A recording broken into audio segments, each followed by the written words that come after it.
making an opening statement. But first, without objection, Representative Mills of Florida and Representative Miller of Ohio are waived onto the committee for the purpose of questioning the witness at today's hearing. Without objection, to order.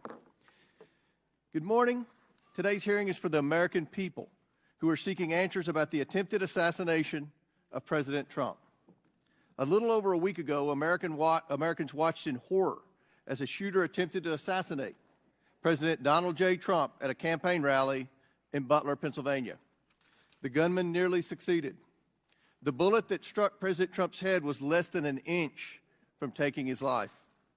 President Trump survived, but one rallygoer, Corey Comparator, tragically did not.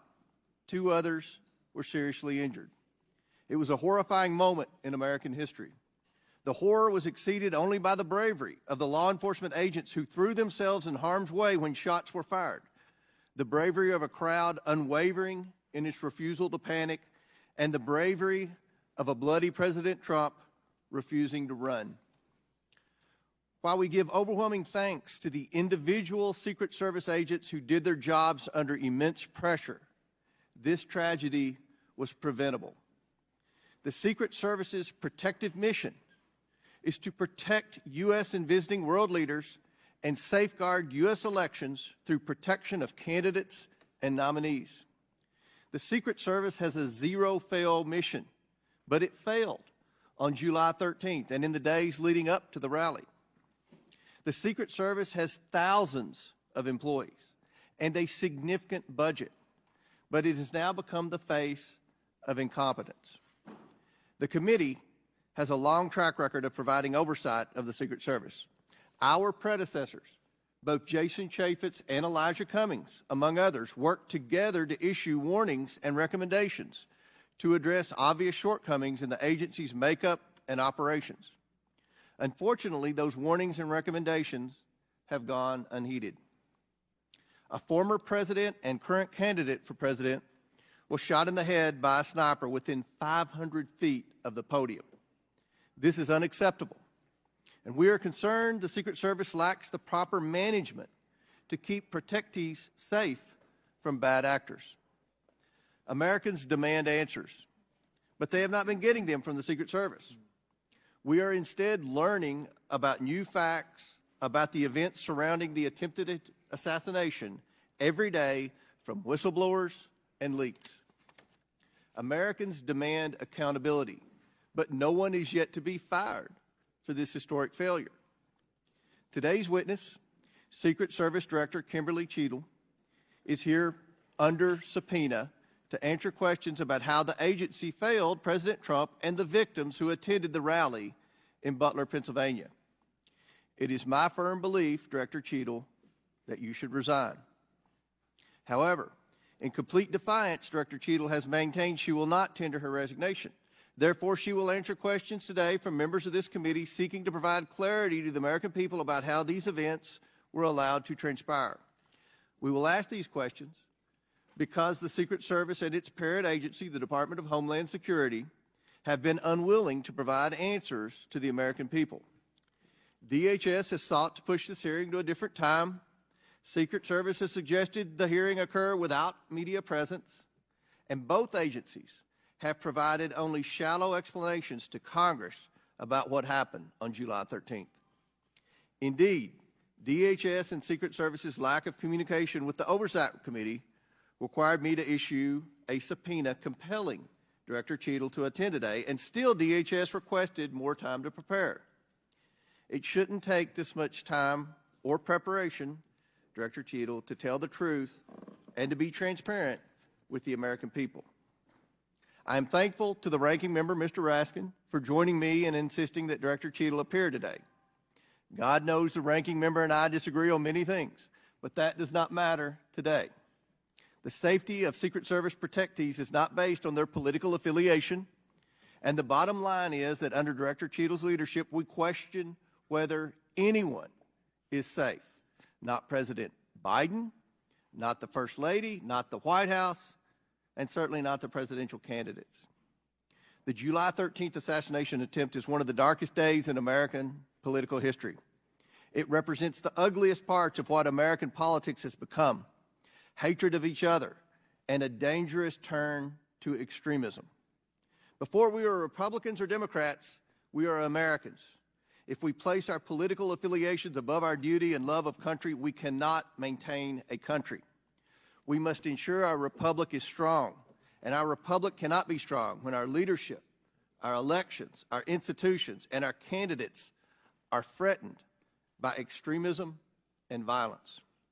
Today, Director Cheadle will answer questions about why she deserves to continue to play a critical role in preserving this country's safety and, at the very least, what led to the catastrophic, deadly events on July 13th in Butler, Pennsylvania. Again, I do not believe Director Cheadle deserves to maintain her position as head of the Secret Service, but members of the American people will make their own decisions based on her answers today. I urge Director Cheadle to be transparent and forthcoming in her testimony today. Americans deserve no less. We have a duty to find out how this happened and to ensure it never happens again. I now yield to Ranking Member Raskin for his opening statement. Thank you kindly, Chairman Comer. Elijah Cummings, whose beautiful visage looks down upon us, taught us that the way to find common ground in a crisis is to look for the higher ground. And last week, Chairman Comer and I came together to reach for that higher ground. We made a joint statement condemning the mass shooting and assassination attempt against former President Trump as a grave assault on our democracy. As we wrote, we are united in condemning all political violence. I join the good chairman in expressing condolences to the family of Corey Comparatori and in sending healing wishes to the wounded victims also of this atrocious act of violence. Some are calling it a miracle that former President Trump escaped this AR-15 attack, unlike so many thousands of our fellow citizens who have been killed or seriously wounded in other AR-15 shootings. Whether this miracle is of divine providence or of an adventitious nature will be up to each of us to ponder, but our job in Congress is not simply to marvel at miracles or count on good luck, but to act as public policy legislators to do whatever we can to prevent future political violence, attempted assassinations, and mass shootings. The chairman and I are thus determined to get to the bottom of the stunning security failures that enabled this 20-year-old lone gunman who borrowed his father's AR-15 to perpetrate a mass shooting and assassination attempt at an event protected by the Secret Service as well as state and local police. We'll ask hard questions of Director Cheadle today in order to identify and understand the shocking security failures that occurred and to help transform the operations of the Secret Service to prevent anything like this from happening again. But we can't let ourselves off the hook either, dear colleagues. What happened in Butler, Pennsylvania was a double failure: the failure by the Secret Service to properly protect former President Trump and the failure of Congress to properly protect our people from criminal gun violence. We must therefore also ask hard questions about whether our laws are making it too easy for potential assassins to obtain firearms generally and the AR-15 specifically. Mr. Comparatori, former President Trump, and the other rally attendees wounded in Butler are now members of a club no one wants to belong to, the thousands of people who have fallen victim to mass shootings. Last year, we had 655 mass shootings in America, defined as 4 or more people being shot or killed in a single event, not including the shooter. 712 people died and nearly 2,700 people were wounded in these attacks in 2023. Mass shootings are commonplace. They happen at political rallies and constituent meetings, in our elementary schools, middle schools, and high schools, in churches, synagogues, and mosques, in movie theaters and parades, in nightclubs and grocery stores, in concerts, and on street corners. Here are the worst mass shootings in the last 11 or 12 years. The list is a grim reminder of the horrific damage and death wrought by assault weapons and the AR-15 in particular that have taken the lives of our children, parents, colleagues, and neighbors. This is a very partial list.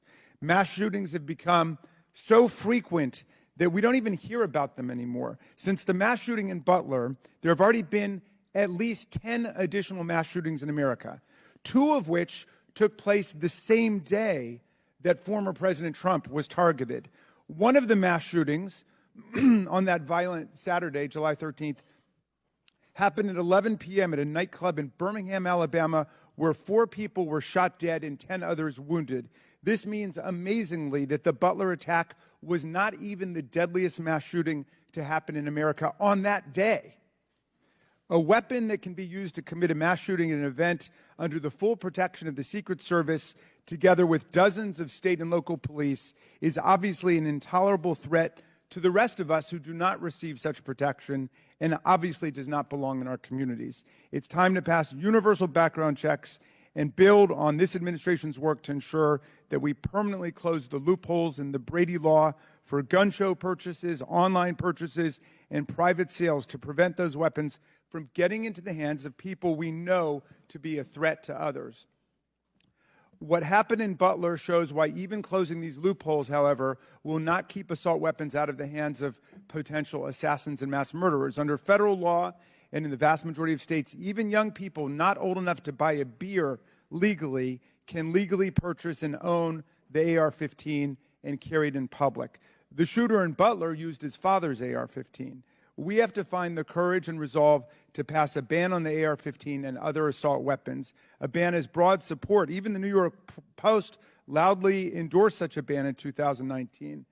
We have passed an assault weapons ban before. Republicans and Democrats together passed it in 1994.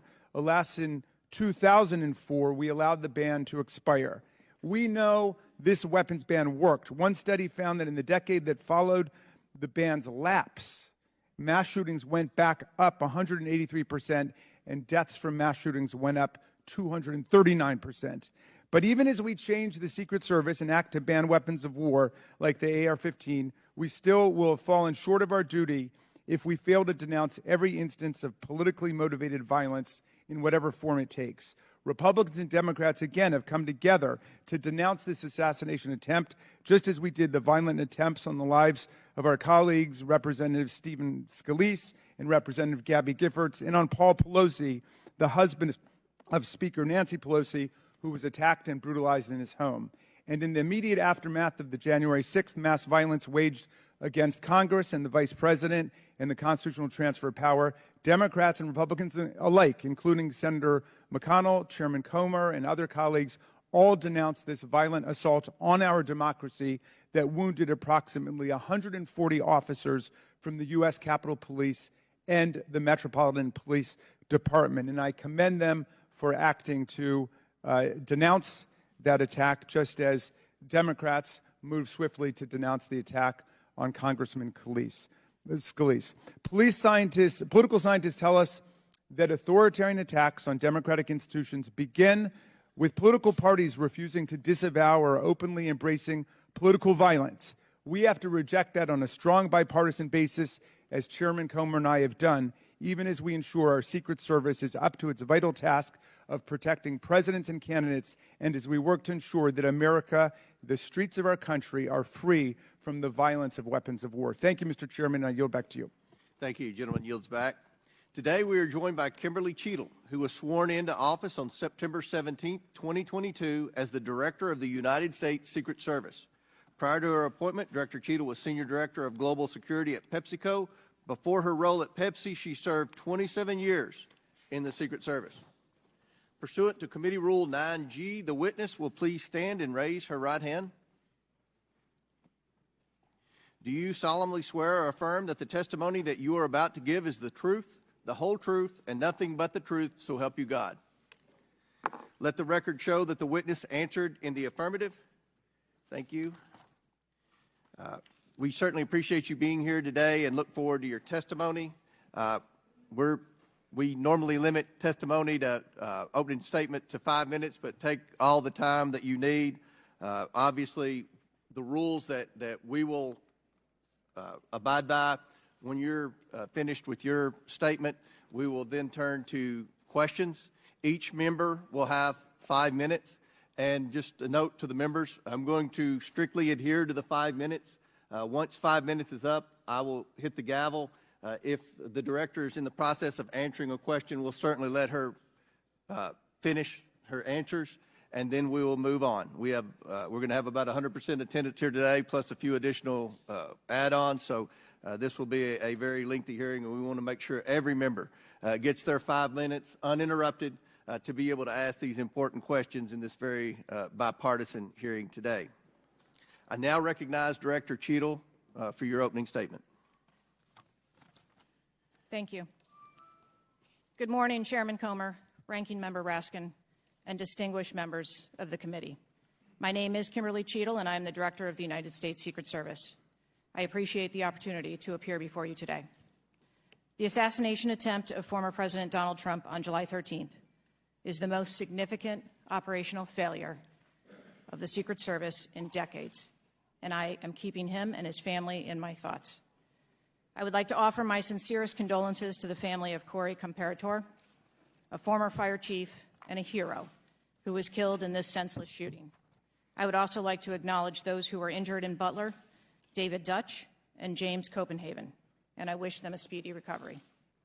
I would be remiss if I did not also extend my condolences on the passing of your colleague, Congresswoman Sheila Jackson Lee. Ms. Jackson Lee was always engaged in the oversight of the Secret Service, and her passing is a great loss to this body. The Secret Service's solemn mission is to protect our nation's leaders. On July 13th, we failed. As a director of the United States Secret Service, I take full responsibility for any security lapse of our agency. We are fully cooperating with ongoing investigations. We must learn what happened, and I will move heaven and earth to ensure that an incident like July 13th does not happen again. Let me state unequivocally, nothing I have said should be interpreted to place blame for this failure on our federal, state, or local law enforcement partners who supported the Secret Service in Butler. We could not do our job without them. We rely on the relationships built over years of working together to secure events and conduct investigations. Our agents, officers, and support personnel understand that every day we are expected to sacrifice our lives to execute a no-fail mission. As witnessed on July 13th, our special agents shielded former President Trump with their own bodies on stage while shots were being fired. Selflessly willing to make the ultimate sacrifice without hesitation, I am proud beyond words of the actions taken by the former president's detail, the counter-sniper team who neutralized the gunman, and the tactical team who was prepared to act. I will be transparent as possible when I speak with you, understanding, though, at times that I may be limited in providing a thorough response in this open setting due to associated risks with sharing highly sensitive protective methodologies. I do not want to inadvertently provide you today with inaccurate information. Since January 1st, 2024, the Secret Service has successfully secured over 7,500 sites. Every protective advance comes with its own set of challenges and requires a customized mitigation strategy, including specific assets. Security plans are multi-layered, providing 360 degrees of protection. These layers include personnel, technical, and tactical assets, which are a force multiplier for our protective posture. During every advance, we attempt to strike a balance between enabling the protectee to be visible and our protective requirements to be secure. I know this because I have spent 29 years in this agency. I came up through the ranks. I've secured events for every president since President Clinton, supervised on Vice President Cheney's detail, led our training center, oversaw all of the investigations and protective visits in the state of Georgia, supervised on Vice President Biden's detail, and the agency's entire protective mission during the Trump administration. The comprehensive advance process involves collaborative planning between our Secret Service, the protectee's staff, local law enforcement partners, and the level of security provided for the former president increased well before the campaign and has been steadily increasing as threats evolve. The security plan included a full assessment of the Butler Farm showgrounds to identify security vulnerabilities and craft a security plan for the protectee, attendees, and the public. Immediately following the assassination attempt, I directed the activation of my crisis center. I assembled my executive team to begin surging more protective resources to the former president and to ensure the wellness of our people post-incident, all while securing an active crime scene. I immediately ordered a reevaluation of the Republican National Convention security plan, and I increased the security posture in the National Capital Region for all permanent protectees and sites. At the same time, I initiated a mission assurance investigation within our agency. I have instructed my team that all necessary resources will be dedicated to investigating these matters. We will not rest until we have explored every option, and we will leave no stone unturned. But I want to be clear. I am not waiting for these investigations to be completed prior to making changes. Over the past 2 weeks, we successfully led the planning and execution of the 75th NATO Summit and the Republican National Convention. Over the next few months, we will implement security plans for the Democratic National Convention, the United Nations General Assembly, and have already begun planning and coordinating the 2025 inauguration. It is now more important than ever for the men and women of the Secret Service to remain resilient and to focus on what is necessary to carry out our critical mission. Our agency needs to be adequately resourced in order to serve our current mission requirements and anticipate future requirements. The Secret Service currently protects 36 individuals on a daily basis, as well as world leaders who visit the United States, like Israeli Prime Minister Benjamin Netanyahu, who arrived in Washington, D.C. today. The coming years will bring an unprecedented heavy protection tempo. I have no doubt that the processes that I have implemented during my tenure as director, in addition to my nearly 30 years of experience in this agency, have positioned the Secret Service to be stronger. Our mission is not political. It is literally a matter of life and death, and the tragic events on July 13th remind us of that. I have full confidence in the men and women of the Secret Service. They are worthy of our support in executing our protective mission. I will now answer any questions that the committee may have. Thank you very much, Director Cheadle. We'll now begin our 5 minutes questions, and I will begin. Just for the record, the Secret Service has an annual budget of around $3.1 billion, and I believe around 8,000 employees. Is that correct? Yes, sir. Obviously, there were many security failures on the day of the attempted assassination and leading up to that day. Let's start with the building that the shooter used to shoot President Trump from. At any point Saturday, did the Secret Service have an agent on top of that roof? Sir, I'm sure, as you can imagine, that we are just 9 days out from this incident, and there's still an ongoing investigation. And so I want to make sure that any information that we are providing to you is factual. You can't, okay. Why did the Secret Service not, can you answer why the Secret Service didn't place a single agent on the roof? We are still looking into the advanced process and the decisions that were made. Okay. Wasn't that building within the perimeter that should be secured? Do we agree with that? The building was outside of the perimeter on the day of the visit.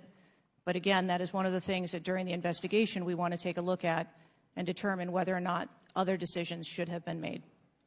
One of the things that you said, I believe, in an interview, that there wasn't an agent on the roof because it was a sloped roof. Is that normal, and do you fear that that immediately creates an opportunity for future would-be assassins to look for a slanted roof? I mean, this is a huge question that every American has. Why wasn't a Secret Service agent on the roof? And there have been reports that agents were supposed to be on the roof, but it was hot that day and they didn't want to be on the roof. Can you answer any of those questions, Director?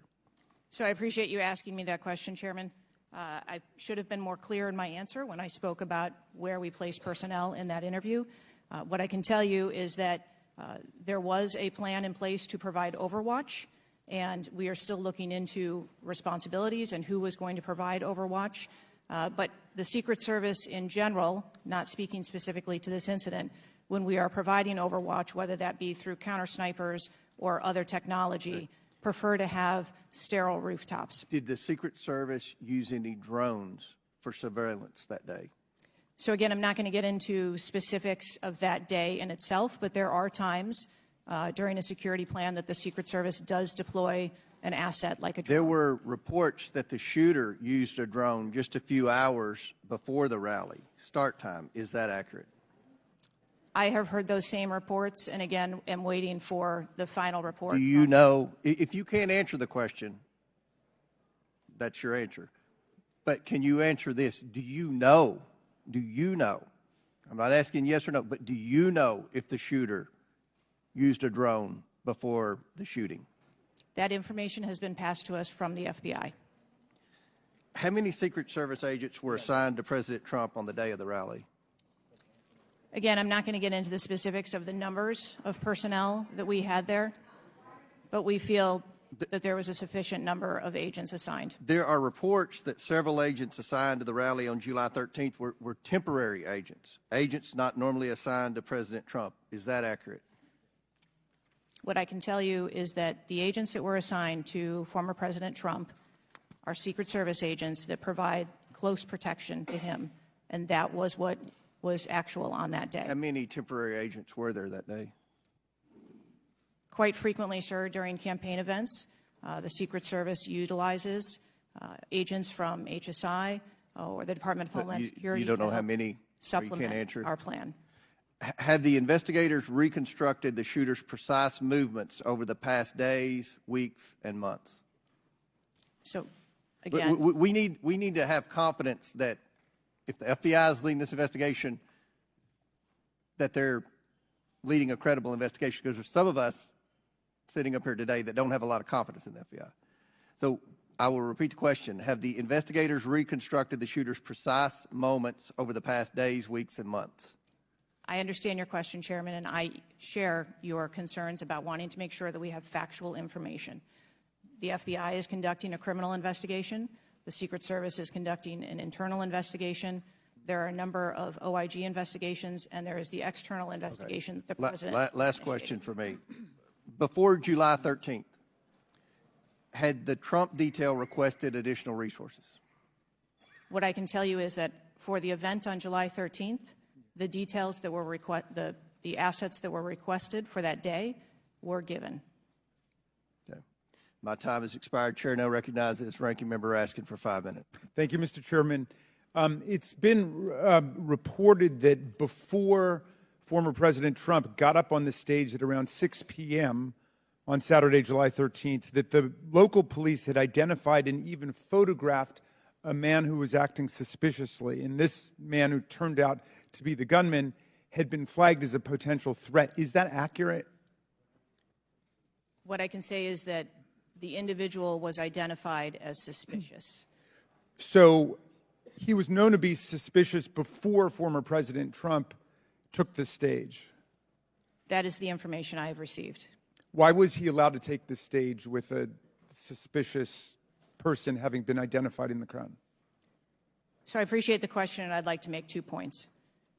If the detail had been passed information that there was a threat, the detail would never have brought the former president out onto stage. That is what we do, and that is who we are. We are charged with protecting all of our protectees. So you distinguish between someone who is suspicious and someone who's threatening, is that right? I do. There are a number of times at protective events where suspicious people are identified, and those individuals have to be investigated and determined what is it that identifies that person as suspicious. So did you deny a request for additional resources that had been made by the Trump campaign? There were no assets denied for that event in Butler on the 13th. I see. So you're saying there were requests made for additional assistance for other specific events rather than for the campaign as a whole. Is that right?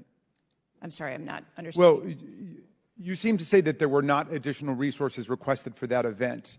And forgive me for being unfamiliar with this. Is it requested event by event, or is it requested just in general for the campaign? So if I can explain the advance process, when an event or a venue is identified by, in this case, campaign staff, then the campaign staff works together with Secret Service agents who go out and conduct an advance. Generally, that is a 5-day time period where those discussions are had about what the perimeter is going to look like, what the size of the event is, what the venue is, and then from there, there is a request made to mitigate potential risk and threat. And I'm saying that on that day, the requests that were pushed forward were granted. So the Secret Service did not know that the gunman actually had a weapon before President Trump was allowed to get up on the stage? To the best of our knowledge and the facts that we have at this point, that is correct. So can you answer this question, which I think is on the mind of most Americans thinking about this? How can a 20-year-old with his father's AR-15 assault weapon climb onto a roof with a direct 150-yard line of sight to the speaker's podium without the Secret Service or local police stopping him? So again, sir, I will say we are 9 days out from this event, and I would like to know those answers as well, which is why we are going through these investigations to be able to determine that fully. Okay. It's been reported that the shooter was not carrying a driver's license or any form of identification. They had no idea who he was, but then he was quickly identified, I think within 30 minutes, by using the serial number on the AR-15 under a tracing system that is now controversial. Some people say we should get rid of it. Some people want to keep it. But is that right, that the serial number was the key information which led to the identification of the shooter? That is my understanding, sir, yes. Okay. If an American citizen were just to stop you and say, Director Cheadle, we support your work to the tune of billions of dollars and thousands of employees, what went wrong? What would you say? Again, knowing that we're 9 days out, I would say, as I have said from the very outset, I accept responsibility for this tragedy. We are going to look into how this happened, and we are going to take corrective action to ensure that it never happens again. Well, I appreciate that, and I hope you will act with vigor and focus and intensity, and it seems you understand the gravity and solemnity of this to the American people. Millions and millions of Americans don't feel safe with all the AR-15s out there. We thought at least the President of the United States or a former President of the United States would be safe, but now that's not even clear. Mr. Chairman, I yield back to you. Gentleman yields back. Chair now recognizes the Chairman of the House Judiciary Committee, Mr. Jordan from Ohio. Thank you, Mr. Chairman. Director, were you guessing or lying? The day after President Trump is shot, Secret Service spokesman Anthony Guglielmi said, quote, the assertion that a member of the former president's security team requested additional security resources that the U.S. Secret Service or the Department of Homeland Security rebuffed is absolutely false. The next day, Secretary Mayorkas said that is an unequivocally false assertion. We had not received any request for additional security measures that were rebuffed. But 5 days later, the Washington Post said this. Top officials repeatedly rejected requests from Donald Trump's security detail for more personnel. The next day, the New York Times said this. Mr. Guglielmi acknowledged that the Secret Service had turned down some requests for additional federal security assets for Mr. Trump's detail. So which is it? Because both statements can't be true. Were you guessing or lying when you said you didn't turn down requests from President Trump's detail? Neither, sir, and I appreciate the question. Well, what were you doing? Because those statements don't jive. So what I can tell you is that for the event in Butler, there were no requests that were denied. As far as requests... Well, maybe they got tired of asking. Maybe you turned them down so darn much, they said, not worth asking. How many times did you turn them down ahead of that? I think that it is important to distinguish between what some people may view as a denial of an asset or a request. Well, is Mr. Guglielmi your spokesperson? He said he acknowledged the Secret Service had turned down some requests. I'm asking how many? A denial of a request does not equal a vulnerability. Well, tell me what it is. There are a number of ways that threats and risks can be mitigated with a number of different assets, whether that be through personnel, whether that be through technology, or other resources. Well, tell the committee which it was. They asked for additional help in some form or another. You told them no. How many times did you tell them no, and what did you tell them no to? Again, I cannot speak to specific incidents, but I can tell you in general terms, the Secret Service is judicious with their resources based on... What does some requests mean? How many times? Some indicate requests is plural. So more than once they asked for additional help and you turned them down. What did they ask for and how many times did you turn them down? Pretty basic questions. So again, without having all of the details in front of me, sir, what I can tell you is that there are times... You didn't get briefed on how many times you turned down the Trump detail when they asked for additional help? I'm sorry. You didn't get briefed on that before you came to this hearing, knowing you were going to get asked that question? What I can tell you is that in generic terms, when details make a request, there are times that there are alternate ways to cover off on that threat or that risk. But that's not what he said. He said they were denied certain requests, some requests. This is your spokesperson, not me talking. This is the Secret Service talking. And what a change from absolutely false, unequivocally false to, oh, by the way, there were some times where we didn't give them what they wanted. That's a huge change in 5 days. And the fact that you can't answer how many times you did that, that's pretty darn frustrating, not just for me, but for the country. I hear your frustration. Let me ask you this. Were any of those requests denied to President Trump's detail after you knew about the Iranian threat? What I can tell you, again, I don't know the specifics, is that there are times when we can fill a request. It doesn't necessarily have to be with a Secret Service asset or resource. We can fill that request with locally available assets. You spoke to anyone at the White House since July 13th? Yes, I have. Who'd you talk to? I have briefed the President and the Vice President. Talked to the First Lady? No, I have not. Talked to the White House staff? Anyone in the White House communications? No, I have not. Have you talked to the counter sniper who took the shot that took out the bad guy? Yes, I have. And can you tell us about that conversation? I would not want to reveal conversations that I've had with my employees. But that's exactly the kind of information the American people want to know. American people who pay your salary. I understand. This is an ongoing investigation. And Who's all doing the investigating at Secret Service? I know the Inspector General, but is there also an internal investigation in addition to the Inspector General? We are conducting a mission assurance investigation internally, yes. You know what it looks like, Director? It looks like you won't answer some pretty basic questions. It looks like you got a 9% raise and you cut corners when it came to protecting one of the most important individuals, most well-known individuals on the planet. A former president, likely the guy who's going to be the next president. It looks like you guys were cutting corners. That's what it looks like to me. Is that true? I am here today because I want to answer questions, but I also want to be cautious. You might want to, but you haven't answered. I don't think you've answered one question from the chairman, the ranking member, or me. Well, we got a lot of other people asking. We'll see if your record improves. But right now, you haven't answered, I don't think, any questions. I yield back. Gentleman yields back. Chair now recognizes Ms. Norton from Washington, D.C. Thank you, Mr. Chairman.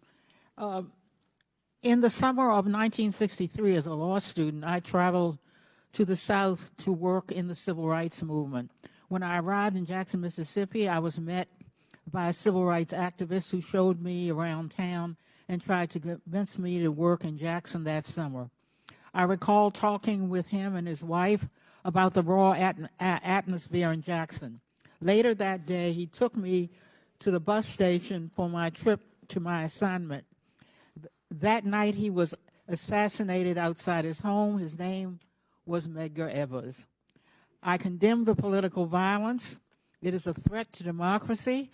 I want to discuss one of the roots of political violence, guns.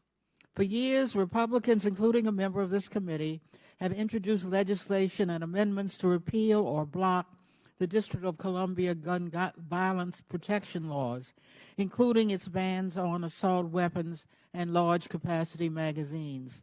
The shooter at the Trump rally used the mass shooter's gun of choice, an assault weapon, specifically an AR-15 style rifle, and presumably a large capacity magazine, which is defined in D.C. as a magazine that can hold more than 10 bullets. Under current D.C. law, D.C. does not recognize concealed carry permits issued by other jurisdictions, but it does issue concealed carry permits to both residents and non-residents. However, D.C. imposes a number of requirements on concealed carry applicants, including suitability, such as not having exhibited a propensity for violence or instability. Moreover, D.C. residents restricts where the guns can be carried, such as a political demonstration near the White House and Naval Observatory, or near people under Secret Service protection, provided the permit holder has been given notice. This week, the House is expected to consider the fiscal year 2025 Financial Services and General Government Appropriations Bill. This Republican drafted bill would allow an individual with a permit to carry a concealed handgun issued by a state or territory to carry a concealed handgun in D.C., regardless of that jurisdiction's permit requirements. A Republican has filed an amendment to that provision to allow such an individual to carry a magazine of any size with that handgun. In short, the pending bill and amendment would allow any person with a carry permit issued by another jurisdiction to carry a concealed handgun with a magazine of any size in any location in the District of Columbia. The Secret Service is responsible for protecting a large number of people and facilities in D.C. Director Cheadle, would Secret Service protectees in D.C. be safer or less safe if people who have exhibited a propensity for violence or instability could carry a concealed handguns in D.C.? I think being a Secret Service agent and an officer or a law enforcement officer in any state is difficult. They are required to make decisions and snap judgments in the blink of an eye. And I think that the officers and the agents that work here in the D.C. area do a great job of monitoring the public and reacting to threats as appropriate when they arise. Would Secret Service protectees in D.C. be safer or less safe if people in D.C. could carry concealed handguns with large capacity magazines? I think, ma'am, that we work in parameters where we travel around North America, and the rules on open carry and concealed carry are different from state to state, and that is part of what the Secret Service takes into account when we develop a security plan. Obviously, anyone that comes into one of our protective sites, we would establish magnetometer support, metal detectors that personnel would have to process through, eliminating that potential. Would Secret Service protectees in D.C. be safer or less safe if more people could carry handguns in D.C.? I think, again, as I stated, ma'am, we want to make sure that we provide a safe environment for all of our protectees, and whatever measures we would need to put in place for a secure site, we would do so. I yield back. Gentlelady's time's expired. Chair now recognizes the Chairman of the House Intelligence Committee, Mr. Turner from Ohio. Director Cheadle, your opening statement indicates that the Secret Service constructed a security plan for the site in Pennsylvania. I'm assuming that security plan would also include the security footprint for the site, but it also would be based upon a threat assessment for the risk threats associated with Donald Trump and the crowd in attendance. Would it not include a threat assessment? Yes, it would. So that threat assessment, as we know, basically would have started with, there's a generalized threat against Donald Trump because he is a presidential candidate. Then it would have gone to he's a former president, and he gets security coverage just as Bush, Clinton, Carter, and Obama do. And then you also have the heightened political environment. Even for those, it's clear that the security footprint, that the threat assessment was insufficient, which permitted then a 20-year-old to actually enter with a weapon and shoot Donald Trump. But I want to ask you about two other aspects of the threat assessment. It is known and public that Iran is a threat risk for Donald Trump. They're a threat risk for John Bolton, former Secretary of State Pompeo, and Donald Trump, because they have indicated they want to assassinate them as a result of retaliation for the killing of Soleimani. That is both, for Iran, a generalized threat. They're targeting these individuals, but also, most recently, a specific threat to Donald Trump himself. Now, I want to enter into the record by UC a Department of Justice Public Affairs release, a CNN article, an article from Fox News, and an article from CBS, all of which acknowledge Without objection to order. that this threat exists for Donald Trump from Iran, and that there are specific threats, most recently, that have been acknowledged. Director Cheadle, have you read the intelligence of the generalized threat to Donald Trump by Iran as a result of their desire to retaliate for the killing of Soleimani? I have.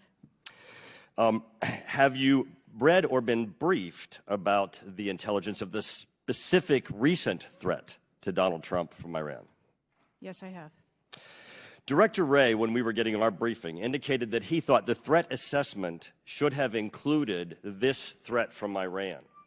Is it your testimony today that the threat assessment, since you've read this intelligence, was sufficient to protect him from this threat from Iran? My testimony today is that the information that we had at the time was known. Was it sufficient? Director Cheadle, was it sufficient for the Iranian threat that you said you have read the intelligence briefings for? That information was passed to... Well, I'm not asking the bureaucratic issue of who did it get passed around to. Director Cheadle, was it sufficient for the specific and generalized threat to Donald Trump's life from Iran? Yes, I do believe it was. Director Cheadle, is an Iranian assassin more capable than a 20-year-old? Sir, I think we've acknowledged that there was gaps and a failure that day. When I raised this issue with Director Wray, he was incensed. He was shocked that the threat assessment of Iran did not seem to be, as we and I discussed, baked in to your security footprint and your threat assessment. And he went on to say that the generalized threat that he has told the whole country that we are under from a potential terrorist threat. He has said we're under the highest threat level since 9/11, that the lights are flashing red. And he has specifically indicated that people have crossed the southern border as a result of the Biden administration's policy, and that there are in our country today terrorists and individuals who are affiliated with terrorist groups and organizations. That would be a heightened threat environment, Director Cheadle, would it not? Yes. In his public statements, he has said he is making these statements because he wants people to take them into consideration in threat assessments, specifically. Now, that would be a threat not just to Donald Trump, but it would also be a threat to the crowd there, wouldn't it? Yes. Are ISIS terrorists and al-Qaeda terrorists and international groups and terrorists more capable than a 20-year-old in pulling off either a mass shooting or an assassination of Donald Trump? Sir, again, there was clearly a breakdown and a failure that day. Have you read the intelligence of the terrorists that are currently in the United States that Director Wray speaks, and those individuals that are here that are affiliated with terrorist groups and organizations that are in the process, as Director Wray said, of representing a significant threat of a terrorist attack occurring in the United States? I have read reports that apply specifically to the Secret Service's mission. Director Cheadle, because Donald Trump is alive, and thank God he is, you look incompetent. If Donald Trump had been killed, you would have looked culpable. There is no aspect of this that indicates that there has been any protection to Donald Trump. The threat was identified before he took the stage, and the shooter was only killed after Donald Trump himself was killed. Not only should you resign, if you refuse to do so, President Biden needs to fire you, because his life, Donald Trump's life, and all the other people which you protect are at risk because you have no concept of the aspect that the security footprint needs to be correlated to the threat. I yield back. Chair now recognizes Mr. Lynch from Massachusetts. Thank you, Mr. Chairman. Director Cheadle, there were multiple security failures at the former president's rally in Butler, Pennsylvania. First of all, there was a failure to isolate the podium from exposure to direct fire. Do we know who made that decision to allow that rooftop to remain as an unprotected area? Do we know who came up with that security plan that omitted that? Sir, I don't have a specific person to identify for you. Okay, well, that's what I'm looking for, so let's move on. There's also a breakdown in security and failure to confront the shooter over an hour before the former president began his remarks, when the shooter was identified as a person of interest. What particularly allowed agents or law enforcement to identify him as a person of interest? So I appreciate the question, and again, I will say that we are 9 days out, and there are a multitude of interviews that are still taking Okay, place. so did he have a rangefinder? There were some reports that the individual had a rangefinder. That would certainly raise my suspicion. Did he have a rangefinder? Yes, he did, but may I explain that at a number of our sites, especially when you're at outdoor venues, a rangefinder is not a prohibited item. It is sometimes an item that is brought in by individuals if you're going to be in the back. Did anybody confront him on that? Anybody ask him questions? What are you doing with the rangefinder? Anybody confront him on his presence where he was in proximity to the president? So again, to my knowledge, I believe that was the process that was taking place, was to locate the individual. Did they confront him? Did they go up to him? Did they talk to him? I do not have those details at this time. Those are important details. There was also a failure to communicate between law enforcement to act quickly upon information provided by either local law enforcement or rally attendees that the suspect was positioned on the roof. There were minutes of delay before any meaningful action was taken, even though he was several hundred feet from the podium, and this was obviously minutes before the shooting. Let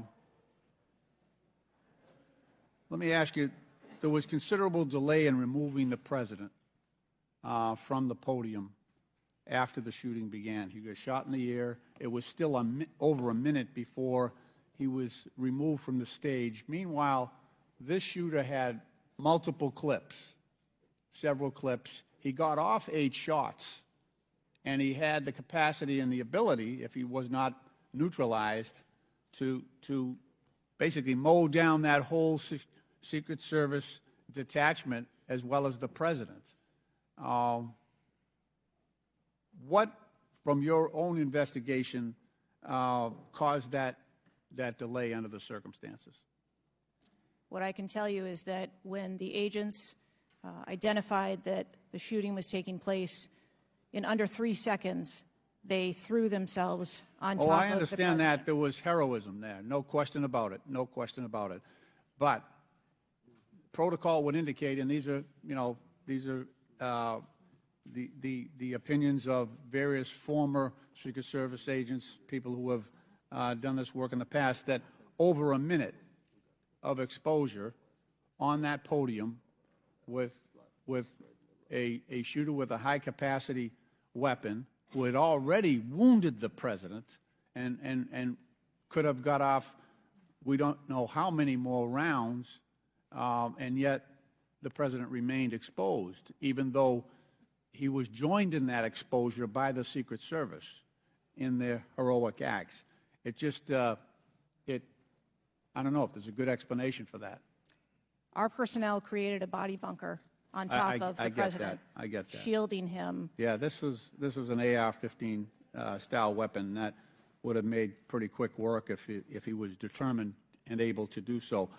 This is not the first investigation that we've had of the Secret Service during my time here on this committee, and the last one we had, our previous investigation determined that the Secret Service was experiencing a staffing crisis that poses perhaps the greatest threat to the agency, and that's a quote. Is that staffing crisis still in place? Is that still something that you deal with on a daily basis? As of today, the Secret Service has just over 8,000 employees. We continue to hire, knowing that we need to ensure that we keep pace with What would be the full complement of And gentlemen, time's expired, but please answer the question. yeah. I'm sorry. What would be the full complement that you're looking for? You've got 8,000, and how many would be a full complement for the service? So we are still striving towards a number of 9,500 employees approximately in order to be able to meet future and emerging needs. Okay. Thank you, Mr. Chairman, for your courtesy. I yield back. Chair recognizes Dr. Fox from North Carolina. Thank you, Mr. Chairman. Director Cheadle, what grade would you give the Secret Service's performance in Butler, Pennsylvania on July 13? As I've stated, ma'am, this was clearly a failure. I would grade the agents and officers who selflessly threw themselves in front of the president and neutralized the threat an A. I think that we need to examine the events that led up to and prior to that day. You stated in 2021 that the Secret Service has a zero-fail mission. It's clear that the events of July 13 show a cascade of failures that cost Corey Comparator his life, nearly cost former president his life, and injured David Dutch and James Copenhaver. When an agency fails spectacularly in its mission, those responsible must be held accountable, and the problems must be fixed so they cannot happen again. Why should the American people or the officials you're responsible for protecting have confidence in your ability to lead the Secret Service after such a spectacular failure? I appreciate the question, and I am committed to finding answers so that we can make the agency stronger after this. You said on July 15 that the buck stops with me. How are you taking accountability for the Secret Service's failures during the July 13 assassination attempt on President Trump? I have taken accountability, and I will continue to take accountability. I am responsible for leading the agency, and I am responsible for finding the answers to how this event occurred and making sure that it doesn't happen again. So I would like to explore how you got the job as director of the United States Secret Service. Is it typical for the director of the Secret Service to be recommended for the role at the behest of a president's family and senior staff, perhaps at the request of Joe Biden or Anthony Bernal? I got the job as a director of the Secret Service because I spent 27 years in an agency with a mission that I absolutely love. I started my career in Detroit. I worked my way up through investigations and protection. Was there competition for the position? You would have to ask those who were involved in the interview process. But you think you are the best person in the country to head the Secret Service? I think that I am the best person to lead the Secret Service at this time. The Secret Service receives billions in funding each year, as has been explained by my colleagues here. In fact, you've had an increase in real terms of 55%. As you're no doubt aware, staffing levels for those assigned to protect the president, former presidents, and other senior officials has decreased by about 350 between 2014 and today. Clearly, a lack of financial resources not to blame for the staffing shortage. In 2022, the Secret Service saw nearly half its workforce leave in 1 year, and during the same year, it was ranked dead last among law enforcement agencies in the best places to work in the federal government. Can you explain why your agency was so poorly rated and why so many staff left in just 1 year? So with all due respect, I dispute the statistic of half of the employees leaving in 2022. I think that has been inaccurate data that's been reported out there. But what I can tell you is, as I have returned as the director of the agency, we have had an increase in hiring and staffing and an increase in resources, and we are committed to continue to hire so that we can be staffed appropriately to meet the dynamic mission that we have. Well, you may want to dispute it, but it's out there.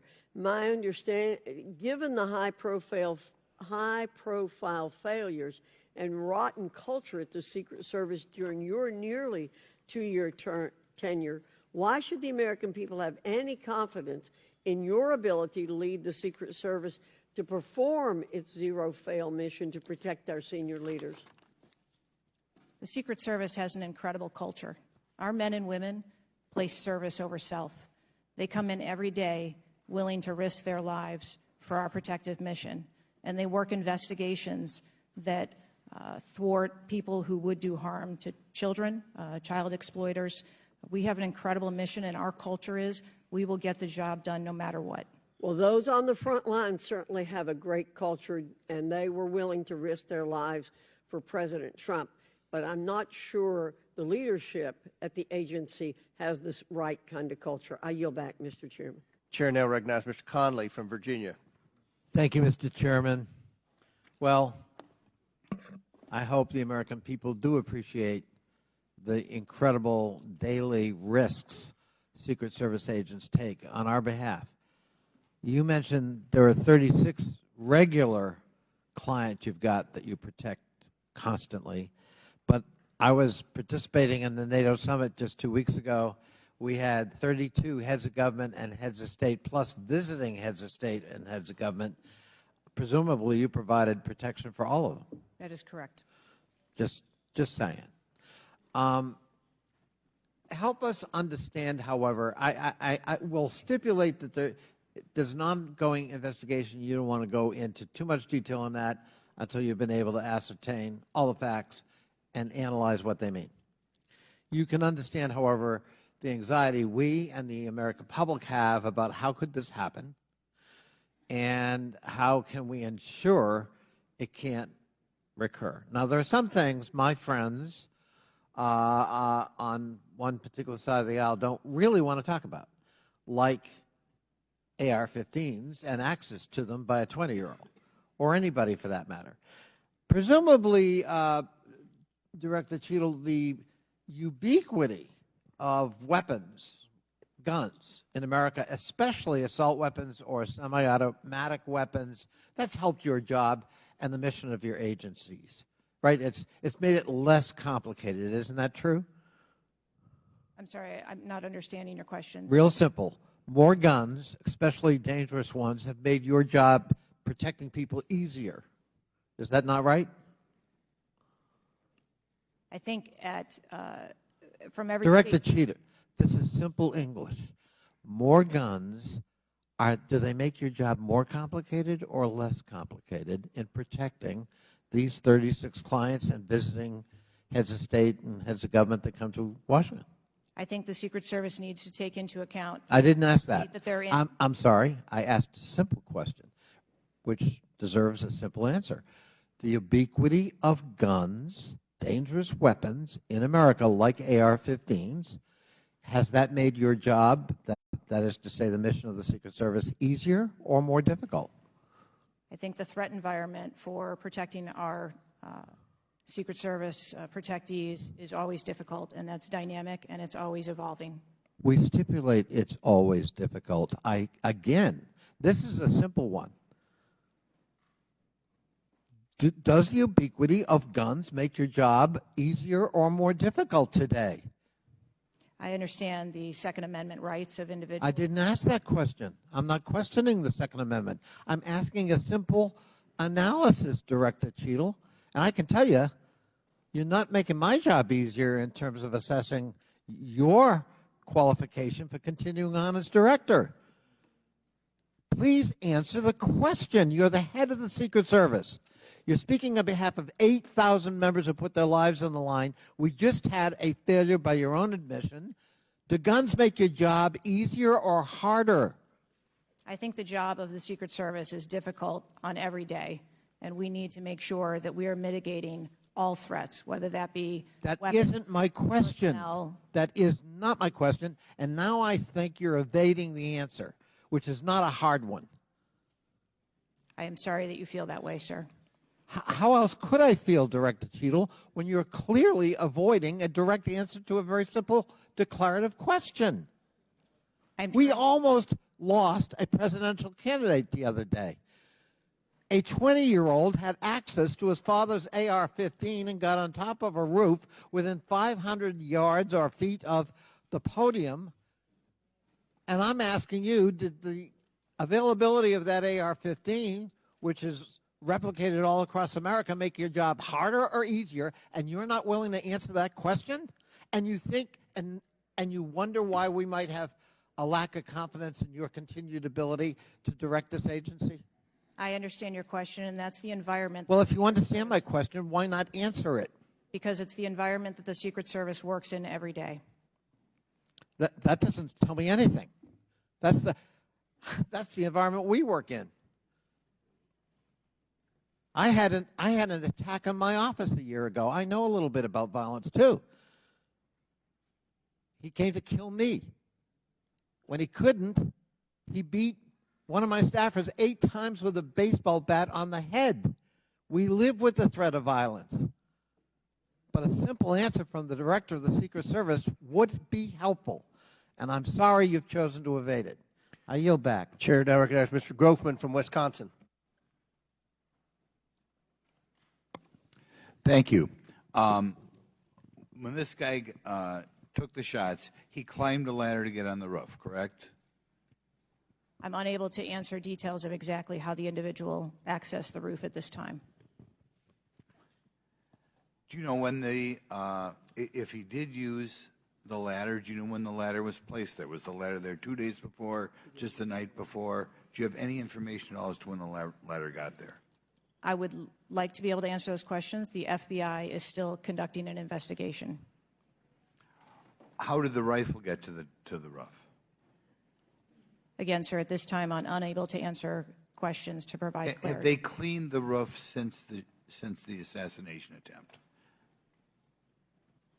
Have they cleaned the roof? Right. Has anything been done to the roof? Is it just like it was, 10 days ago, or not? Has anything been done to the roof? I don't have an answer for that. Okay. Were President Trump's normal agents normally assigned to him there that day? Yes. These were the same agents that were always there? Yes, sir. The people that are assigned to his detail were working on that day. Okay, there's stuff on the internet that says they were not there that day, but these are the same agents who are routinely there. Yes, sir. Okay. Do we know which agents fired the shots that finally took down the potential assassin? Yes, sir, I do. Can you give us those names or the background of those agents? I would not offer their name up in this setting, but it was one of our technical officers, our counter snipers. Okay, so can we privately get those names, the committee? I am certain that we can make names available privately. Okay. Do we know where all the shots landed? First of all, how many shots did that potential assassin, how many shots came out of the rifle? So again, I would hesitate to offer that information as the FBI is conducting an investigation. Have we got the bullets from all the shots? Again, that would be the responsibility of the FBI to collect that evidence. Okay. Do we have the correspondence from the shooter? Has that been recovered from his phone, whatever? Again, I would have to defer you to the FBI for details on that investigation. Okay. You've spent some time trying to change the makeup of the Secret Service. Okay, you feel there are, whatever, too high a percentage are men. Does this affect at all who you are hiring for the Secret Service? I've spent my time as the director trying to increase the number of people that we hire in the Secret Service so that we have the best and the brightest, and that's been my concentration as the director. Okay, you ever not hiring men because of your desire to hit certain targets? I am hiring the best qualified candidates that put in an application that want to work for our great organization. Okay. Next question. The shooter obtained a direct sight of President Trump from the position on the rooftop. I assume that is not something that should ever happen. It should never happen. Do you want to elaborate a little on how that happened, or what you wish you had done differently, or would do differently next time there's a Trump rally? Again, sir, the facts of this particular event are still unfolding. 9 days, there have been a number of reports that have been out there, so I do not want to provide information that perhaps would contradict something that has been erroneously reported or is not factual. But there clearly was a mistake, and we will take every effort to make sure that this never happens again. Could you elaborate why you want 1/3 of the Secret Service to be women? I've never stated that I want 1/3 of the Secret Service to be women. 30% or something. You had some target. No? Okay. Well, gentlemen, yield. I'll yield. What was, Director, what was erroneously reported? You said, to Mr. Grothman's question, you said something was erroneously reported. What are you referring to? I'm referring to their... His question was in the context of the shooter using a ladder to get on the building. What was erroneously reported? Because you won't tell us anything, but you'll tell us something that wasn't reported accurately? I'm saying, sir, that there have been a number of reports that are out there that have been speculation, and until we have the actual facts, I don't want to report anything that would contradict speculation that has been out there. Thank you, gentlemen, for yielding. Chair recognizes Mr. Krishnamurti from Illinois. Thank you, Mr. Chair. Thank you, Mr. Ranking Member, for bringing us together this morning. One question I get asked a lot from my constituents is, what can Congress actually do to stop this from happening again? And I'd like to share a graphic from a very recent study conducted by Professor Robert Pape, a world-renowned expert in combating political violence. The graphic shows that 74% of Americans want this Congress to come together to denounce political violence of all stripes, and you can tell it's across party lines. I commend the chair and ranking member for putting out the statement the other day condemning political violence, and to further this effort, I'd like to ask all my colleagues to join Dr. Brad Wenstrup and me in introducing a resolution that we think can secure unanimous House passage in deploring and condemning political violence, and we will be circulating that resolution shortly. Director Cheadle, as you know, the shooter began shooting at 6:11 p.m. Eastern on July 13th. NBC reported that at 5:51 p.m., 20 minutes before the shooting began, the state police informed the Secret Service of their concern. Now, the rally was not paused at that point, correct? No. And according to NBC, just 2 minutes later, at 5:53 p.m., the Secret Service notified its snipers about the gunman. The rally wasn't paused at that point either, correct? No. Let me show you some video footage by rally goers. If you could play the video on the screen up here. This was taken 2 minutes before the shooting started. If you could turn up the volume. Criminals. We have criminals. We have drug dealers. We have people that should not be here. Right on the roof. It's much tougher than it happened. You went right on the roof, big guy. Up here. Ma'am, that doesn't look like suspicious behavior. That looks like threatening behavior to me. And the rally wasn't paused at that point either, correct? I can tell you, as I stated earlier, sir, that the moment that the shift surrounding the president were aware of an actual threat. That's a threat right there. The guy's on the roof and everybody's yelling at him. Yes. And directing the officer's attention to him. The rally was not paused at that point, correct? We are currently still combing through communications and when communications were passed. Well, I can point you to this communication. It's 2 minutes before the shots started ringing out. Director Cheadle, yes or no? Was there ever a moment where the Secret Service actually considered pausing the rally? The Secret Service would have paused the rally had they known or been So the told answer is there no. was an actual threat. The answer is no. Correct? I can speak to you in generalities. No, I don't want I don't generalities. I know want all of the specifics. communications The that answer is no. You did not consider pausing the rally, correct? The people that are in charge of protecting the president on that day would never bring the former president out if there was a threat that had been identified. Well, they did, because we've now identified 3 points in the 20 minutes before the shooting that the threat emerged. Let me point you to something else, which is the building that the shooter was perched on, seen here. This building is called the AGR building. I'm sure that you're familiar with it. It's no more than 150 yards from the stage where Donald Trump stood, yet the security perimeter was drawn such that the AGR building was placed outside of it. Director Cheadle, according to the Washington Post, the AR-15 styled rifle used in the shooting had a range of 400 to 600 yards, and therefore the AGR building was clearly within rifle range of the stage, correct? Yes. NBC News has reported that in the days before the rally, the Secret Service had identified the building as a vulnerability that required special attention, correct? That's reporting from NBC. Yes.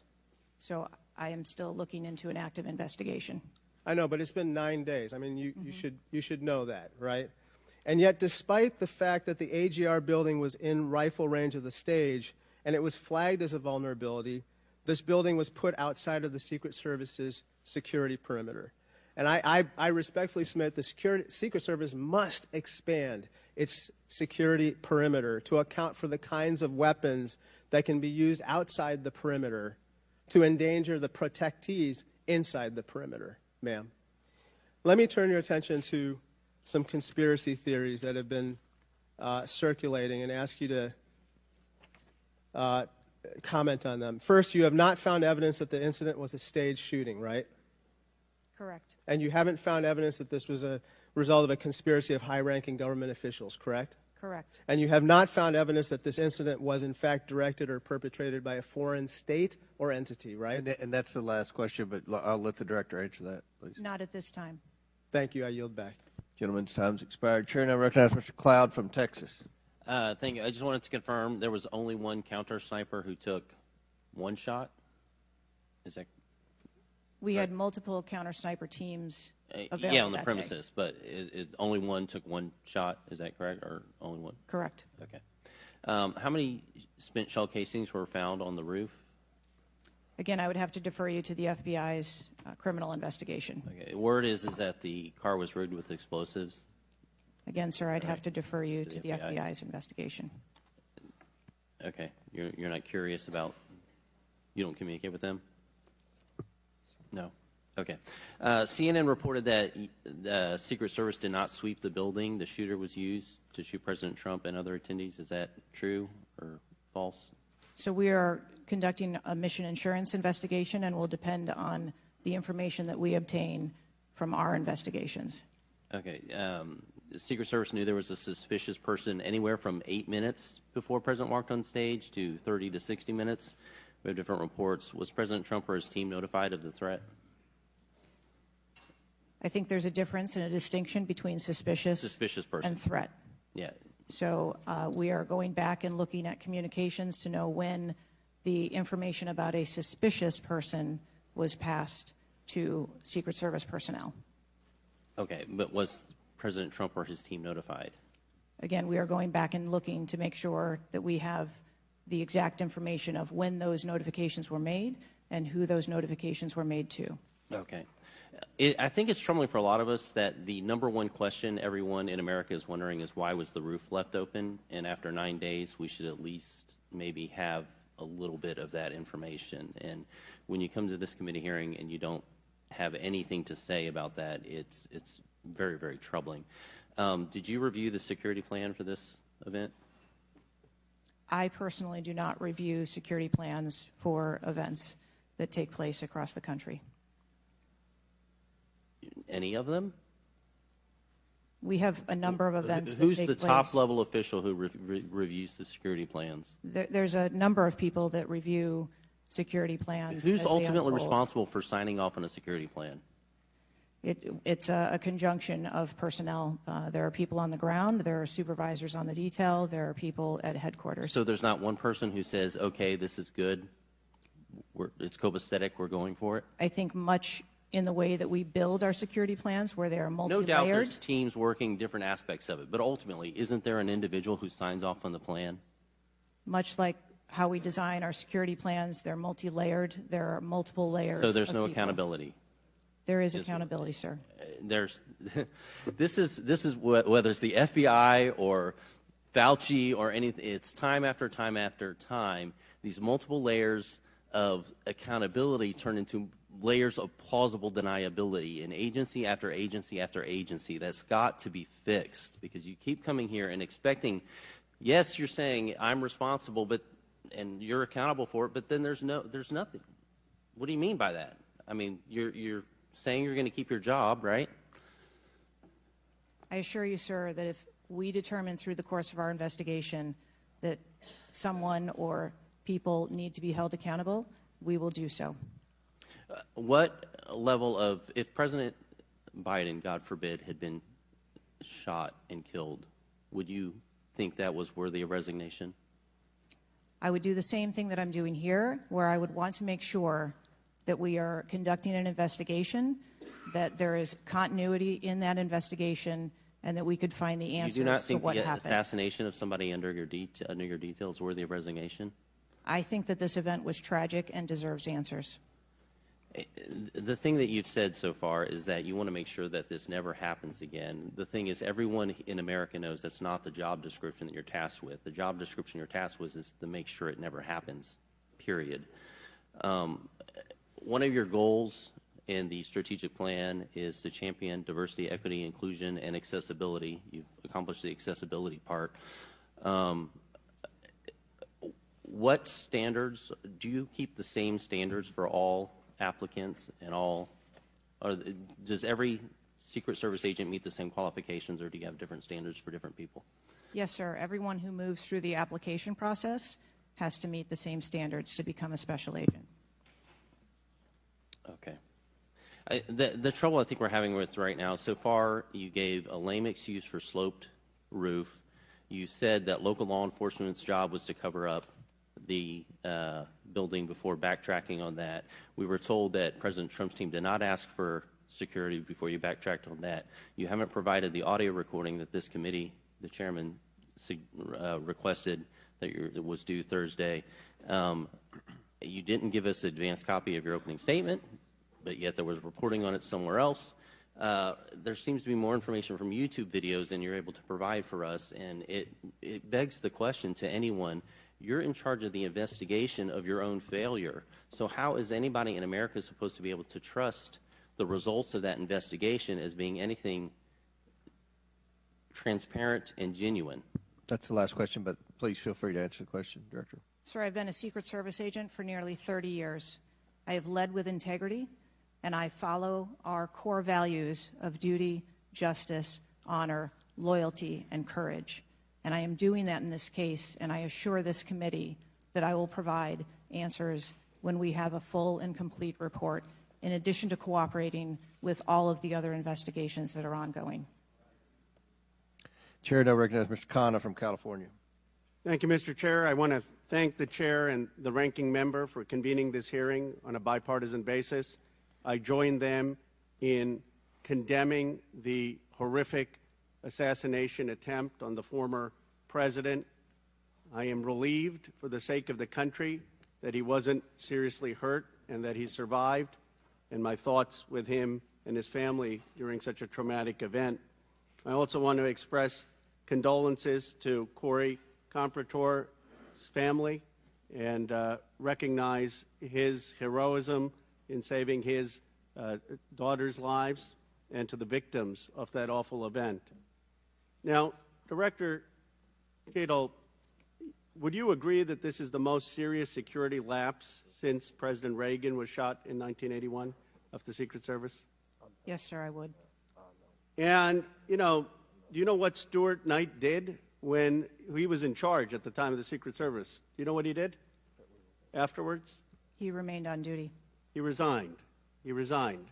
And Stuart Knight was not a Democratic appointee or a Republican appointee.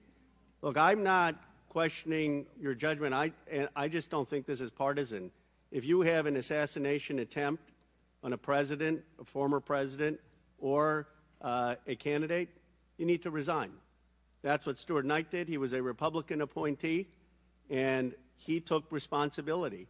And I think you need to reflect. This is not a question of you. It's a question of the American people. You cannot go leading a Secret Service agency when there is an assassination attempt on a presidential candidate. I would say that about anyone who is running. And so I guess my question to you is, what's the difference between your position and what Stuart Knight did? What I will tell you, sir, is that I am dedicated to finding the answers to what happened. And like every Secret Service agent, we don't shirk from our responsibilities. I will remain on and be responsible to the agency, to this committee, to the former president, and to the American public. But is there a reason you wouldn't just do what Stuart Knight did after the Reagan assassination attempt? I believe that I provided an answer. There's nothing more that you have to say? I mean, do you really believe at this moment, given how divided the country is and the questions asked, that your service in this role is the best for the nation? I mean, I'm not saying you can't do public service again, you can't do something else again. Do you really genuinely in your heart believe that you being in this role is what's right for America at this moment? I mean, do you think there are people who are Trump supporters who have confidence in you? The one thing that we've got to have agencies in this country that are transcend politics, that have the confidence of independents, Democrats, Republicans, progressives, conservatives. Do you really believe that the majority of this country has confidence in you right now? I believe that the country deserves answers, and I am committed to finding those answers and providing those answers. Well, look, I believe, Director Chittle, that you should resign. I think there are colleagues on both sides of the aisle who believe that, and I hope you'll consider it. I yield back.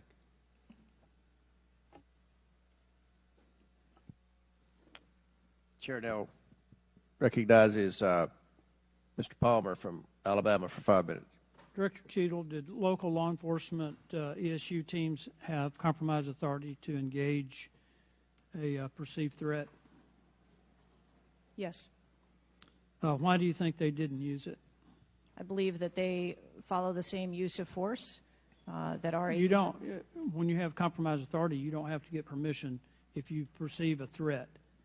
And there were not just the ESU units, but there were local law enforcement that had line of sight on the shooter before the shots were taken.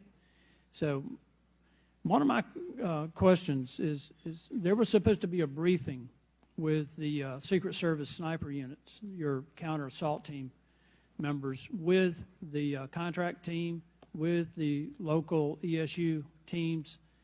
That didn't take place. Why was that? So I have been told that there has been a briefing. There was a briefing that took place. I've been told that there wasn't one. And again, we are still looking into the facts of the investigation. So well, let me ask you this. When were you informed that there was a credible threat against President Trump, former President Trump? When did you learn of that? Sir, the former president has a number of threats. I didn't ask you that. There was a credible threat from Iran. When were you informed of that? Answer the question. We have been monitoring the threats. You for knew the former before. president. You knew before the rally, okay? All right. The site security plan is generally drafted by the site supervisor and the site agent, probably out of the Pittsburgh district office. Did they take into account the credible threat against President Trump?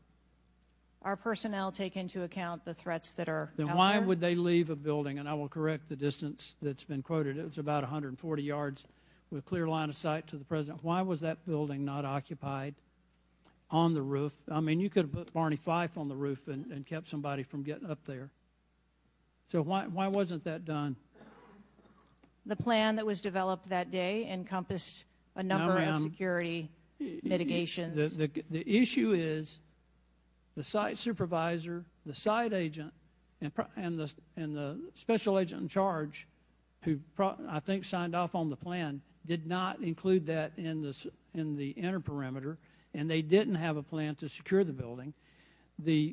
As I understand it, the Butler County ESU unit was situated on the second floor of a building next to that, but they didn't have a clear line of sight of the roof. The angle was too severe. The photograph that was taken of the young man, of the shooter, when he had the rangefinder, was taken at 5:15. It wasn't until 5:38 that photograph was transmitted to the Secret Service sniper units. I don't understand the lack of interoperability here in the communication process. I don't understand why people didn't perceive that as a credible threat. The video that Mr. Christopher Morphy had shown there was clearly a credible threat. So how is it that all of these mistakes could be made? How many explosive devices were found on or near the site? Again, I would have to defer you to the FBI. Madam, I believe they were in his car, and I think there might have been one near a main gas line. It wasn't just the fact that he had a rifle. It was the fact that he had the ability to inflict enormous harm, enormous numbers of casualties had those devices exploded. I want to know also, when your agents conduct a site review, are they fully informed of all of the threats that are being made against the principle that they're protecting? What I can tell you is that when our agents go out to conduct an advance, their whole goal is to ensure the safety and security. I understand what the goal is. The failure to secure that building not only put the former president's life in danger, it put the lives of individuals in the crowd in danger as well. I mean, the Reagan shooting, there were other people shot at that time as well. And the Secret Service members' lives were in danger. So I don't understand how you can continue to stay in the position you're in when this was a failure of historic magnitude. 43 years without anything like this happening. And you failed, in this case, in a spectacular way. Mr. Chairman, I yield back. Gentleman yields back. Chair recognizes Mr. Mfume from Maryland. Thank you, Mr. Chair. I want to commend you and the ranking member on your joint statement and for holding this hearing that we might all at least attempt to try to get some answers. Some of us, Ms. Cheadle, grew up in an era not too unlike what we see today in terms of political violence. And some of us remember the November 22nd, 1963 assassination of President Kennedy. Some of us, like myself, remember 2 days later when Jack Ruby on live TV shot and killed Lee Harvey Oswald. We've seen over and over and over since that time these kind of attempts, whether it was the assassination of Martin Luther King or Bobby Kennedy, or the attempted attack on George Wallace in Laurel, Maryland, the shooting in 1981 of Ronald Reagan, our friend and colleague Steve Scalise shooting here in D.C., and the unfortunate attack on Paul Pelosi, and now this matter regarding former President Trump. Let me try, if I might, to take another walk at this. People just assume that whoever is in charge takes full responsibility when there's never been, at least on this magnitude and scale, this sort of failure. So when members ask you, are you going to resign, and you say you have no intention to, they are perplexed, like many people who watch what's going on. And there's some things I just don't understand. Why was the building, the ARG building, placed outside of the perimeter when clearly it was close enough for someone to launch an attack? So again, sir, we are looking into all of the details of how the advance was comprised, but I can tell you that there was overwatch on that building provided that day. By a drone? I'm not going to get into the specifics of technology or assets that were used in this forum. I think it's fair to say the overwatch failed because the shooter got up on the roof and stayed there for a while, and people had pointed him out. So do you think that your overwatch was a failure in that case? I think that we need to know the full details to understand how this occurred. And why was the rooftop left naked to begin with? Can you tell us that, considering it was within the line of sight and so very close? Again, I can't speak to the specifics of this particular event site, but what I can tell you is that when the Secret Service develops an advance plan, they take into account a number of factors when they're building their advance. If there are buildings or areas of concern, and overwatch is one of those mitigations that they want to put in place, then they will cover off areas of responsibility. I understand that, but the shooter came to the attention of your agency 52 minutes before the former president got to the stage. Did anybody get assigned to watch or cover that individual who had already been seen with a advanced finder on him and other suspicious matters? Was anybody assigned to track him? So what I'd like to clarify is that a suspicious individual I got that part. was It's brought not a threat. to the attention I know. of our personnel. And again, having a rangefinder at an outdoor event. Well, let me ask you this. When the suspicious person was brought to the attention of the Secret Service, was anybody in the detail ordered to follow and stay with that suspicious person just because they might become a threat? So we have a number of teams that are on the ground. And again, we are trying to verify the timelines of when those notifications were made to our personnel so that they could assume the responsibility of trying to track that individual. Ms. Cheadle, there has been a lot of discussion, some of which raised itself earlier in this hearing, about poor staff morale within your agency. And I have the July 17th report of Government Executive, which is a credible reporting service for the federal government, for employees. And the 2023 ranking of places to work within the federal government showed, and this is through the Office of Personnel Management, that the Secret Service came in 413th out of 459 sub-agencies and agencies. Can you explain that? Certainly. What I can tell you is the Secret Service is a difficult job. It challenges our employees daily. It's holidays, it's weekends, it's no leave periods. But, Madam, people come to work knowing that. You do explain that when you hire somebody. They know that. It's the same with other agencies. They miss holidays. They come to work at odd hours. But to be one of the worst places to work within the federal government, 413 out of 459? I just need an explanation. What do you think as the director there? I think that this and that's the last question, but please answer Mr. Mfube's question.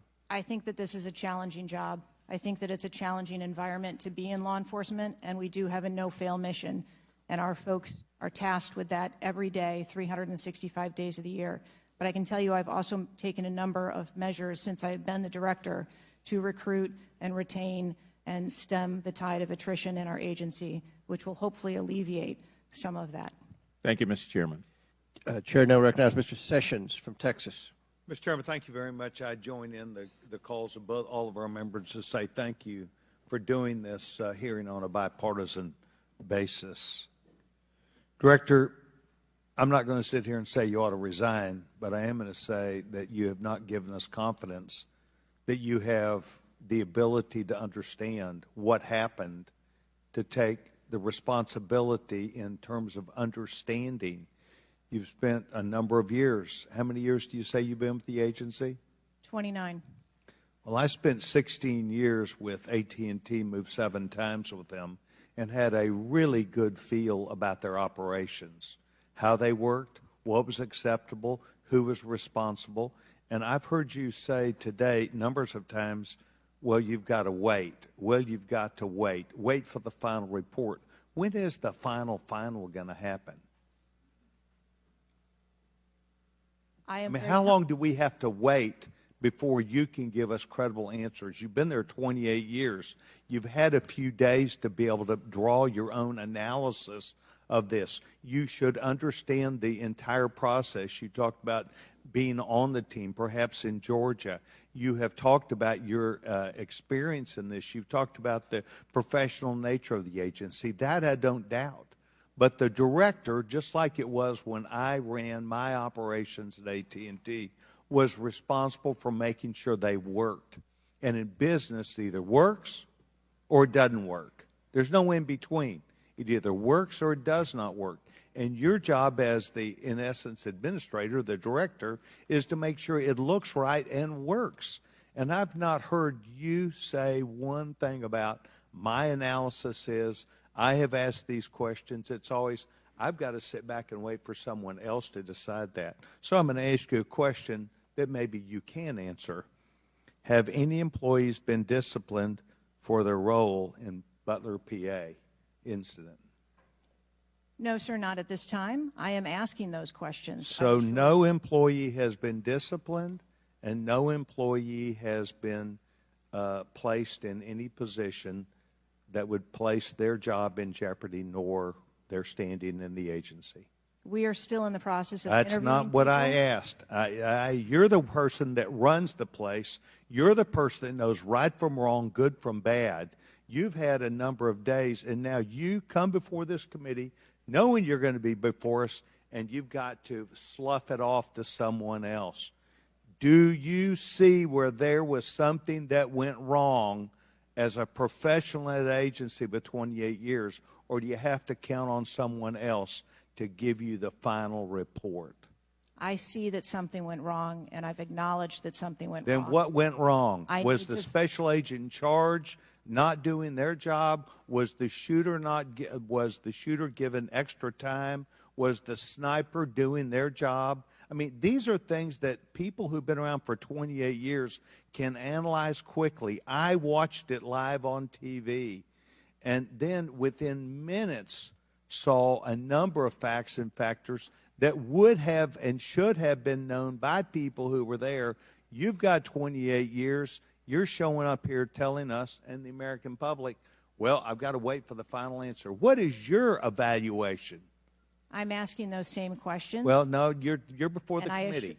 Tell us what went wrong. A special agent in charge, the person who was there. Tell us, and don't try and play a shell game with us. Do you have the ability to effectively, as the director of this agency, to understand what went wrong and at least tell us, I do or don't know what I'm doing? And we come away with, and I'm not asking for you to resign. I'm asking for you, if you've got this experience, then you should be able to say to us, we know what we did wrong. It was a failure in our system, and we're immediately making these corrections. That's why you're having a difficult time with this group of members of Congress, because we saw it too. We've seen the things, but you are the 28-year expert. You are the person that, and only you, that can make the changes. And I hear you say, well, I've got to wait for a final report before I, at 28 years experience. That is why we think what you're doing, the answers you're giving us, are not correct, and you are not using your professional expertise. Mr. Chairman, I will allow her to respond. I am asking those same questions, sir, and I assure you, when I have a full and complete report of exactly what happened, there will be accountability, and we will make changes. Before I recognize the question, just out of curiosity, Director, it's been 9 days. Every American wants these questions answered. Do you have a ballpark estimate of when what Mr. Sessions asked you would be able to answer? So I can tell time-wise? I can tell you on our mission assurance internal investigation, we are targeting to have that completed within 60 days. There's also an external investigation that is going to be taking place. There are a number of Office of Inspector General investigations as well, and we are working in concert. And then, of course, there is the Department of Justice, FBI, criminal investigation. Chair recognizes Ms. Ocasio-Cortez from New York. Thank you, Mr. Chairman. Director Cheadle, respectfully, what you had just laid out about 60 days. We are currently in the midst of an especially concentrated presidential campaign in the moment. That is also paired with, of course, elections happening across the country. They're happening in about 100 days. So the notion of a report coming out in 60 days when the threat environment is so high in the United States, irrespective of party, is not acceptable. And I think it's very important to understand that. This is not theater. This is not about jockeying. This is about the safety of some of the most highly targeted and valued targets internationally and domestically in the United States of America. So the idea that a report will be finalized in 60 days, let alone prior to any actionable decisions that would be made, is simply not acceptable. It has been 10 days since an assassination attempt on a former president of the United States, regardless of party. There need to be answers. Again, this committee, this is not a moment of theater. We have to make policy decisions, and we have to make them now. We do. And that may be that may require legislation. That may require policy that we must pass in the immediate term. And without that, we are flying blind. So the lack of answers and the lack of report is just simply not something that we can accept here. Director Cheadle, is there a standard perimeter that the Secret Service establishes around an event, or are those perimeters independently determined per event and scenario? There is no standard. Every event and every venue is different and treated as such. So each event has a different perimeter that is established depending on the logistics of that event. Now, you established earlier that the building upon which the shooter operated from was outside of that established perimeter, correct, for the Butler, Pennsylvania event? It was outside of our secure perimeter, yes. Now, that building was, I believe, 500. How far away was that building from the president? It was approximately 200 yards. 200 yards. Now,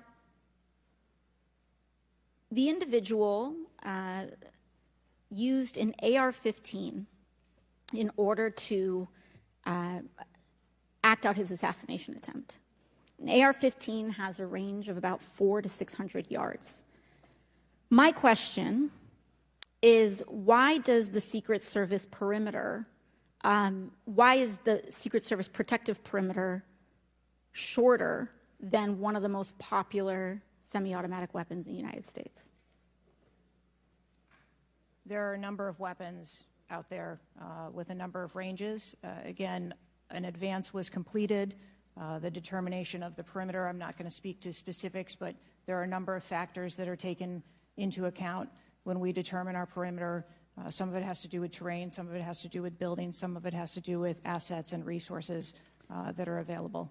And so what I'm hearing is that a perimeter was not established outdoors in an outdoor venue that would prevent an AR-15, which is one of the most common weapons used in mass shootings, from being able to be within the range of Secret Service protection. A perimeter was established, and even though there were buildings that were outside of that perimeter, it wasn't just that building. There were a number of buildings in the area, and there was overwatch that was created to help mitigate some of those buildings. Respectfully, Dr. Cheadle, as well, as a person who has experienced an enormous amount of threat incidents, including incidents that have never been reported publicly, there is a common pattern that happens here, whether it's Secret Service, FBI, Capitol Police, local departments. After a critical security failure, we often hear there will be an independent investigation. That independent investigation gets set up. Usually the expectation is between 2 to 3 months after the incident, and then nothing really occurs from there. The report is usually not satisfactory to the questions that are usually being raised here, and most importantly, corrective action is rarely taken. If I were to state anything that I think is profoundly important, is that we need to have answers to the public.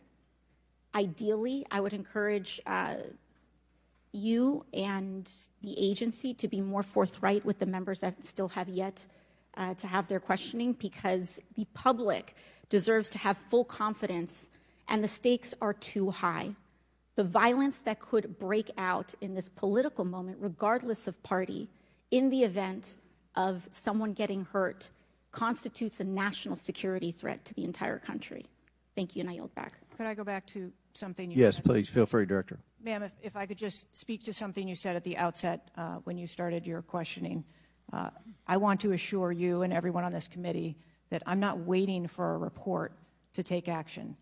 We have been conducting analysis all along, and we have been adding additional features to our security details since this incident occurred. And I'd hope you can highlight and illuminate what some of those are in the event of other members questioning as well. Very good.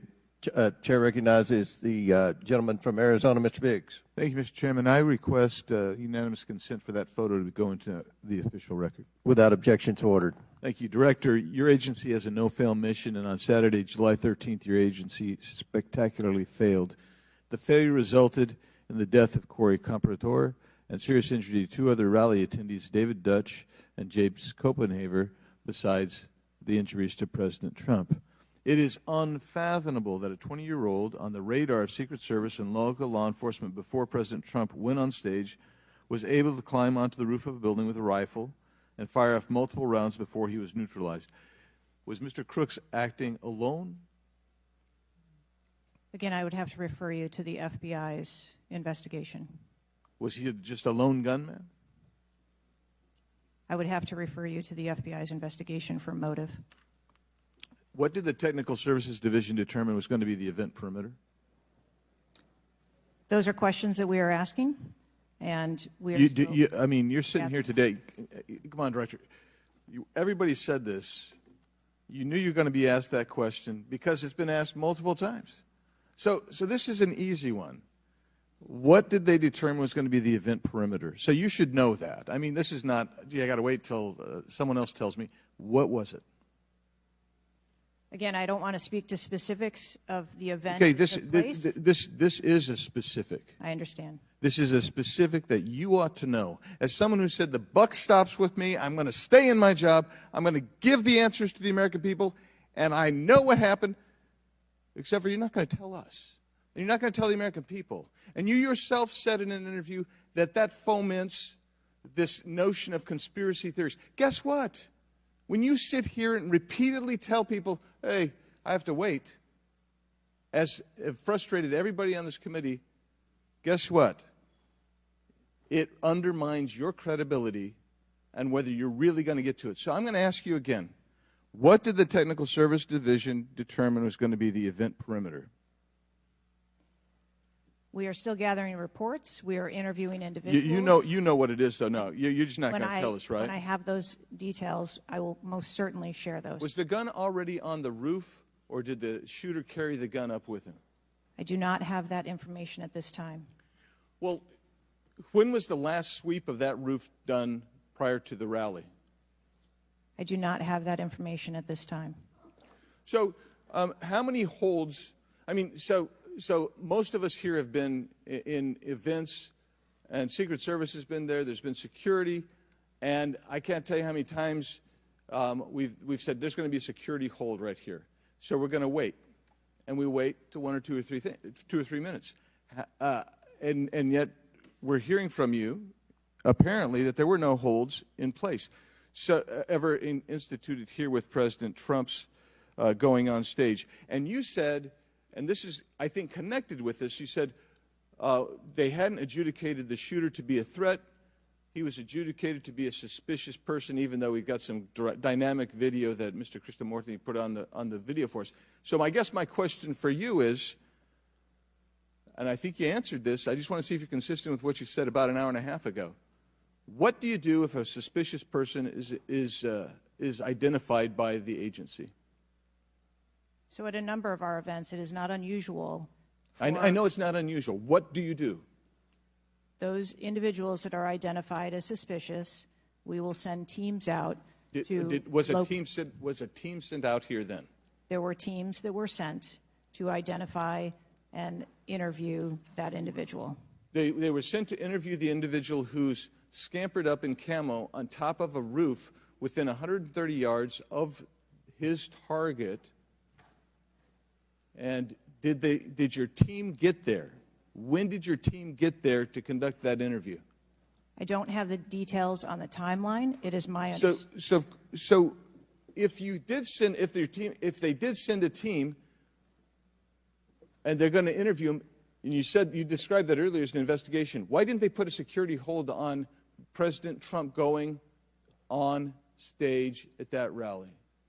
At a number of our protective sites, there are suspicious individuals that are identified all the time. It doesn't necessarily mean that they constitute a threat. Of course not. But here you got a guy scampering up the side of a building on top of a roof. It's identified to you, and you said you sent a team there. And you can't answer that. And this gets to one of my finer points, Mr. Chairman, if I can make it. And that is, we can have these kind of interview sessions, 5 minutes, everybody gets a kiss at the pig, 5 minutes, and she gets to stonewall us, not deliver answers. So we say, okay, we're going to put together a congressional committee, a blue ribbon committee. Same crap will happen. I am calling, and I'll support that, but I will tell you this, I am calling on the Speaker to give us and put together a truly independent commission of qualified former Secret Service agents, presidential and VIP protective services people who can actually conduct this kind of investigation and give us real answers, because I don't think you're going to give us those answers. You should have come today ready to give us answers. I call upon you to resign today. And I also would say I've got a bunch of UC requests, if I can go ahead, Mr. Chairman. Proceed with the request. Thank you. I apologize. It might That's all right. Go ahead. It might take a moment. Very important. Anthony Guglielmi, the Secret Service spokesman, one from him. Without objection, so ordered. Article, U.S. Secret Service says it previously denied Trump requests for additional resources, New York Times reports. Without objection, so ordered. Secret Service says it denied earlier Trump requests for more federal resources. Without objection, so ordered. Secret Service acknowledges denying some past requests by Trump's campaign for tighter security. Without objection, so ordered. Preliminary findings by Senator Ron Johnson and his committee. Without objection, so ordered. Articles entitled, Notice Anything Different About Trump's Secret Service detailed. Next, former Biden official corrects herself after saying Dems must turn their fire on Donald Trump to beat him. Secret Service director says buck stops with her, but she will not resign. Disney Star Wars Mark Hamill cracks joke about Trump's ear bandage following assassination attempt. Biden, I haven't engaged in inciting rhetoric. Trump has. I'm just talking about threat to democracy. Piece called Who is Secret Service Chief Kimberly Cheadle?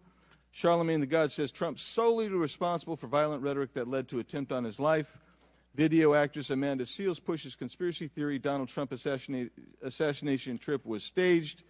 Report Secret Service identified rooftop as a potential vulnerability days before the rally. Watch BlackRock removes ad showing former President Donald Trump's would-be assassin. Why does the Biden administration have 100% confidence Secret Service after assassination attempt? Secret Service director, we didn't put snipers on the roof because it was kind of sloped. Here's what Thomas Matthew Crooks did in the days leading up to Trump assassination attempt. Secret Service director under scrutiny for diversity initiatives after Trump assassination attempt. The official story on Trump shooting makes no sense at all. Andrew McCabe says Trump assassination. Mr. Chairman, point of order. I'm happy to assent to all of them. I just so as to facilitate you don't want me our to proceedings. read? Is it too tedious? Well, we're not even really hearing them anyway. So if we could, it's up to you, Mr. Chairman. You would like me to slow? I'll slow it down. I was probably going too fast. Secret Service's explanations for security failures ahead of Trump assassination attempt are not adding up. U.S. reportedly received intel of Iranian plot to assassinate President Trump.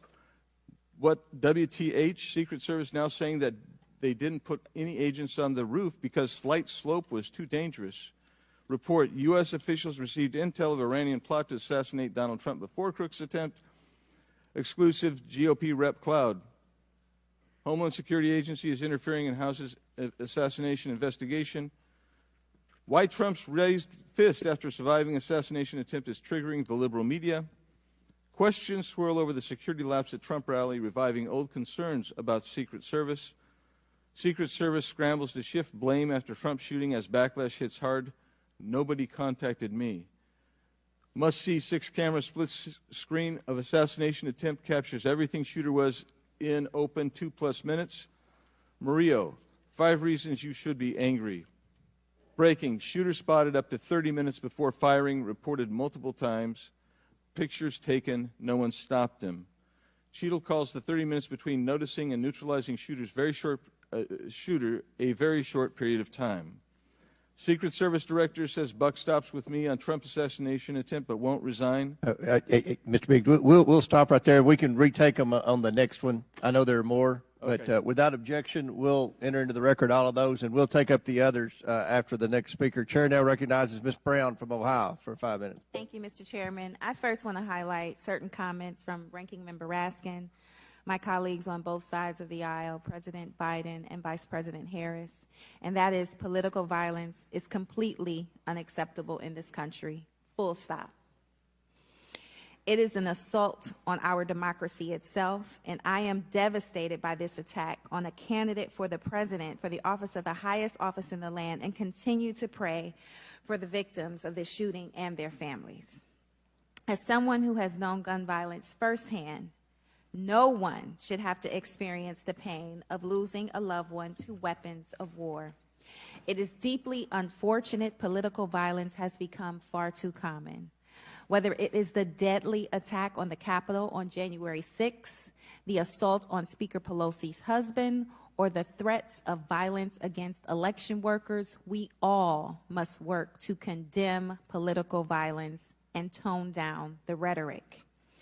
So, Director Cheadle, on behalf of the hardworking men and women of the Secret Service, can you give us some perspective as into what goes into securing an event like the rally? Like, how much time do you have to prepare? Thank you for the question. Generally, when we receive notification that there's going to be an event taking place at a venue, the advance team assignments are made, and there is a 5-day process to conduct walkthroughs, coordinate with staff, local staff, and whether it be campaign staff or the protectee staff, and then with local law enforcement on where the perimeter is going to be, the size and the scope of the event, how many attendees there are going to be, if it's an indoor rally, outdoor rally, what sort of assets are available locally, what sort of assets the Secret Service can bring to bear, and what the scope of the event that the staff is trying to accomplish. So to that point, how many agents were recommended or requested as opposed to how many were assigned? So I'm not going to get into specifics of how many were assigned, but those numbers that were requested were provided.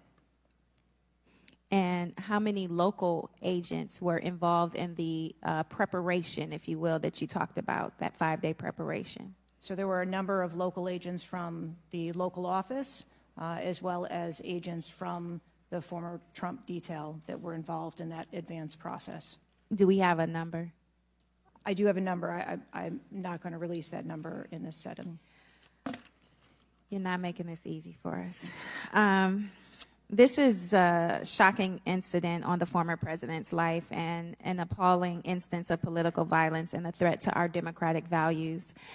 I'm thankful that the former president is on the mend. And again, I'm grieving for the family and friends of Corey Compatore, who lost a loved one in this shooting and now know the unbearable pain of gun violence. I really hope this serves as a reminder about our responsibility to attack policies, not personalities, to be honest and truthful, and to treat one another with dignity, respect, and thoughtfulness. And with that, I yield my remaining time to Ranking Member Raskin. Thank you, Ms. Brown, for those very powerful and moving remarks. Director Cheadle, we don't want to lose a presidential candidate to an AR-15 attack.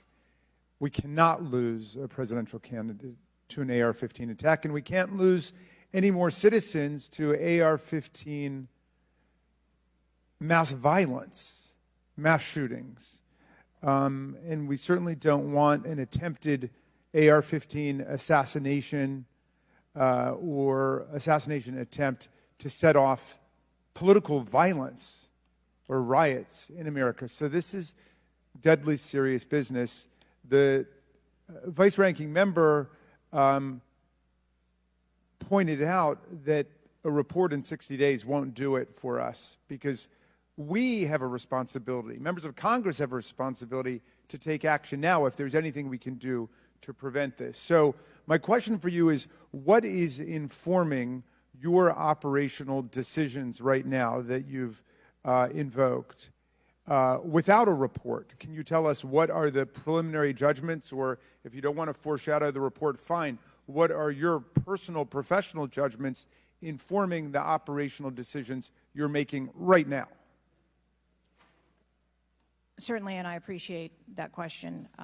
I don't want to make any preliminary judgments on what happened on this particular day, but I can tell you that we have looked at, as we did immediately in the aftermath, what the security plan for the Republican National Convention was going to be, and we made adjustments to the interior of the perimeter there. We looked at the the protectees that we have here in the Washington, D.C. area and our protective sites, and we did make some adjustments to their security posture. And as we continue to move through the next several weeks, even yesterday with the announcement of the president no longer running, we have made adjustments to the vice president's detail. We are already prepared for an eventual VP nominee, and we continue to make those assessments. I think it just shows how dynamic the environment is that this agency works in every day. So you've made the same kinds of common sense judgments and intuitive recommendations that members of the public and members of Congress are asking about right Yes. now. Yes. Okay, thank you. I yield back, Mr. Chairman. Thank And you, before gentlemen. I recognize Ms. Mace, I have to say, Director, we're pretty close to the halfway point during this. You answered more questions with an ABC reporter than you have with members of Congress. We have a lot more questions. The American people are demanding that we get answers to those questions, and that's what the purpose of this hearing is today. So I'm sure a lot of the questions that have already been asked are going to be asked again, and hopefully we can get some answers to those questions. I strongly implore you to answer those questions. You're here with a subpoena, and we expect you to answer the questions. Chair now recognizes Ms. Mace from South Carolina. Thank you, Mr. Chairman. Director Cheadle, the American people are watching, and they're wondering if there are any questions you can answer honestly today. So, Director Cheadle, I have a series of questions, very specific questions. I want very specific answers. Most of my questions are going to demand a yes or no answer. Do you understand? I do. Okay, my first question. Both sides of the aisle today have asked for your resignation. Would you like to use my 5 minutes to draft your resignation letter, yes or no? No, thank you. Was this a colossal failure? It was a failure. Yes or no? Was it a colossal failure is the question. Yes or no? I have admitted this is a terrible. This is a yes or no series of questions. Was this a colossal failure? Yes or no? Yes. Was this tragedy preventable? Yes or no? Yes. Has the Secret Service been transparent with this committee? Yes. Would you say the fact that we had to issue a subpoena to get you to show up today as being transparent? Yes or no? I have always been yes eager to or no? come You didn't and want to talk answer to the the question. committee. We had to issue a subpoena to get you to show up today. That is not transparent, by the way. You stated earlier Secret Service is not political. Is that correct? Yes. Okay. Would you say leaking your opening statement to Punchbowl News, Politico's Playbook, and Washington Post several hours before you sent it to this committee as being political? Yes or no? I have no idea how my statement got out. Well, that's bullshit. So, Mr. Chairman, I would like to ask unanimous consent to enter into the record articles by Punchbowl News, Political Playbook, Washington Post, all done at 5:24 a.m., 6:12 a.m., 6:34 a.m., a solid 3 to 4 hours before this committee got your statement. Without objection, so ordered. Okay. Is the Secret Service fully cooperating with our committee? Yes. Okay, you say you're fully cooperating with this committee. On July 15th, this committee sent you a list of demands of information that we wanted. Has the Secret Service provided this committee a complete list of all law enforcement personnel that were there that day? Have you done that? Have you provided a list to the Oversight Committee? Yes or no? I will have to get back to you on that. That is a no. Have you provided all audio and video recordings in your possession to this committee, as we asked on July 15th? Yes or no? I would have to get back to you. That is a no. You're full of shit today. You're just being completely dishonest. Mr. Chairman, Mr. Chairman, I point of Come on. We have to maintain decorum in this committee, no matter how have you provided upset we any get. and all memos to this committee that we've asked you on July 15th? Have you provided all memorandums within the Secret Service? I would have to get back to you on that. That is a no. You are being dishonest or lying. You're being dishonest here with this committee. These are important questions that the American people want answers to, and you're just dodging and talking around it in generalities. And we had to subpoena you to be here, and you won't even answer the questions. We have asked you repeatedly to answer our questions. This isn't hard. These are not hard questions. Have you provided us all communications from the Secret Service related to that day and that rally? Have you provided this committee? We've asked for this information on July 15th. Have you provided any of this information that this committee has asked of the Secret Service? Any of it? I'll have to get back to you. Have you even read this letter that we sent you? Did you even read this? Yes. Okay. And you have said you don't know, you have no idea. Well, the answer is no. We haven't gotten a single document or piece of information or data from you or your agency in related to the rally that we have asked you for. So was this attempted assassination of Donald Trump a failure of training or execution or both? I think that those are answers that we need to examine. Training, execution, or both? Which one? I think those are answers. All right. How many Secret Service personnel have lost their jobs due to this colossal failure? At this time, none. How many Secret Service personnel have been required to take a refresher course on how not to let people shoot Donald Trump? Our personnel are currently operational. We are examining the facts of this investigation, and we will make the changes necessary. What time did law enforcement become aware that there was an individual on the roof with a clear line of sight to President Trump? I am still verifying timelines. Of course. 9 days in, you have no answers. How many minutes went by between the time law enforcement saw and took photos of crooks and the shooting? How many minutes? I am still verifying timelines. 57 minutes. Thank you, Mr. Chairman, and I yield back. Gentlelady yields back. Before I recognize Ms. Stansberry, I believe I want to recognize Mr. Mfume for a unanimous consent. Yeah, thank you, Mr. Chairman. I beg your indulgence. I meant to do this earlier. I'd like to have unanimous consent that it be submitted for the record.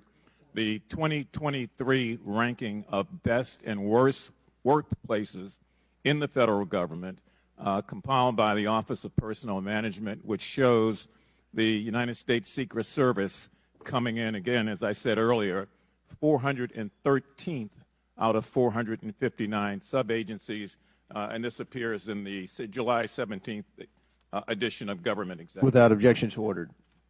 Chair now recognizes Ms. Stansberry from New Mexico.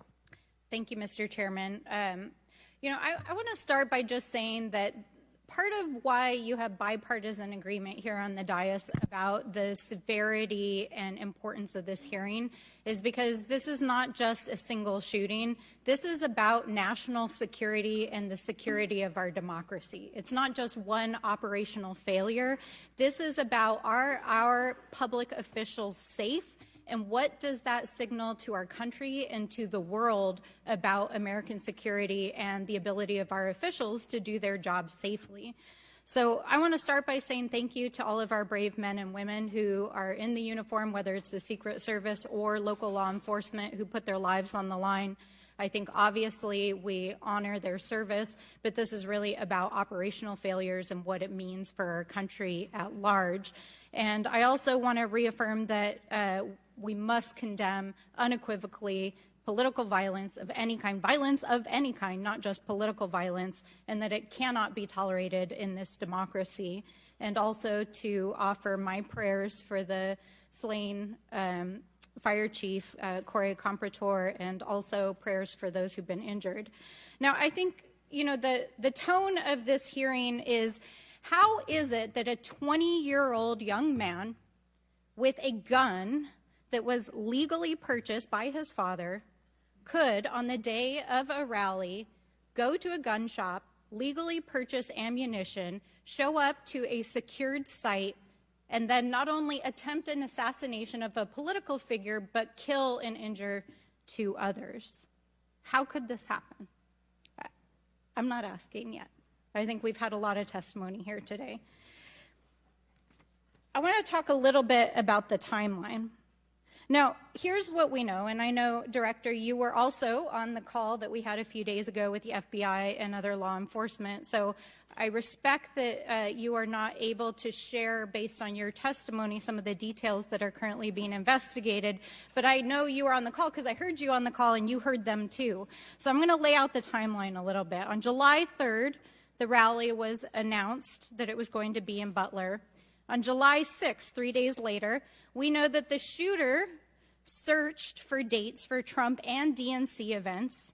On July 7th, so this is 4 days after the announcement, the shooter went to the site. He actually physically went to the site. On July 12th, the shooter went to a gun range where he and his dad regularly go and practiced shooting. And the next day, on July 13th, he went to the site again before the rally began. We know that he then went and searched online for a gun store where he went and he purchased 50 rounds of ammunition, went home, got his father's AR, which was legally purchased, and returned to the venue. At 5 p.m. that evening, this is more than an hour before Donald Trump actually took the stage that evening, local law enforcement were made aware that there was a suspicious man. In fact, at 5:20, local law enforcement flagged that he had a rangefinder, and they radioed their concerns and sent around pictures of the individual.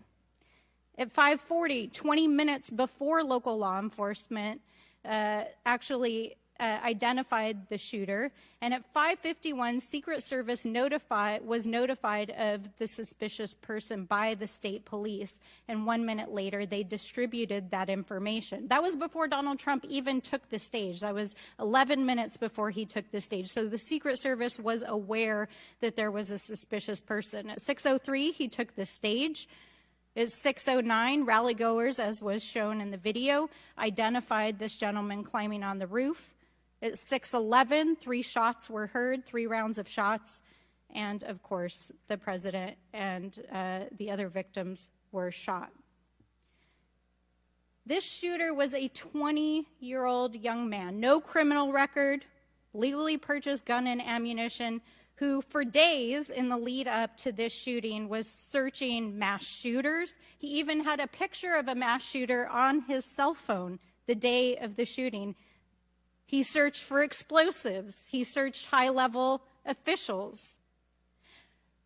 So the American people want to know, how did a 20-year-old young man with access to a military-style weapon actually bring it onto an unsecured perimeter who for days had been planning a mass shooting event? And I think that, Madam Director, with all due respect, the answers that we've received here in this hearing today are completely unsatisfactory.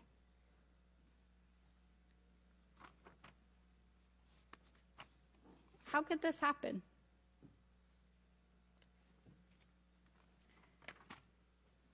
We need answers. We need answers not just for the family members of the gentleman who was killed and those who were injured, but we need answers for our democracy. Because as others have stated here today, we are in a highly politically charged environment right now. We are only weeks away from one of the most significant presidential elections in American history, and it is clear that our public officials' safety has not been secured. And it is not just a matter of one shooting, it is a matter of national security. So I hope that you will take our comments to heart. I hope that there will be accountability, and we need answers. And with that, I yield back. Chair now recognizes Mr. LaTurner from Kansas. Thank you, Mr. Chairman. Director Cheadle, I have a question just right off the bat. Something that you've bragged about repeatedly is that you've increased protection for the 36 individuals that the Secret Service is also entrusted with. Is that correct? I think I stated that we currently have 36 protectees, and that we continue to make evaluations on where those levels of protection are provided. You've mentioned specific increases in protection that you've provided for some of those individuals, correct? Correct. Based on what? Well, some of it has been as a result of the tragic incident that occurred on the 13th. We went back and reassessed where we were at in providing protection and wanted to make sure that we were not, overlooking anything considering this most recent incident. So the Secret Service needed to learn that allowing a rooftop 150 yards away from a protectee, not putting that in a perimeter, not having someone guarding that roof, that information is new to you, and it's caused you to increase protection to other folks that are under your care? I think it is prudent, after any incident that occurs, to go back and take a look at your current practices and see if there is anything that needs to be done differently. It's inconsistent because what you said earlier to Mr. Turner was that the protection that you were offering to President Trump was in line with the current threats, him being a former president, him being a nominee of a major political party, the threats from Iran, the protection that you're providing him was adequate. Do you stand by that statement? Yes. Okay. Do you think it's a problem that the Americans' trust in the federal government is an all-time low? Do you think that's a problem? I think that it's unfortunate. I don't know why you're quibbling with my word. Is it a problem or is it not? I think the American public deserves to have trust in their federal government. Okay. I don't know why you're being difficult. It's a simple question. Are you concerned about the increasing prevalence of conspiracy theories going on out there right now? Yes. I am too. You've been incredibly inconsistent with your answers before this committee today and what you were willing to reveal. You've acknowledged that the shooter was identified with a rangefinder, that President Trump's detail was sufficient for the threats he faced from Iran, that certain details were erroneously reported, in your words, but you haven't been willing to provide any information about the decision to place the building in question outside the perimeter, the explosives placed in the shooter's vehicle, the use of a drone by the shooter, or when exactly the Secret Service identified the shooter as a threat rather than merely suspicious. What is your standard today for what you are willing to answer and what you are not? Because you've been inconsistent. I'm certain that you can understand that some of the information that's been provided to you thus far has come from the FBI's investigation and has come from information that we have released. I want to make sure that information that is being provided to this committee is consistent and is factual. But the question about the drone that the chairman asked at the beginning of the hearing, he said, do you know this information? And you acknowledge that, yes, you do know the information, you just don't want to tell us. I guess my question is that if you wanted to wait till the end of the investigation to draw conclusions, which you've acknowledged you're not, you're drawing conclusions right now and making changes. But if that was your standard, that you want to wait till the end of the investigation to draw conclusions, okay, at least you would be consistent in that. But what we're wanting to know today, and what would dispel some of the conspiracy theories out there, what would increase trust with the American people, is for you to let facts out, for you to tell us what you know. And I want to understand from you, why is that a problem? Why is it inconsistent with a quality investigation to release to the American people today at least the information that you know for sure? Because you certainly know for sure more information than you're willing to give us today. I have released that there was a failure and that there are gaps that we need to make sure that they don't happen again. That's not acceptable. That's not enough. That doesn't quell any conspiracy theories out there. In your 27 years of experience, would you have been concerned about an elevated location within 150 yards of a protectee that did not have a Secret Service presence? Just based on your experience. What I can tell you is that every site and every venue No. I'm asking for your experience. Looking at this situation, would that have been of concern to you? Or would you have agreed that it's fine, it doesn't need to be covered? What I have explained today You're is not going that to answer. there was... Is it true that at 5:45 p.m., approximately 18 minutes before President Trump took the stage, the Beaver County Emergency Services Unit noticed the shooter on the roof and photographed him? Is that a fact or not? That is the information that I have from the FBI's report, yes. You haven't been willing to share whether or when this was communicated to the Secret Service, so I'd like to get into the difference between suspicious activity and threatening activity. Is it suspicious or threatening if an individual is seen around the perimeter with a rangefinder? Is that just suspicious? That could be termed as suspicious. If that same individual with the rangefinder is found on a rooftop, is that still just suspicious, or is that considered threatening? That could be termed still as suspicious. All right, my time is over. Mr. Chairman, I yield back. Thank you. Chair now recognizes Mr. Frost from Florida. Thank you so much, Mr. Chair. And obviously, I want to start by stressing that political violence is always unacceptable, and acknowledging that this is still an ongoing investigation. But oversight hearings like this are essential components of an investigation, and I want to thank the chair for pulling this together. Madam Director, I appreciate you for being here. The events of July 13th raised serious questions about the efficacy and thoroughness of the security protocols in place.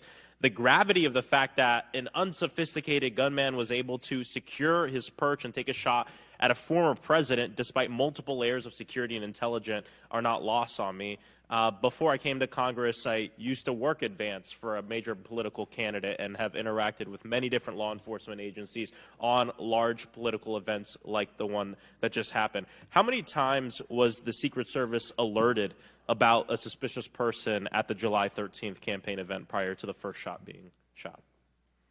I don't have an exact number to share with you today, but from what I've been able to discern, somewhere between 2 and 5 times there was some sort of communication about a suspicious individual. To the Secret Service specifically? Mm-hmm.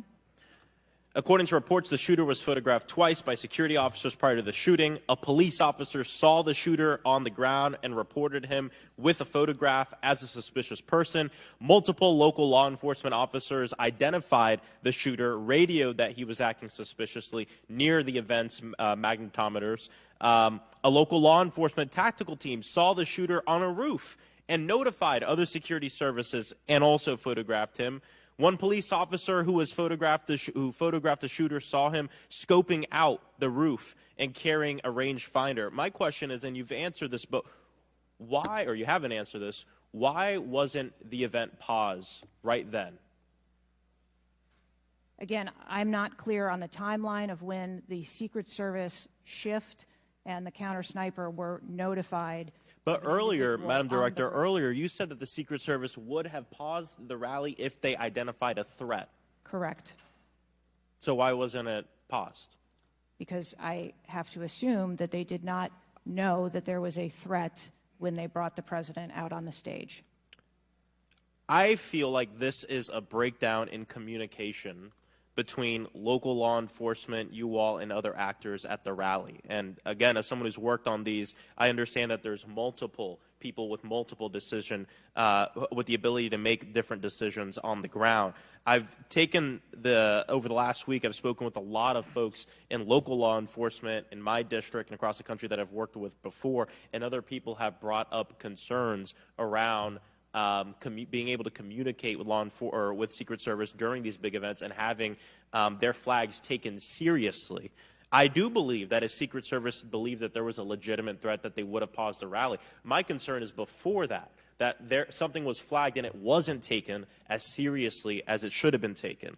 So I think this shows an issue with communication. And I want to know, Madam Director, what you intend to do to fix that, not in 60 days, but now. We are in the middle of a presidential election, obviously a former president who had an assassination attempt, another rally goer who was killed due to this gun violence. We now have a presumptive nominee of the Democratic Party who's also historic, first black woman to be running for president. And so I am worried about everybody's life. What do you all intend to do to fix this communication breakdown and making sure that you actually take what local law enforcement, local folks are saying more seriously? We take what local law enforcement relays to us seriously. Let me just be clear on that. As far as the communication, but not this time. We always trust our law enforcement partners and have a great relationship with them. We are looking at whether or not there was a communication breakdown. If that was the case, we will take steps to ensure that we correct that, because to your point, we cannot have a communication breakdown. Madam Director, does you mentioned that the perimeter of the event did not include the rooftop where the shooter was. Does your responsibility and the Secret Service's responsibility to protect a principal stop at the perimeter of an event? Our responsibility is to ensure the safety and security of the event itself and the protectee who is attending that event and the personnel who are protecting. So you would say the fact that the rooftop was outside the perimeter is not an excuse for what happened, saying that it was outside the perimeter of the event? I am not offering that as an excuse. Okay. Thank you. I yield back. Gentleman yields back. Chair now recognizes Mr. Fallon from Texas. How did a 20-year-old loner with a week's notice pick the absolute best location to assassinate President Trump when the entire Secret Service missed it? Director Cheadle, in your leadership, your agency got outsmarted and outmaneuvered by a 20-year-old. How can we have any confidence that you could stop a trained professionals from a nefarious nation state? Those are absolutely questions that we need to have I know the answers questions, to. but the fact of the matter is we can't have that confidence. Director, do you have the ability personally, and do you have the authority to beef up security of any of your protectees? Yes, I do. Okay. So were you also aware there was a credible threat President Trump was facing? He was facing a heightened security threat to a foreign adversary? Yes. Okay. So given that there was an increased threat to President Trump's life, was he provided a full security complement akin to what a sitting U.S. president would receive? He was provided a full complement of security based on the threat assessment that we had. That's not my question. And the venue. My question is, if he'd been the sitting president, would he have had the same security he had on July 13th, or would have been beefed up? There is a difference between the sitting president So your answer is he didn't. and continuity of government and the responsibility So he that we did have. not. Okay, there wasn't a CAT team, a full CAT team on site. There wasn't counter-surveillance teams on site. But this is the thing. You just said you had the ability to beef up the security. You knew about the threat, and you didn't. And that's as telling as it is chilling. We have satellite images from the Butler Fairgrounds. Have you visited the site? No, I have not. 9 days and you have not visited the site. You should have been there that night. Did you talk to, that evening, did you talk to the team, the heroes that surrounded the president? Did you call them that night? They were still operational work. So that's an answer is no. Did you call them the next day? President. Yes, I spoke with You called them the very next day, not the day of. Or was it 72 hours after? I don't know the timeline, but I spoke with Okay, them because you're under oath. immediately I following. think it was 72 hours after. You waited 3 days. What is immediately clear is that there are a number of structures that need to be secured. Of these, Director, other than the first, immediate 4, what's the most dangerous site that should have been secured? Because Security 101, you got to mitigate the high ground. Yes. Okay. Do you know what the next most dangerous site, what was the closest structure to the president, other than the 4 immediate ones that you had your counter-sniper teams on? There are a number of structures around that event site. You know who the shooter knew? The shooter has visited the site 2 more times than you have, and he had a drone, and he picked the AGR building. So you said, do you remember in an ABC interview you did that you didn't have people on the roof of the AGR building because you were worried about safety because of the slope? I recall that statement. Okay. Does the Secret Service have written policy you can share with us about slope roofs? No. Okay. So why'd you act like there was one? Because is it your practice to comment on enormous events of enormous national implications when you're ignorant of the facts? That's rhetorical. So here's this thing with the slopes. You go all up to like 1812. You can go to a 112, which is about as flat as you can get without it being completely flat. And you're saying that there was a danger, safety concern there. But the problem is, Director, you put your counter snipers on a 312 roof, which is steeper than the 112. And by the way, the 112 is ADA compliant. You can build a ramp for a wheelchair on a 112 roof. So these are nothing but pathetic excuses, and they make no sense, and they're a bunch of cow dung. All the law enforcement I've spoken with over the last 9 days are amazed that the AGR rooftop was not secure. And you want to know why? Because it's dangerous. I have never had any long gun training in my life. I own an AR-15, and last time I shot it one time my whole life. It was 6 years ago. That is until Saturday, where we recreated the events in Savoy, Texas. We recreated what happened in Butler. I was lying prone on a sloped roof at 130 yards at 6:30 at night. And I knew that he had a scope. I didn't know what kind, red dot or magnified. So I shot 8 rounds from both. You know what the result was? 15 out of 16 kill shots. And the one I missed would have hit the president's ear. That's a 94% success rate. And that shooter was a better shot than me. It is a miracle President Trump wasn't killed. Corey Comparator's life is over because that damn shooter made it on the roof. And it wasn't the roof that was dangerous. It was the nut job on top of the roof. You know what else is dangerous? I believe your horrifying ineptitude and your lack of skilled leadership is a disgrace. Your obfuscating today is shameful. And you should be fired immediately and go back to Garden Doritos. Mr. Chairman, I yield back. Chair recognizes Ms. Lee from Pennsylvania. Thank you, Mr. Chair. I'd like to thank the chair, the ranking member, for coming together and holding this hearing. But I have to say, I don't think any of our concerns have been addressed today, and what little we've learned has not inspired much confidence. I will just say that we obviously can't allow the violence we're seeing in this country become the norm or a commonplace, but that seems to be where we're heading.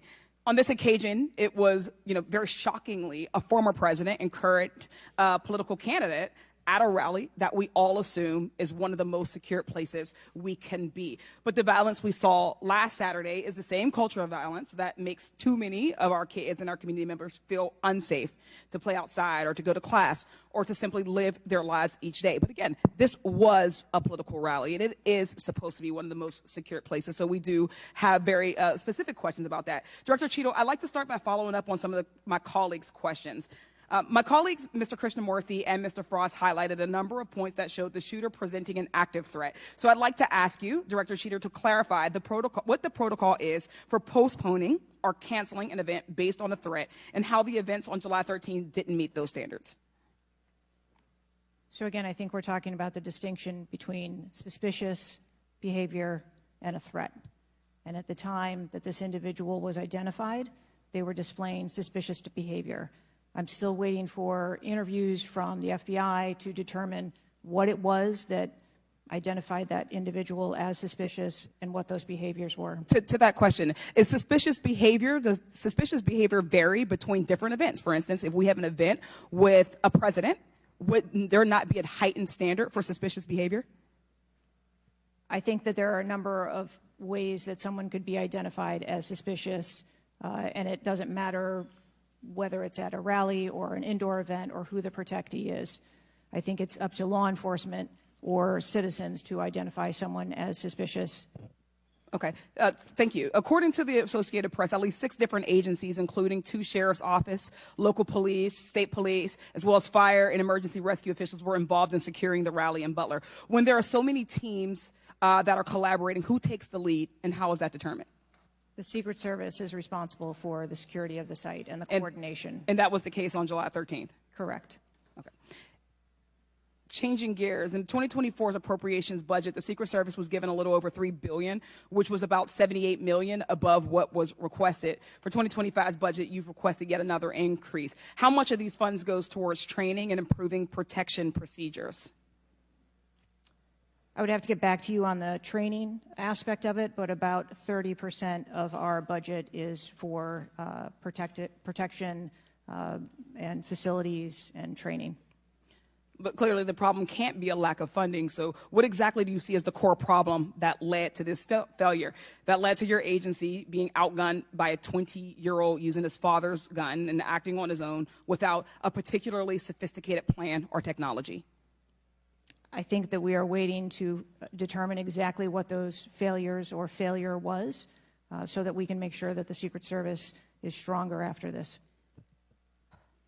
So we've heard a lot today that you can't answer because it's an ongoing investigation, that you're still figuring out the details, and that you won't answer basic questions. You've said 60 days for the investigation, but I simply don't think that's acceptable. Do you really plan to keep avoiding questions and the American people's questions, ours and the American people's questions, for the next 60 days? I'm not avoiding questions. I want to make sure that I am providing factual and accurate information. Certainly, but is there no in-between, right, between what is obviously a fact and what you can surmise from the details that you already have? I assure you, when I have a full and complete report of what took place on that day, I will certainly come back and make that available. Certainly. Studies indicate that the United States is experiencing increasing levels of political violence and tension. Does the Secret Service see increasing political violence as a threat to its work? And if so, how is the Secret Service adapting its strategies and protocols to account for increasing political violence? We are constantly evaluating the threats that we receive and monitoring that, and we make adjustments on a daily basis to our protectees based on what those threats are and what actions we need to take. Yes or no? Do you believe that stricter controls on the availability of assault weapons would make it easier for the Secret Service to fulfill its missions of protecting public officials? I think the Secret Service is tasked with providing a safe environment, which is why we put into place a number of mitigation factors. Certainly, but do assault weapons make it easier or harder for you to do your job? I think that any weapon makes it difficult for us to do our job. Okay, I yield back. Chair Doe recognizes Mr. Donalds from Florida. Thank you, Chairman. Director, real quick, at what time was Secret Service aware of the active threat against President Trump? Director, what time? So the Secret Service was aware that there was an individual who had been identified as suspicious, and that individual was attempting to be tracked down. At what time? I don't have a specific timeline other than to tell Director, you, it's been 9 days. I At understand what that. time? I want to make sure that I give you factual information, sir. Director, have you talked to the agents on the ground that day? Yes, I have. You've talked to all of them. Mm-hmm. Your senior team has talked to every agent that was on the ground that day. Yes, we have. Have they all corroborated the same time they identified the shooter or they were made aware of the shooter either by attendees in the crowd or a local police department? There are a number of reports of when those times were made. Was it those 5 minutes notifications. before the first shot rang out? No, Generally speaking, was it 10 minutes before the first shot rang out? no. It Was it 15 minutes before the first shot rang out? It was less than that time frame when it was identified as a threat. How many days before the shooting took place did Secret Service actually do their advance work to secure the facility that the rally was going to be held at? 5 days. In the 5 days prior, when the security advance team did their work, did they identify the rooftop as a potential threat? Again, I'm pulling those reports and that information. It's been 9 to days, conduct those Madam interviews. Director. Did they notice a rooftop 150 yards away that was a potential threat? Yes or no? I am certain that the rooftop was noticed. I am pulling the reports. What was the security parameters around securing that rooftop? What did they do? There was overwatch provided for that rooftop. Did Overwatch fail?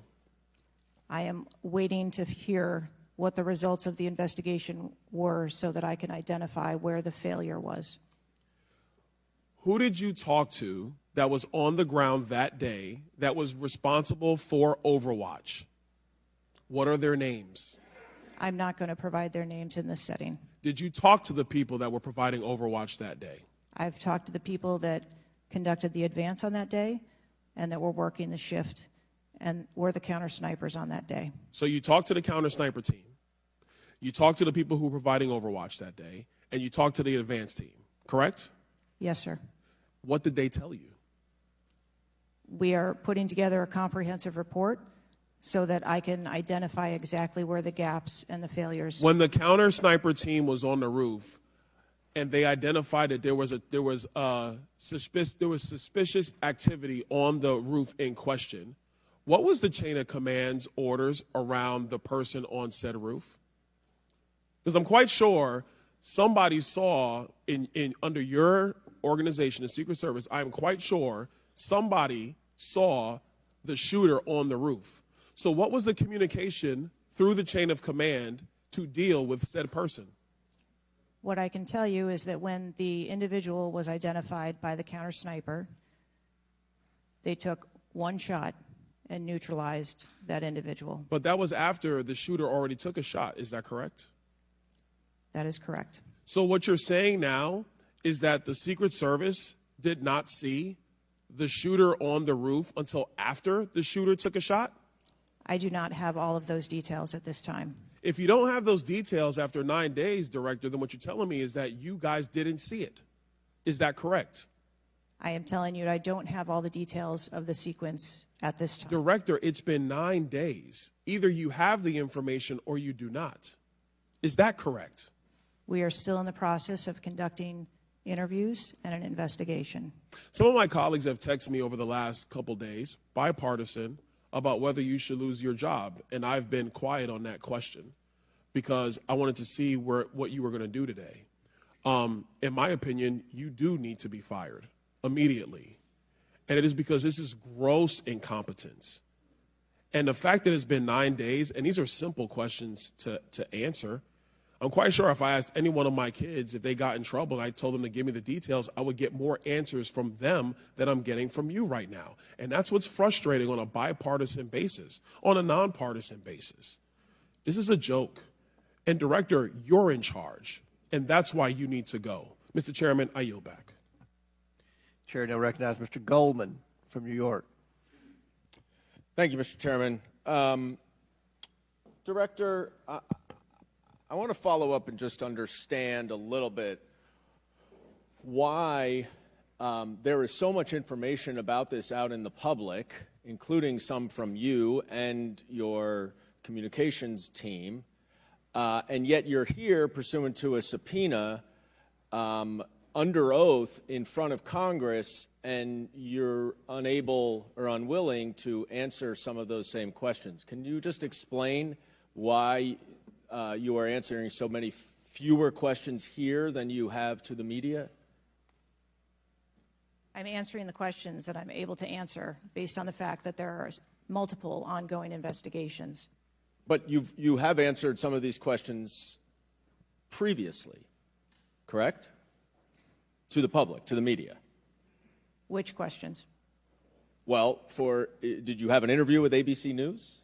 Yes, I did. Okay. And did you explain the interaction between local law enforcement and the Secret Service, and that local law enforcement was responsible for securing the perimeter of the building where the shooter was? I said that the Secret Service is responsible for designing and implementing and executing the security plan, and that we rely on the assistance of our local law enforcement partners to assist us with that plan. Let me ask you something. Were you given any instructions about what you can and cannot answer here today? My ability to answer questions is solely reflective of the fact that there are multiple ongoing investigations, and I want to make sure that I provide accurate information that doesn't conflict with any of those investigations that are going on. So is it your view that you can't talk about anything that happened that day until those investigations are completed? My view is that I want to make sure that this committee and the American public gets correct and actual information. And so is it your view that that can only happen after the completion of the investigation? It is my view that when the investigations are complete, that we will be able to share that information. And how about before that? If I have factual information that I can share before that, I absolutely will. I'm guessing you have factual information as to when the suspicious photograph of the suspicious person was relayed to the Secret Service. There's a timestamp on that text message or whatever it was, correct? Sir, I'm sure you can understand that when you're dealing with text messages, emails, and other communications, the timelines don't always match up. Not really if they're time-stamped, but let me move on. Because you have acknowledged that this was a major security failure. Is that right? Yes. Do you acknowledge that it was a major security failure not to secure the rooftop of the building that the shooter shot from? I believe at this time that the rooftop was provided Overwatch. I acknowledge that we are unaware at this time how the individual was able to access the roof. Overwatch meaning from other counter, sniper, other higher points? Correct. And so was it a failure then that when that shooter was on the rooftop that Overwatch did not identify him before he fired his shots? I don't have the timeline of how the individual accessed the roof, where they accessed the roof, or how long they were on the roof. Let me ask a couple things quickly. You have testified here about all the resources that the Secret Service needed to deploy to protect the NATO summit and all of the leaders here. Is that right? Yes. Did you have to rely more on local law enforcement because of the NATO summit for this event? The Secret Service routinely works with local law enforcement at every event. It doesn't matter whether it is a NATO summit, NSSE, the RNC in No, but that's not my Milwaukee. question. Obviously, there's a natural give and take as to, I'm sure, how many agents you deploy and how much you rely on local law enforcement. Did you have to rely more on local law enforcement because there were fewer Secret Service assets available because of the NATO summit? No. I hope we get answers before the completion. I don't like the fact that the media has received far more answers than Congress has. If this is a function of getting your ducks in a row, I assume you have access to a lot of these reports and a lot of this information, and you should have come prepared here today. And I would just want to flag, Mr. Chairman, before I yield back, that I want to just point out one thing that my colleague from Texas was talking about. When he said he recreated the shooting twice with an AR-15, and he had a 94% success rate, 15 out of 16 shots. I don't know why that doesn't convince him that we should get rid of AR-15s, but clearly we need to do something about the prevalence of AR-15s and weapons of war on our streets. And I yield back. Chair now recognize Mr. Perry from Pennsylvania. Thank you, Chairman. Director, I guess 60 days is the time of the investigation. Is that the information that you've put out, or where did that come from, 60 days? Or is that just information that the committee members are talking about? I stated that earlier today. I've asked Okay, my 60 team. days. So are you receiving regular updates? You're in charge of the Secret Service. This is about your organization, what happened 9 days ago. Are you receiving regular updates from the FBI on their investigation? Yes, I am. So you know some things are true, some things are probably not true. We want to talk to you about the things that we're hearing about and find out if they're true. You've been in contact with the FBI, then you're getting updates on a daily basis, right? Yes. Based on what you said. Okay, so, and are you confident that the person in question, Mr. Crooks, was the only person firing that day against the president or the crowd? Is he the only one? I'm not asking you yet if he acted alone, but is he the only one, or can you say that with certainty to the American people? That is the information I have at this time, yes. Okay. Does it appear he acted alone? That's the information we have at this time. Okay. Now, let's talk about the fact that he was noticed as a person of interest, of concern, suspicion, as you say. Your PI team, how do they stay in? There's a sea of people. How does the PI team get to that individual that's in question in the sea of people? How's that individual tracked? Our protective intelligence teams that work at our sites are paired up with a local police counterpart, and so they work in conjunction together. So they just follow them around, or let me ask you this. Looking at the site, you have multiple perimeters, right? You have the secure perimeter, the inside perimeter, you have multiple perimeters. Was the AGR so-called building the highest location affecting the site of the rally? Was it the highest location? I believe the highest location at the site was where our counter snipers were. What about the water positioned. tower adjacent? What about how high is the water tower? I don't have the height on the water tower. Okay. Seems like water towers are pretty high, at least in the photo. It looks like there might actually be a building right behind the AGR building that is even higher than the building that Crooks fired from. You're familiar with cover, concealment, and defilade, right? You're familiar with those terms? Yes. So how would your sniper team or your PI team track the individual and give vectors to Secret Service on the PI team to get to that individual to question him? And how would you cover the defilade, the cover and concealment of low areas that you can't see from where your sniper team immediately adjacent to the president were sighted? How would you do that if you're not up on the high ground? So when our counter sniper teams go out and conduct an advance, they have a methodology and provide a grid system that our response teams are able to vector in if they see something that is troubling. So when Mr. Jordan asked about the assets that were requested, let me just ask you about assets requested. Were aerial assets requested for this event from either the Secret Service or state police or anybody else, drone, manned, otherwise? Aerial assets, were they requested? I can't speak to what the local just asking police if they were may have requested. conversations with the local police, but I can tell you that the assets that were requested from the Secret Service for the site that day were all granted. But were aerial assets requested? I didn't ask if you used them or what you used. Were they requested? Overwatch was requested and Aerial. was provided. Is that aerial? Because Overwatch could mean on the water tower or not on the water tower. Can you be specific, ma'am? I'm running out of daylight here. I understand. If you're asking me about specifics, whether or not there was... Is it not clear what I'm asking you? Were aerial assets requested by the President, by Secret Service, by anybody? Were they requested?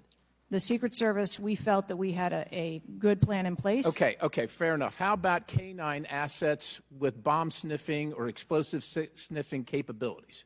Requested. I didn't say they were present. Were they requested? Those requests were fulfilled. They were requested and fulfilled. Mm-hmm. So was the Crooks vehicle inside any of your perimeters? No, it was not. It was not. How did you...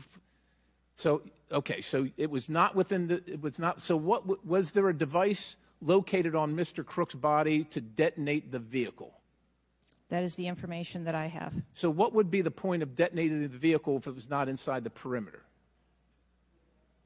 I have no idea what Mr. Crook's motivation was. Ma'am, the fact that you haven't, I'll close with this, Mr. Chairman, haven't even visited the site. I understand there are other things going on, but the culture of your organization, the culture that doesn't, do you know how tall the president is? How tall is the president? President Trump, how tall is he? I don't, he's over 6 feet tall. I don't have Okay, the so exact- do you assign agents based on their ability to cover physically and carry, if necessary, the President of the United States when you assign them to this mission? Is that a parameter that is considered? I assign agents to work our protectees that are capable and have been trained by the Secret Service. I understand they're trained, but if you're not tall enough, it has nothing to do with, we're not mad at you, but if somebody's 7 feet tall and you're 5 feet tall, there's going to be a delta there that is problematic in protecting the protectee. And I'm asking, is that a consideration when these agents, not saying you, but when they're assigned to the protectee? The agents that are assigned to our protectees are perfectly capable. Okay, ma'am. So of the providing culture is what I'm protection. concerned about, because the primary objective here seems to be something other than securing the site, securing the principal, and securing the people at the site. And that's the concern based on the answers that you've given today so far. Without a yield, Mr. Chairman. Chair now recognizes Mr. Moskowitz from Florida. Thank you, Mr. Chairman. Thank you for this hearing. I want to thank the subpoena that you sent. I want to thank Ranking Member Raskin and your work, the letter you sent to the committee. And I also support the creation of a commission to get to the bottom of what happened. Director, I just want to give you an honest assessment of how this is going for you today. Did you happen to catch the hearing many months ago in education where there were a bunch of university presidents and Elise Stefanik asked a very easy question and couldn't get an answer? Did you see that hearing? No, I don't think I did. Okay, well, let me tell you, it didn't go well, and the short end of that story was those university professors all resigned. They're gone. That's how this is going for you. This is where this is headed, okay? This is, I don't know who prepared you for this. I don't know how many times you've testified in front of Congress. But a president was almost assassinated live on television, not just for Americans, but for the world to see. And this being your first opportunity, I understand there's an ongoing investigation. I understand there's things that you can not talk about. But the idea that we're getting less than you did on television is something that Democrats, Independents, or Republicans are going to find unacceptable. My high school, Marjorie Stoneman Douglas, was on the list of mass shootings that Representative Raskin held up. That very day, the school resource officer, a police officer, did not run into the building. He hid in the stairwell while the shooter was in the building. He stayed outside, never helped. Okay? He also directed other officers who showed up on the scene not to go into the building. When it was determined that the failures in response and training, and that the sheriff fired nobody in his agency, Governor DeSantis then removed that sheriff. I supported the removal. So here's my question. You said there's going to be accountability. I understand you don't want to give us names. When you say that, are you telling the committee that once it's concluded, you're prepared to fire the people on the ground who made poor decisions that day? I'm prepared to take the actions necessary. No, that's nonsense. Okay? Accountability. The failure was human. That doesn't mean they're bad people. It means they failed that day. and a former president was almost assassinated. Okay? Are you prepared to fire the human failure on the ground? Yes or no? When you have the names of where those failures were, they're people. It's not like a piece of technology failed. It was people who failed that day. Are you prepared to fire them? I don't have an answer as to whether. Well, then how can there be accountability if you're not prepared to fire someone? And the reason why your name is going to be the person who's held accountable, the reason why members in this committee are calling for resignation, and I join in that, or for the president to fire you, is because you're saying there's going to be accountability, but you can't commit that people are going to get fired. Let me ask this question a different way. If Trump had been assassinated that day, if the gunman had succeeded, okay, would you have come and tendered your resignation? I would still be sitting here because I would want to ensure the integrity of the investigation. Totally understand. That's a fair answer, that you would have set up that process. But would you have had the honor to come in front of the committee and say, former president was assassinated on my watch, there should be new leadership?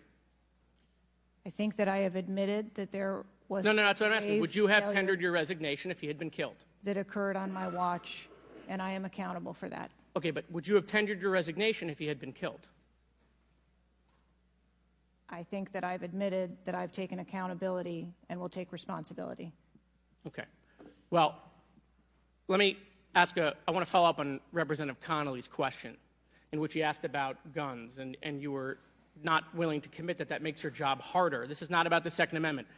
If there were over 400 million guns on the streets, if all of those guns were machine guns, would that make your job harder to protect people? Again, I think weapons that are out there. If all of those guns were rocket-propelled grenades, would that make your job harder? Yes, sir. Yes. Okay, thank you. Perfect. This is not a trick question. Thank you. Okay. I won't ask the other 15 things I was going to do. I was going to do drone strikes, but it's okay. So that's all we were asking. It creates a challenging environment. It has nothing to do with the Second Amendment or people's rights, but it does make your job harder. So credit to Representative Connolly for asking that question. One last thing, Mr. Chairman, and I'll conclude. You know, there was a question asked, is an Iranian assassin more capable than a 20-year-old? And I have been tough on Iran. I probably have more resolutions on Iran than almost anyone in Congress. But I can tell you it isn't Iranians walking into schools and grocery stores and movie theaters and churches. It is 20-year-olds, right? And some of them are mentally unstable. And they have access to guns. And they're domestic terrorists. Someone talked about Christopher Wray. Christopher Wray has talked about domestic terrorism. And so, yes, we collectively come together on foreign threats, and I am not at all debasing the fact that there are foreign threats here and abroad, but there are domestic threats, and we have to get to the bottom of how we stop domestic terrorism, because it was a 20-year-old who walked into my high school and killed 17 people. He was plenty capable, and he was an Iranian. Thank you. Chair now recognizes Mr. Timmons from South Carolina. Thank you, Mr. Chairman. Director Cheadle, we've asked you a lot of questions and haven't really got a lot of straight answers. I have intentionally created a line of questioning that I think that you can answer. So the first question is, do you agree that the allocation of Secret Service resources should correspond with the risk profile of any given event? A higher degree of risk at one event should get more resources. Is that fair? That is fair. Okay. And when two events occur at the same time in the same geographic vicinity, that the risk profile of each event should be taken into account, and whichever event is greater risk should receive greater resources. That is correct. Okay, so I'm going to go over the Trump event. So this was publicly announced July 3rd, Butler, Pennsylvania. The venue is an outdoor fairground, open air, no existing security. The crowd size was expected to be tens of thousands. It ended up being over 20,000. There were general and specific threats from foreign adversaries. As the chairman of intelligence remarked, Iran has said they want revenge, as well as when President Trump was in office, he made a lot of people mad, terrorists to be included all over the world. And, you know, President Trump is the former president and the future president. So I would say that that is a fairly high-risk event. Would you agree? Yes. Okay, let's conversely, the First Lady had an event at a casino in Pittsburgh, just a few dozen miles away. It was a dinner for the Italian Sons and Daughters of America. It was publicly announced on July 10th What's interesting is that the casino is actually extremely secure. They already have magnetometers existing prior to this event even being announced. It was in a ballroom. And the size of the crowd, a mere 400. There were no specific threats. There may have been general threats. And the asset is the First Lady. Those seem like there's a huge disparity relative to risk. Would you agree? Yes. Okay, thank you. Multiple whistleblowers and various media outlets have reported that the Pittsburgh field office of the Secret Service allocated 12 additional post standers to the First Lady's event and 3 additional post standers to the Trump rally. Is that correct? There were no assets that were diverted from the First No. Lady's This is a very simple question. I'm not asking if anyone was diverted. Did the First Lady's event that was relatively secure, especially compared to Trump's rally, get 12 assets? And did the First Lady's event get 12 assets and Trump's get 3 from the Pittsburgh field office?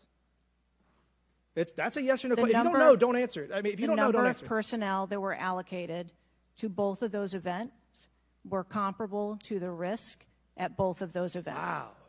Really? So you think that the Pittsburgh casino, 400-person in a ballroom with ingress, egress through probably a very well-guarded parking garage was 4 times more dangerous than a 20,000-person rally in an open field with the former president, future president? You think that that's 4 times more dangerous, the casino event? I didn't say that at all. Well, they got 4 times the resources from the Pittsburgh field office, who was likely in charge of the final walkthrough for both events. I mean, we've continually highlighted the failures of the Secret Service at the Trump rally. And, you know, you have the former and future president getting shot. You have multiple injuries, 1 fatality. And I would have to think that if we had 9 more post standards, 9 more individuals that have the training and the integration into the Secret Service defense of Trump at that rally, that I have a feeling that Crooks would have had somebody come say hello to him before he fired a bunch of shots. Do you think that's possibly true? There were significantly more assets and resources available at the former president's event than there were at the First Lady's Who made the event. decision to deploy 12 post standards to the casino where the First Lady was having a 400-person dinner, and only 3 people from the Pittsburgh field office to the 20,000-person plus Trump rally? Who made that decision? There were additional Secret Service resources available at the former President Trump's event. Who made that the day. decision to deploy 12 to the First Lady's event and 3 to the Trump event?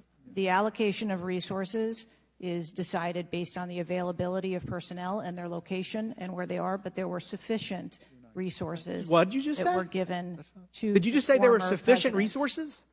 President Trump event got that shot. day. Someone got killed. There were not sufficient resources, clearly. There was And a it gap. doesn't take 27 years of experience to know that.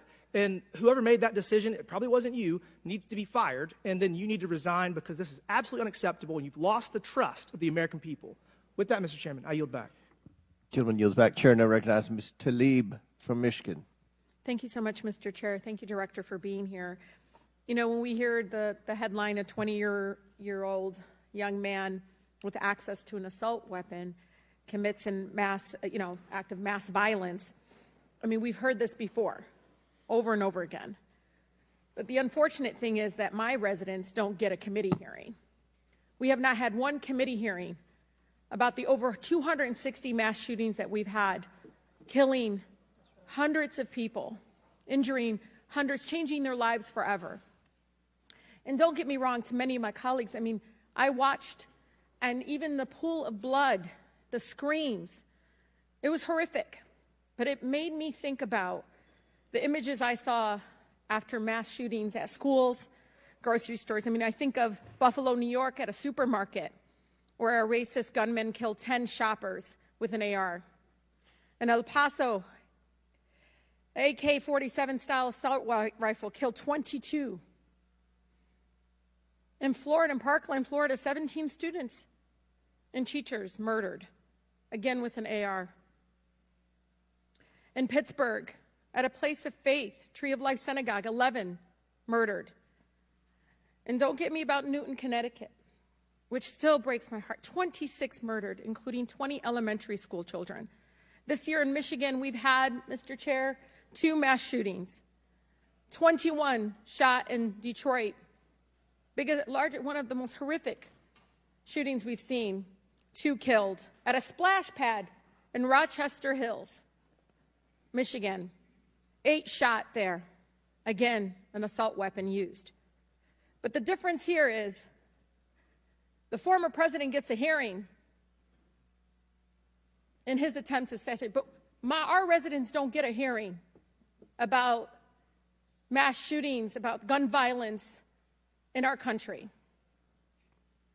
You know, Mr. Chair, I ask this wholeheartedly. You know, they don't have Secret Service to protect them. They don't. I don't have these mass agencies protecting our kids in the schools or the supermarket, movie theaters, or going to a block party in Detroit. I don't have that. We don't have that. But I can't believe we're just going to focus on that and not the fact that we're hearing yet again in the headlines a 20-year-old young man having access to an assault weapon, a weapon of war many of my veterans say they have to be trained to use. But he can get it, wasn't safely stored by the parent, grabbing that gun, and innocent lives were lost. Director, I know you got asked about this, and I think it's important, though, for us to hear this. But how difficult is your job when there's such easy access to assault weapons in the streets? I think the job of a Secret Service agent and officer is incredibly difficult. I think the environment we deal with every day and the dynamics of the threat environment is incredibly difficult. These are brave men and women who put their lives on the line, and a day like we had on July 13th is a day that no one in my agency ever wants to have as their responsibility. It is an incredibly difficult job. Yeah, I immediately thought of the children in the audience. I mean, when you think about going to a rally with your family, again, their lives are forever changed. The incident are never isolated. I really believe these incidents are never isolated. And I know Detroit Free Press had reported that the 20-year-old Pennsylvania shooter looked up the 2021 Oxford High School shooting in Michigan. Can you comment on what information this shooter was looking up in regarding the tragedy of Oxford High School, where it took 4 of our high school youth there? I'm sorry, I'm not able to. The FBI has those details. So you can't even tell us, I mean, was he looking at the type of weapon? How many? Yeah, unfortunately, I don't have those details. Do you have, I mean, did they share that with you, though? I don't have the full content of what his searches were. I think that they are still in the process of examining all of his devices. Okay. Again, the impact, I want to be really serious about this. The impact on our families is more than just this political rally, Mr. Chair. We have to talk about this, even if we're in disagreement. Let's talk about it, because I've seen statistics that show that we could be saving lives now if we ban these weapons of war from being able to buy it at the local store down the street. I mean, we just can't continue to allow this to happen. And unfortunately, my residents are not former presidents of the United States. They don't get a hearing. They don't get Secret Service, any of that. And even among those that are expressing the failed in the system, they just deserve better. They truly do. Thank you, and I yield. Chair now recognizes Mr. Burchett from Tennessee. Thank you, Mr. Chairman. Ms. Cheadle, the shooter was set up on the roof of the AGR International building, as we know. Was the roof identified as a potential vulnerability days before the rally? To my knowledge, yes, it was. Were agents or officers inside the building? If so, what floor were they on? We had local police officers inside the building. The roof looks like it's a tin roof. How did no one inside that building hear someone moving on top of a metal roof? I don't have the details of all of the interviews that have been conducted yet. When will you have those? I have been asking, and I want to have that information as soon as you do. Okay. As well. Why did Secret Service fail to block the line of sight from that roof? I think that the Secret Service put together a plan where they were counting that roof in as part of their overwatch, and that was the plan that they had put in place that day. If you weren't going to put a security personnel on the roof, why not at least use drone technology or aerial surveillance to monitor the rally? There are a number of times that we do use drone technology. I'm not speaking specifically to this event and what was utilized or not. There are times when drone technology is available and helpful at events, and there are times when it is not appropriate. Do y'all use Signal? Do you personally use Signal to communicate with any official from the White House? Signal on your phone. Oh, on occasion, I'm sure that there are people that use Signal, yes. Okay. Do you use it to speak with the White House? Use Signal? No, I do not. Okay. When was Thomas Crooks first identified as a person of interest? Let me help you. At 5:10, he was spotted with a rangefinder at 5:51. And when did Secret Service notice him? Again, I don't have those specific timelines, but it was a relatively short period of time. Let me help you. 5:52. Ms. Cheadle, why was President Trump allowed on stage 10 minutes after the Secret Service spotted a suspicious individual? That seems to me to be the worst thing of all. Of all the breakdown in all this communication, all the BS you've been feeding us here today or not feeding us, that seems to be the question. So as I've stated before, there are a number of events where suspicious people may be identified. That doesn't necessarily... Ma'am, I submit to you, you got a guy who's going to be the next president of the United States. He's on stage. I've been to these events. We've all been to these events. A car backfires, and there's a 15-minute dadgum wait. That's not acceptable. Did the Secret Service tell President Trump they'd spotted a suspicious individual before he was shot? I am unclear as to what the communication was with the former president at that I'll time. take that as a no. Did y'all deny President Trump's request for more security, yes or no? And when was the most recent request for additional security? The rally request for security, all of those requests were fulfilled. And were there any personnel redirected to Jill Biden's rally? No. Who made the decision on the direction of agents at either one of those rallies? I'm unclear as to your question on the direction of the agents. I said, who directed those agents to be at Ms. Biden's rally or President Trump's rally? The specific agents. So there is a methodology in which agents are available for assignments, and they are assigned based on either geographic location or logistics or flight. Ma'am, I appreciate all that, but that methodology about got President Trump killed. Was the security detail guarding President Trump a temporary detail? The personnel who are assigned to the former president's detail are assigned to him. Why was there a different detail on the opening night of the convention than the detail that was guarding him in Pennsylvania? The president has a very large permanent protective detail assigned to him. They work shift work, and so it could be that people you saw at the rally were not working the same shift the day that he was. I can assure you, ma'am, somebody that's a lot shorter than the president was not at the convention, and the people that were cowering down behind the mass of agents that were on top of the president were not in the convention hall. At least I didn't see them.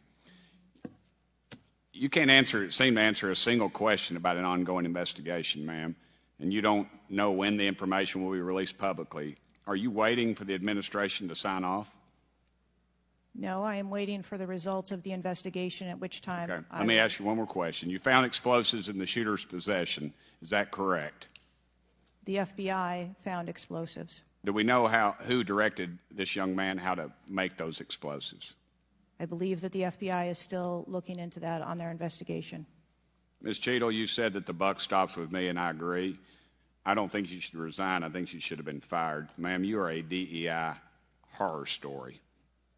I've told my daughter multiple times, my wife and my daughter, we talk to her all the time about how she's going to succeed in life. She'll succeed in life by achieving. Ma'am, you have not achieved today. You've let the American public down. If it was up to me, you'd be gone. Thank you, Mr. Speaker, Mr. Chairman. Chair now recognizes Mr. Crockett from Texas. Thank you so much, Mr. Chair. And let me just pick up where my colleague from Tennessee left off. Director Cheadle, was the incident on July 13th due to DEI, or rather systemic failures in communication and potentially safety protocols? The incident on the 13th has nothing to do with DEI. The incident on the 13th has to do with a failure or a gap either in planning or communication. Thank you so much. In fact, I have a few articles that I will enter into the record once I wrap up that actually acknowledge a number of women specifically for their valor in their service, whether it's been in various levels of law enforcement. But, you know, I want to stick here for just a second, because earlier you had a conversation in which there was a discussion about training. And I want to talk about training, and I want to talk about the fact that there's been a little bit of dancing around as it relates to this being a suspicious person and this being a situation that was perceived to be a threat. And it seems as if there's a different analysis that takes place. One of my questions has to do with if you have any bias training that your officers undergo. And the reason that I ask that, because as a civil rights lawyer, I have learned so many times in having to deal with law enforcement that there usually is not a perception of a threat when it is a young white male, even if they are carrying a long gun. Yet a lot of times, at least in this country, when it comes to law enforcement, there is a perceived threat just by somebody having a little bit more melanin in their skin. So I'm curious to know, because a lot of times, one of the things that we have consistently pushed for on my side of things, and when I say my side, is once we are looking at a tragedy in which law enforcement made an error, is the bias training and whether or not our officers are getting it. So I'm curious to know, in some of the training that you talk about that is part of your budget, has bias training been part of that? Yes, it is. Okay, thank you. I know that today is a rough day, and on that day in Pennsylvania, it was a rough day. And the reality is that I understand it, and you may or may not know the answer to this question. In the space in which this event took place, it was an open carry space. Is that correct? That is correct. Okay.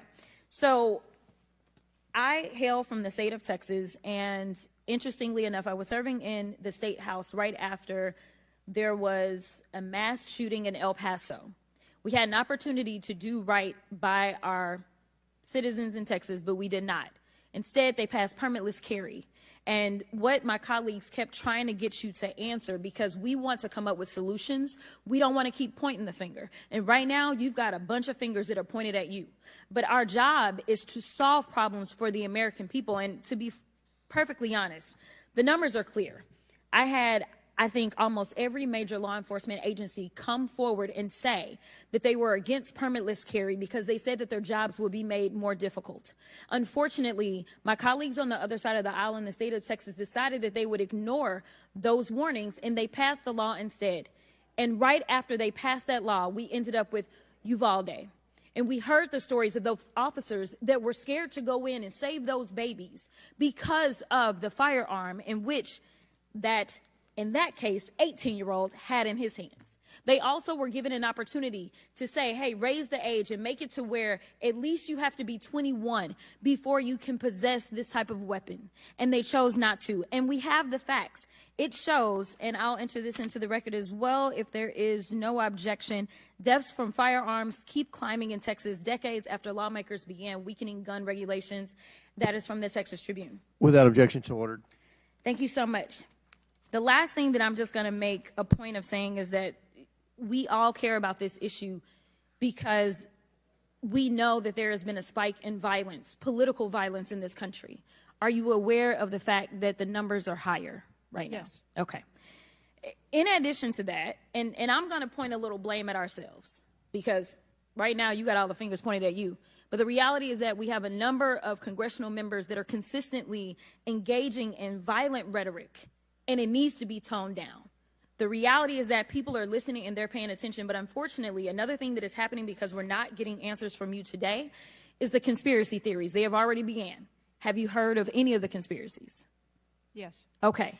The problem with these conspiracies is that when people believe that, say, the president of the United States ordered a hit, or they believe it was an inside job, or whatever conspiracies they believe because they don't have any facts in front of them, that potentially incites the next level of violence at the next event in retaliation for this. So we are only begging for your job as it relates to being the director, as well as the men and women that you are protecting as their director, that you keep them safe by making sure that the American people have the information that they need so that they can feel as if Secret Service is on the side of the American people, and ma'am, I don't doubt that Secret Service is on the side of the American people. But right now, so long as these conspiracy theories continue to fester, it is going to make your job that much harder. Thank you so much, and I yield. Chair now recognizes Ms. Marjorie Taylor Greene from Georgia. Thank you, Mr. Chairman. Ms. Cheadle, I'd like to remind you that you're under oath. The site team has a senior supervisor, an advanced team, a protective intelligence team, a counter sniper element, and detail. Who was the agent in charge? How long has she been the agent in charge? And what is her Secret Service background? So I'm not going to provide a name. Why not? You're here to answer our In this questions. forum, I'm not going to provide names of. You stated in your testimony, you said, I am here today to answer your questions. That is correct. Answer the question. I'm not going to provide names of our personnel. Why not? Today. The American people are demanding these answers from you today, Ms. Cheadle. I will do the best to provide you accurate information based on the facts that I have at this time. You're not answering our questions. The advance element coordinates with other intel or law enforcement partners, identifies threats and weaknesses at the sites and movements. We'd like a copy of the advance report. Have you brought it here with you today? We will comply with the request for the documentation that has been requested. When will that be, Ms. Cheadle? Because you should have brought it today. I am certain that our personnel are working on obtaining all of that documentation. I don't believe you, and neither do the people watching this hearing. You're not doing well, as Mr. Moskowitz informed you. You've been sitting here for over 3 hours, and I have you know the entire country is demanding you resign and demanding that you be fired if you do not resign. Things are not going well for you. You need to answer the questions. Was there a protective intelligence team, and what technical resources were utilized for that event, specifically drone or helicopter assets? There were a number of technical assets that were deployed for that event, and there was a protective intelligence team that was assigned to that event. Why was Crooks able to fly a drone over the entire area the day of the rally and the day of his assassination attempt? To my knowledge, he did not fly the drone over the entire area. How did he fly a drone over the area, period? Any part of the area? Again, I would have to go back and check the timeline of when that took place and when the event. Why didn't you bring the timeline with you today to answer our questions? I don't have all of the answers on the timelines based on the criminal investigation. Were you not prepared today to answer our questions? I am prepared to answer the questions based on the information and wanted to be able to provide. Do you have a timeline at all from any of the day? I have a timeline that does not have specifics. That's shocking.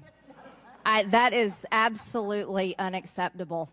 That means you are a failure at your job. Let's talk about things that are prohibited in Trump rallies. And I've been to a lot of Trump rallies. Backpacks and bags.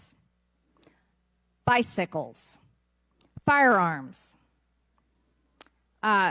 any type of weapon, or any other item determined to be a potential safety hazard, like a rangefinder would be one. At 5:10, Crooks is first observed by one of the snipers, AGR Sniper 1, at the building. 5:10, President Trump was shot in the face at 6:11 p.m. 5:28, AGR Sniper 1 takes a picture of a bicycle and 2 bags. Those belong to Crooks. 5:32, AGR Sniper 1 spots Crooks looking at his phone and using a rangefinder. 5:55, Butler ESU Command confirms receipt of photos and states they have been relayed on. 6:05 p.m., AGR Sniper 1 later communicates that Crooks is seen moving northeast in direction of Sheetz and that Crooks has a backpack. 2 minutes before the shooting, while President Trump has been allowed to take the stage, people see Crooks laying on his stomach in a sniper position on the roof, and they're yelling he has a gun, and they are trying to alert law enforcement and Secret Service. Why was Crooks not shot by the snipers? Why was he allowed to be there? As soon as the individual was identified as a threat. They were No. What do you consider to be a threat? A man with a gun laying in a sniper position, a man that had a backpack, a man that had a bicycle, a man that had a rangefinder. At what point is he determined a threat? An individual with a backpack is not a threat. An individual with a rangefinder is not a threat. What about a man laying on a building that has direct line of sight of President Trump with a gun that people are screaming and pointing out? Is that a threat, Ms. Cheadle? Once that individual was identified, they were neutralized. No, they were neutralized. Crooks was neutralized after he shot President Trump in the face, Ms. Cheadle. Is he only a threat once he fires the weapon? As soon as the counter sniper identified that individual, they were able to neutralize them. How were people in the crowd? Okay, then let's just take it this way. People under your command did not consider him to be a threat, yet people in the crowd knew he had a gun and considered him to be a threat. That means that you are a complete failure as the director of the Secret Service, that people under your command don't perceive a man laying on a roof with direct line to the president with a gun. They don't perceive that to be a threat, yet the people in the crowd do. How is that possible?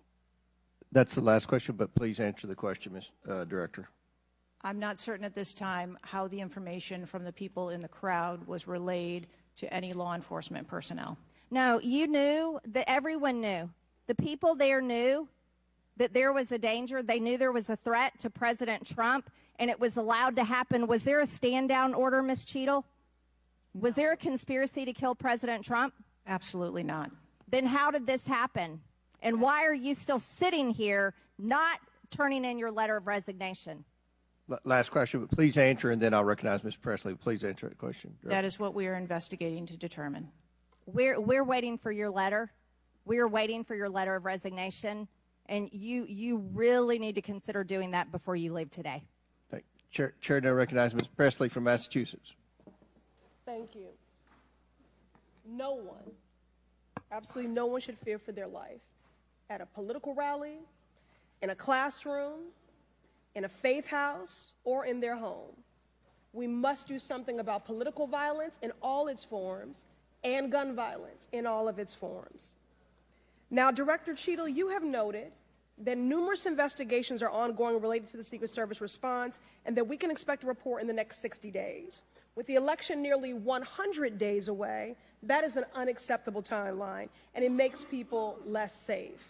It also allows my colleagues across the aisle, Republicans, additional time to spread dangerous misinformation, which also puts people in harm's way. Some Republicans have exploited this moment to continue to attack progress towards racial justice and gender equity in America. Disappointing, but not surprising.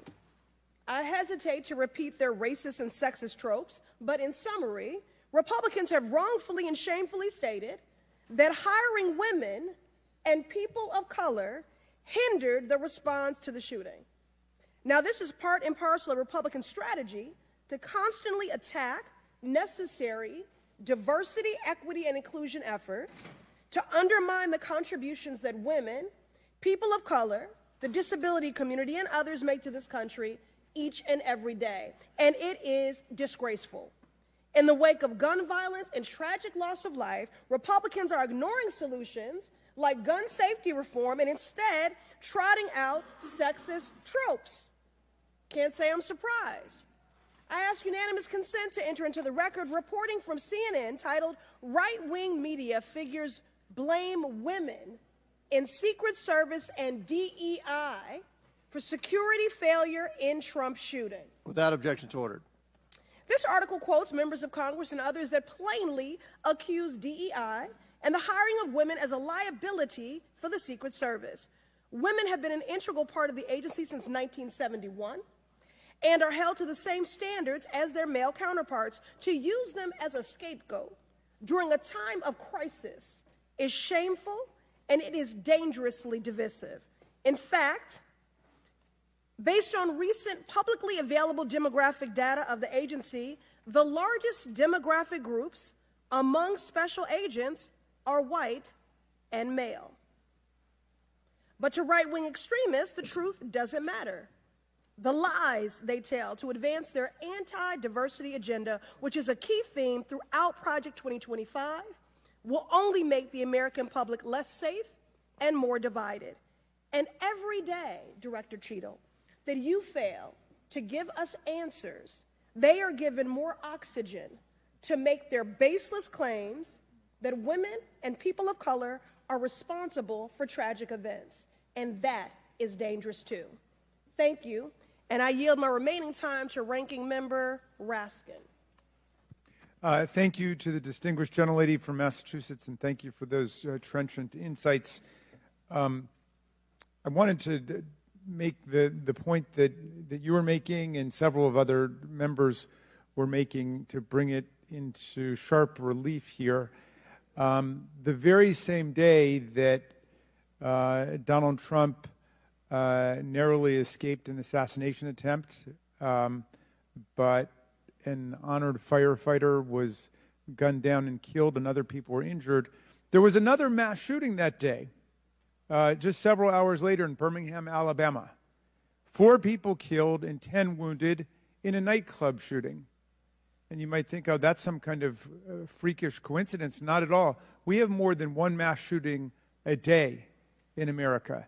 They are so commonplace now that they are barely reported in the national news. It's, of course, local news in Birmingham, Alabama, that 4 people were killed and 10 other people were shot and seriously wounded, being treated at the hospital.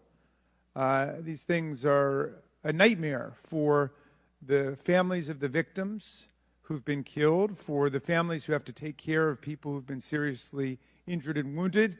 They are a major financial drain, publicly and privately, and yet we allow AR-15s to be purchased with abandon, promiscuously, all over the country. People can just go out and get an assault weapon.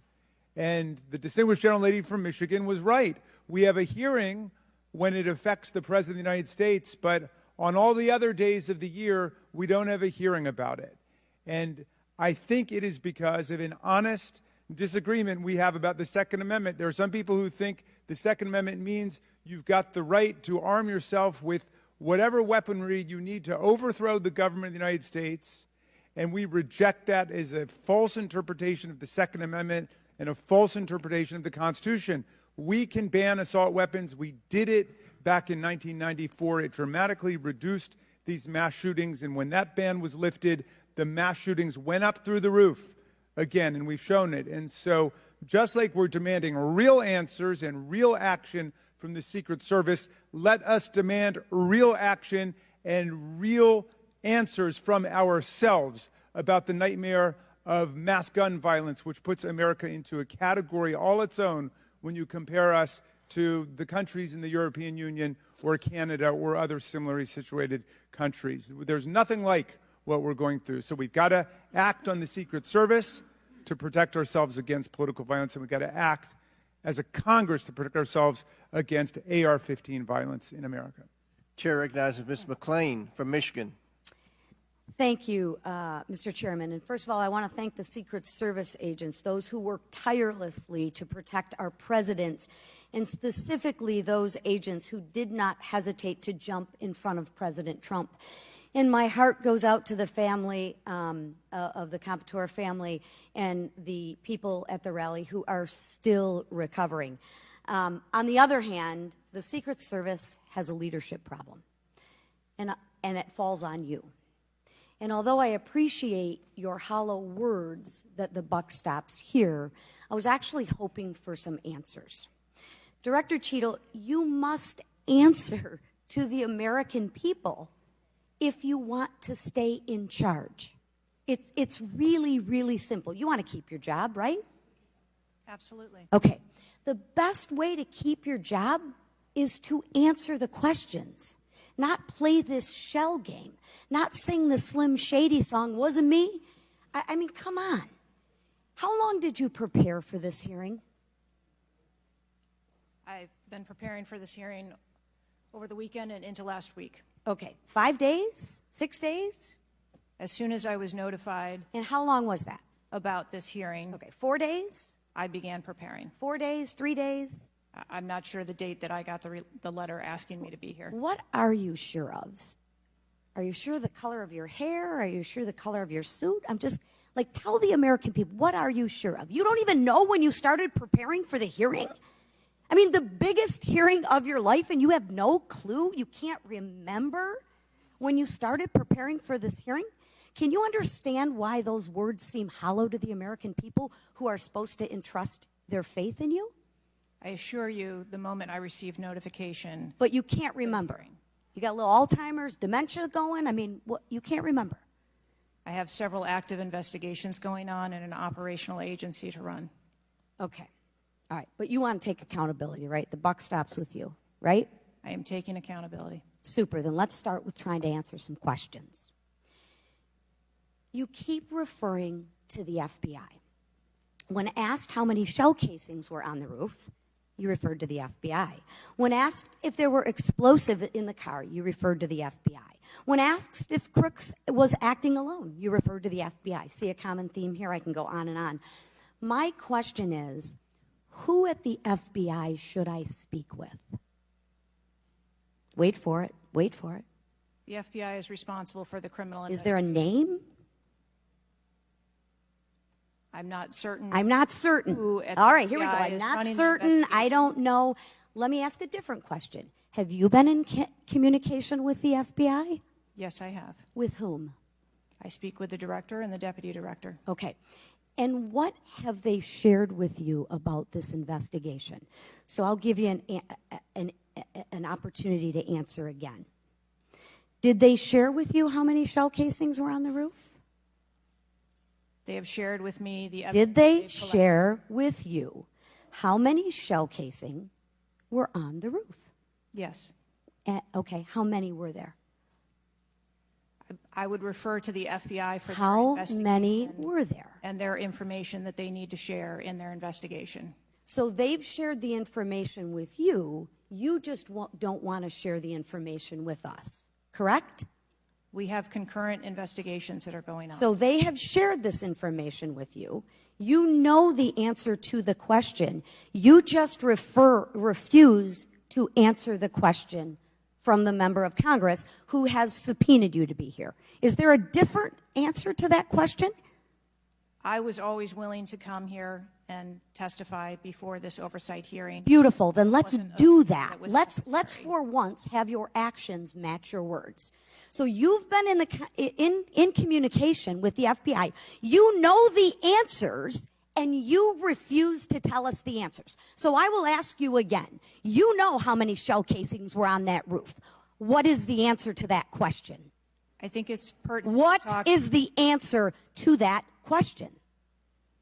I think it's pertinent to talk to you about the information that the Secret Service has and that the Secret Service knows related I'm to the asking events you on an that answer to the question.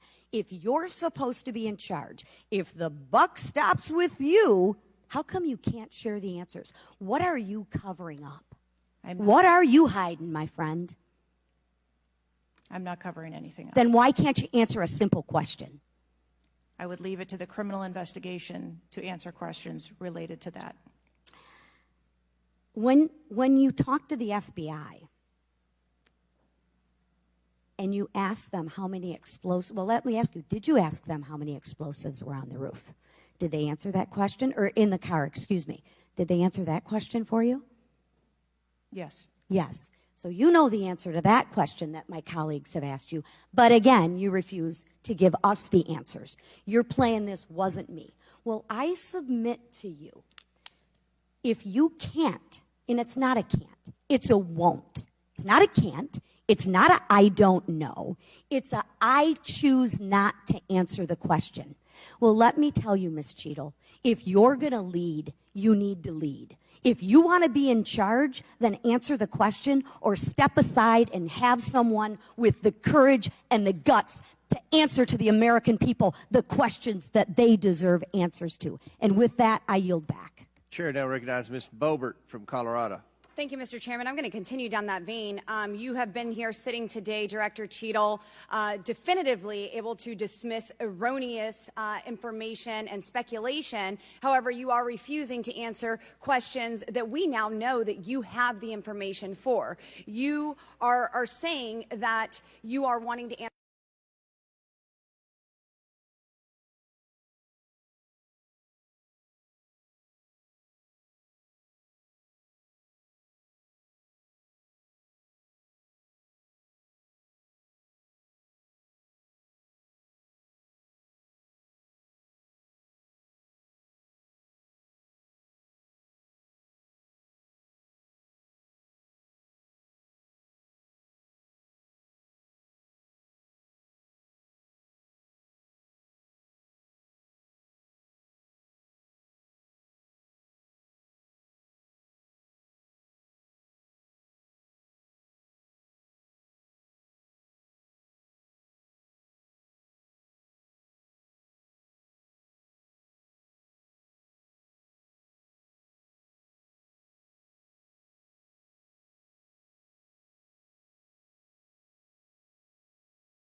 protectees under your watch? I don't have a specific number, but there have been some lapses. There have been other lapses. Was one of them Jake Sullivan? Yes, sir. What happened there? There was an individual who was able to access Mr. Sullivan's residence. His residence. A protectee, somebody was able to break into his house. And what happened? Did anyone get fired because of that? There were individuals who have been reassigned. Reassigned. What other steps have taken? What I'm seeing. What other incidents have occurred other than Jake Sullivan?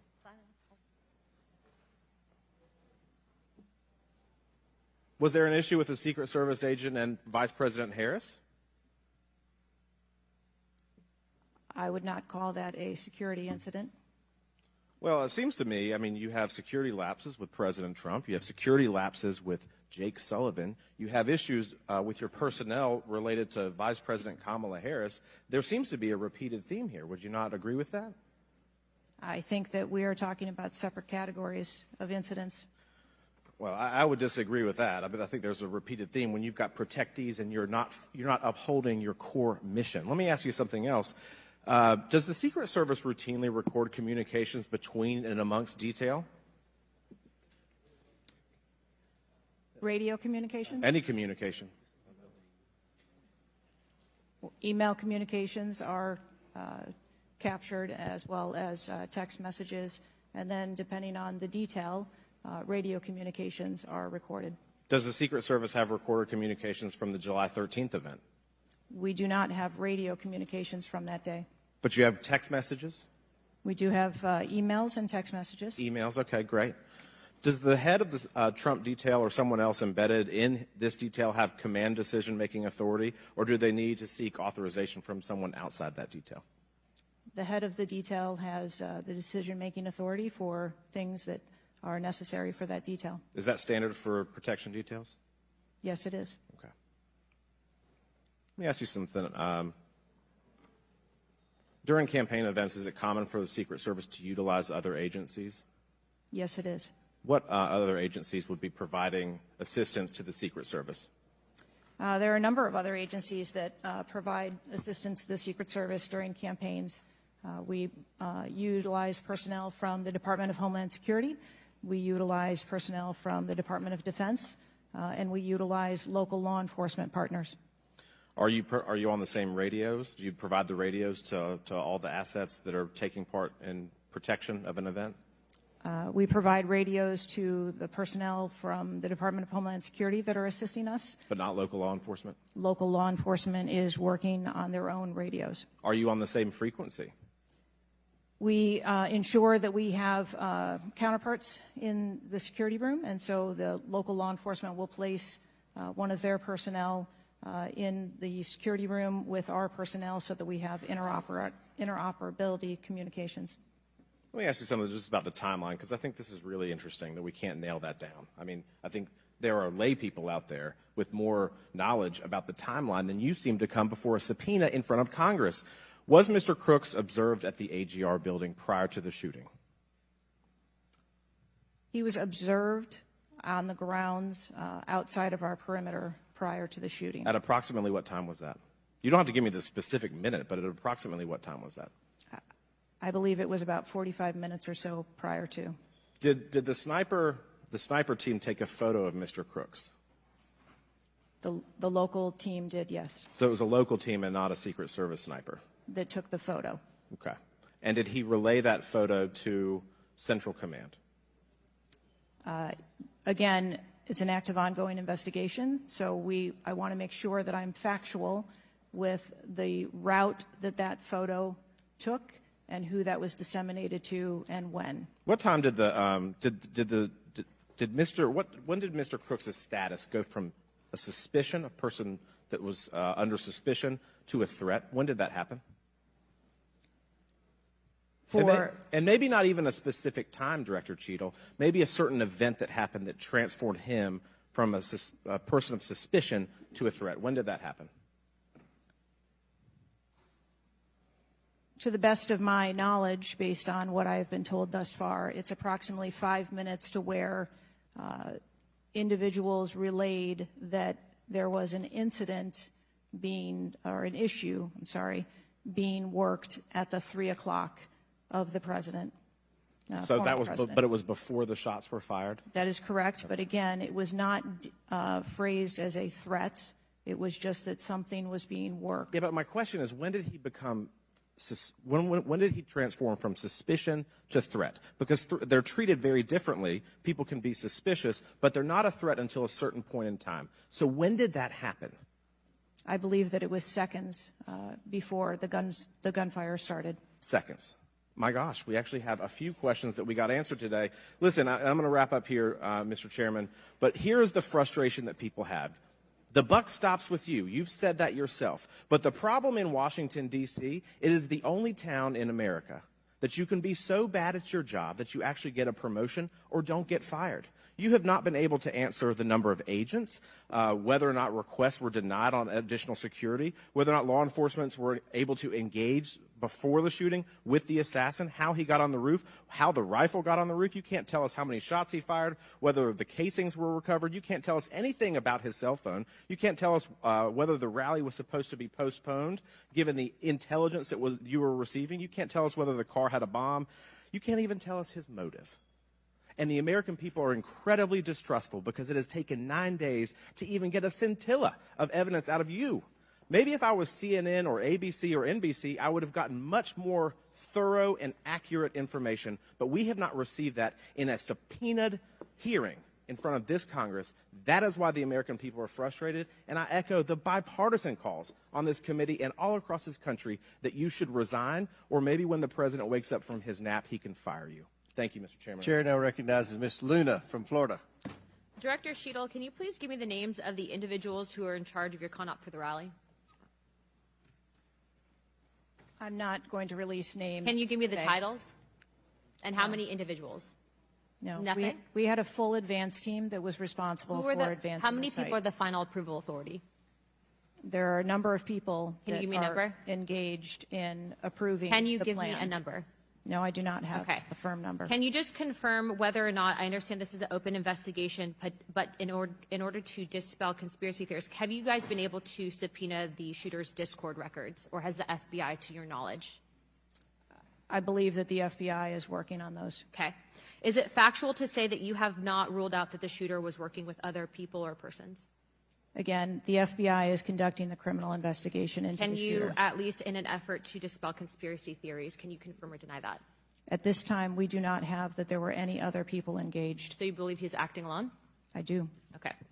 Have you been made aware of multiple eyewitness reporting that there was a second shooter on a water tower? I do not have any information related to any second shooter. Okay, the reason I asked that is because according to testimony from multiple witnesses, they did report that. And again, to my understanding, there were over 40 sniper teams that were briefed by the Butler ESU. And I want to make sure that people are aware, if you're saying that there's not another shooter, that we are able to clear that information, because from this whole entire briefing, it doesn't seem like much information has been able to get out to the American people. So I'm trying to dispel rumors, as I'm sure you understand. Was it true that Secret Service was present at the Butler ESU briefing? There was a briefing between the counter sniper teams that were working Secret on Service the ground. present? Yes, to my knowledge. Okay, I want to read you a report from people that seem to be throwing you under the bus and stated that they were in attendance and that Secret Service was not in attendance at the security briefing, according to individuals with knowledge, to also include that the AGR building where the shooter Thomas Matthew Crooks was located was actually not a part of their security perimeter for that. So there was not Secret Service present. It seems as though that when you were asked earlier from Rep. Kristamorthy about whether or not Secret Service was aware of a threat, you had said no, they were unaware of a threat. And yet, according to communications, again, from law enforcement that were in some of these group chats, they actually had reported that Secret Service was made aware of a threat at around 5:59 p.m. as a part of the command, including Secret Service, aware of messages and requests about information about the suspect's location. Can you please tell me if you have knowledge of that at all? Again, I think we're conflating the difference between the term threat and suspicious But you guys did have knowledge at 5:59 p.m. according to those group chats, did you not? of a suspicious individual. Okay.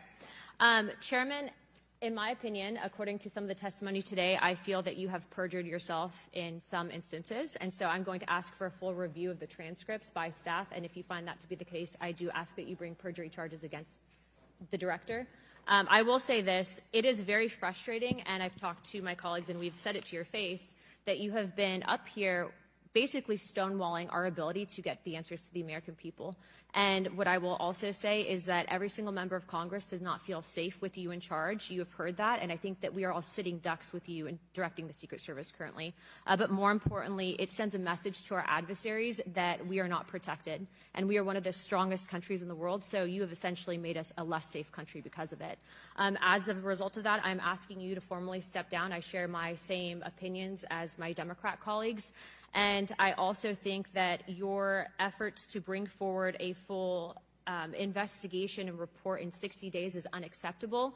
And as a result of that, I'm going to do everything in my legislative toolkit to ensure that that happens sooner rather than later. And I'm sure that you know that we brought a vote on inherent contempt against Garland for essentially blocking a congressional investigation, and I don't think that you should be any different. So I will say that I am just completely disgusted by your performance today, and I understand that you're probably in a position where you're being told not to testify, which is why we had to subpoena you. I think that goes back to Garland. But again, that is part of the flushing that we need to get out of Washington, and I would be happy to assist in that process. Chairman, I yield the rest of my time. Chair now recognizes Mr. Langworthy from New York. Thank you very much, Mr. Chairman, and I appreciate you bringing this hearing forward with subpoena. Director, yesterday I made the decision to get in my car and drive to Butler, Pennsylvania in preparation for this moment in asking you questions about the events of the assassination attempt on President Trump's life. I've done several presidential events in prior in my career, and I wanted to see this site with my own two eyes because I don't believe the video footage tells the whole story or looking at things on a diagram. And I was absolutely appalled when I went to the site, when I saw the fact that I could have stood on the roof of that building, the AGR building, and hit that podium with a 9-iron, and I'm a lousy golfer. And the fact that that was not included in the perimeter is a complete dereliction of the duty of the U.S. Secret Service. I mean, there are very few rooftops that needed to be secured, and the fact that Secret Service, as they were putting a site plan in place, did not think it was necessary to man those rooftops, you have completely walked away from your duties. You had one job, and that's to protect the future President of the United States or to protect all of the other protectees. And President Trump is only here today by God's grace because he had just something in him that made him turn his head just slightly, or we would be in a national period of mourning right now. And you have done nothing here today. I've rewritten these questions like 4 times during your hearing, and you haven't answered a damn one of them. You haven't given any information. You have hidden behind this FBI investigation, and I think you should be ashamed of yourself because you have brought more shame to your agency than I think that the assassination attempt has at this point. This is literally the worst performance I have ever seen in front of a congressional hearing. You have offered no reason for this committee, this body, or the American people to trust you or the Secret Service today. And you should resign. You have said that you've put new security measures in place after the assassination attempt. Can you tell us what those are? Because the American people want to know that you're taking real corrective measures. But today you've pointed to an investigation. Investigation or not, you still have a job to do with a zero-fail mission. But so far, there's been absolutely no accountability, and you've admitted that here today. Not one person's been suspended. Not one person's been put on a desk. Meanwhile, we've got the most contentious of elections in our nation's history, and protectees are in danger because of incompetent leadership. Not the agents. The agents piled on President Trump to protect his life. Those are heroes. But the administrators running your agency, they're not right now. They're not doing their jobs. And you certainly aren't doing. The most appalling part of Saturday's events is the countless opportunities that Secret Service had to stop Crooks before he even got on the roof. At 3 o'clock, Crooks raised suspicion by entering the rally with a rangefinder. At 5:45, a cop with a Beaver County Emergency Services unit saw crooks eyeballing the roof at the AGR International Building. And then at 5:55, Secret Service was warned of a suspicious person and identifies crooks as a threat. This was all before shots were fired 15 minutes later. Director, yes or no, did local law enforcement alert the Secret Service about crooks' presence at the rally? Yes, they did. The shooter came to attention of law enforcement almost an hour before President Trump went on stage. Law enforcement alerted the Secret Service of the shooter. Over and over, you've said there's a difference between a suspicious individual and a threatening individual. Can you explain what the shooter needed to exemplify to be called a threat? So I'm not clear as to what identified him as suspicious to the individuals who originally clarified him that way.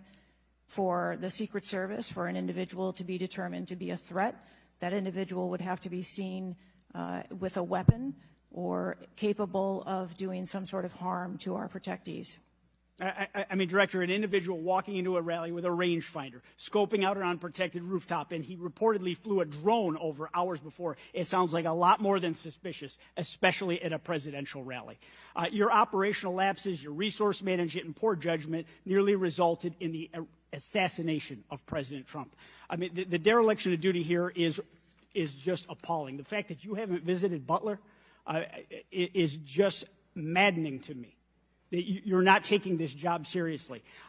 Many people here have called for your resignation. I've introduced a resolution here into this body that hopefully will get a vote this week calling on the president to fire you, ma'am. You have not done your job. You have put two black eyes on your agency, and you need to go. Mr. Chairman, I yield back. Gentleman yields back. Chair now recognizes Mr. Burleson from Missouri. Director Cheadle, I just want to kind of get an idea of what you can answer, because outside of what the FBI is responsible for, you have full responsibility for the Department of Secret Service. So the question is, what is the mission? Who defines the mission? Our mission of the Secret Service is to protect the president, the vice president, their immediate families, presidential candidates, the former presidents, and those by executive order. And we also have an investigative mission. And those are well defined? Yes, they Everyone within the agency understands the mission? Yes, they do. What about protocols and standards? Who defines the protocols and standards? We have a number of protocols and policies in place for the various missions that we have. So would it be safe to say that you failed the mission, the ultimate mission? I have stated repeatedly here today that there was a failure. What about specific failures within protocols and guidelines within the agency? Again, I am certain that the investigation that is being conducted internally as well as the external investigation. You said earlier in the hearing that there was either a communication, there was errors in communication or in operations. Could it be both? In both errors in operational decisions and errors in communications? I think the investigation potentially could identify both. So I want to talk about communications. Representative Boebert asked earlier about using encrypted apps, that you said you have not used, I guess, Signal.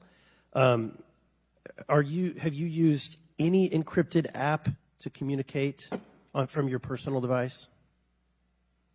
I do, on occasion, use encrypted apps to communicate. So you use some form of an encrypted app to communicate with people within the federal government, with local law enforcement? Whom are you communicating using encrypted apps? Many times it's with colleagues and associates. So you're communicating with colleagues on a personal device? There are times that the Secret Service, when we work internationally with some of our partners, that they don't have the same texting capability. And you're not able to do that with your government-issued device? Recently, we have been able to install some of those apps on government devices. Okay. Let's talk about some of the things that we can get access to. I'm actually shocked that you are using your personal device and encrypted communication tools. I think that that might be the most shocking thing that I've heard today. I didn't expect for you to say that. We have requested, this committee has requested multiple documents. And this is not, under the purview of the FBI. This is under your purview. We requested a complete list of all law enforcement personnel, including Secret Service, Department of Homeland Security, local law enforcement with the roles in protecting the president. And we requested that to be for us to receive that by July 18th. Did you provide that? I believe that our agency is in the process of collecting all documents. So you did requested. you have not provided it. How long does it take to determine who the personnel were that were on site? We are collecting a comprehensive list of all the documents that have been requested. We also requested all the audio and video recordings that your agency, not the FBI, but your agency has in possession related to the event. Did we receive those? Have you provided those at all? We are in the process of collecting all documentation requested. You're in the process, but you have not. Any memorandums or any internal communications related to the event? We requested that you provide that. Have you provided any of that? We are in the process of collecting the information that has been requested. Okay. So when can we expect to receive these documents?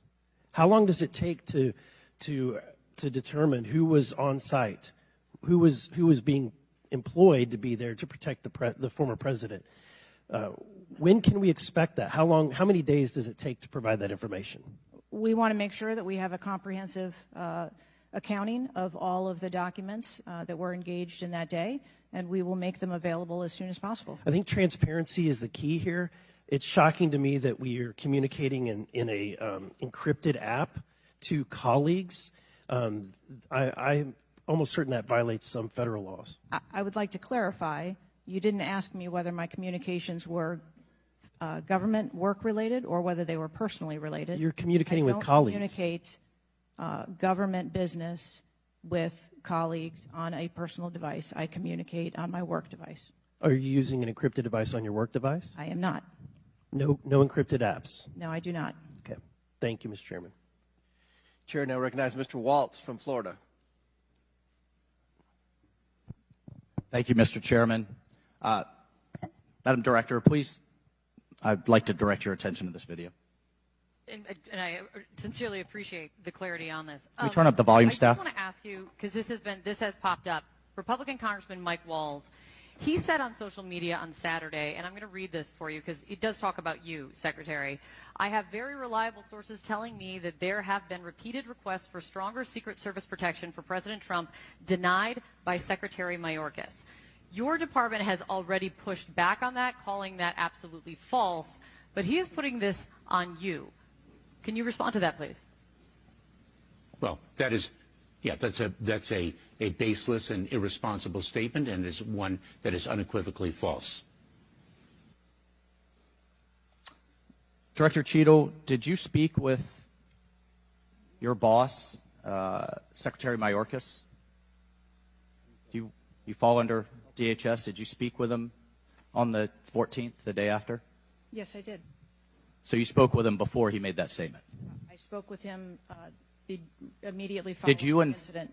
Did you inform him that all requests for additional resources for President Trump had been fulfilled?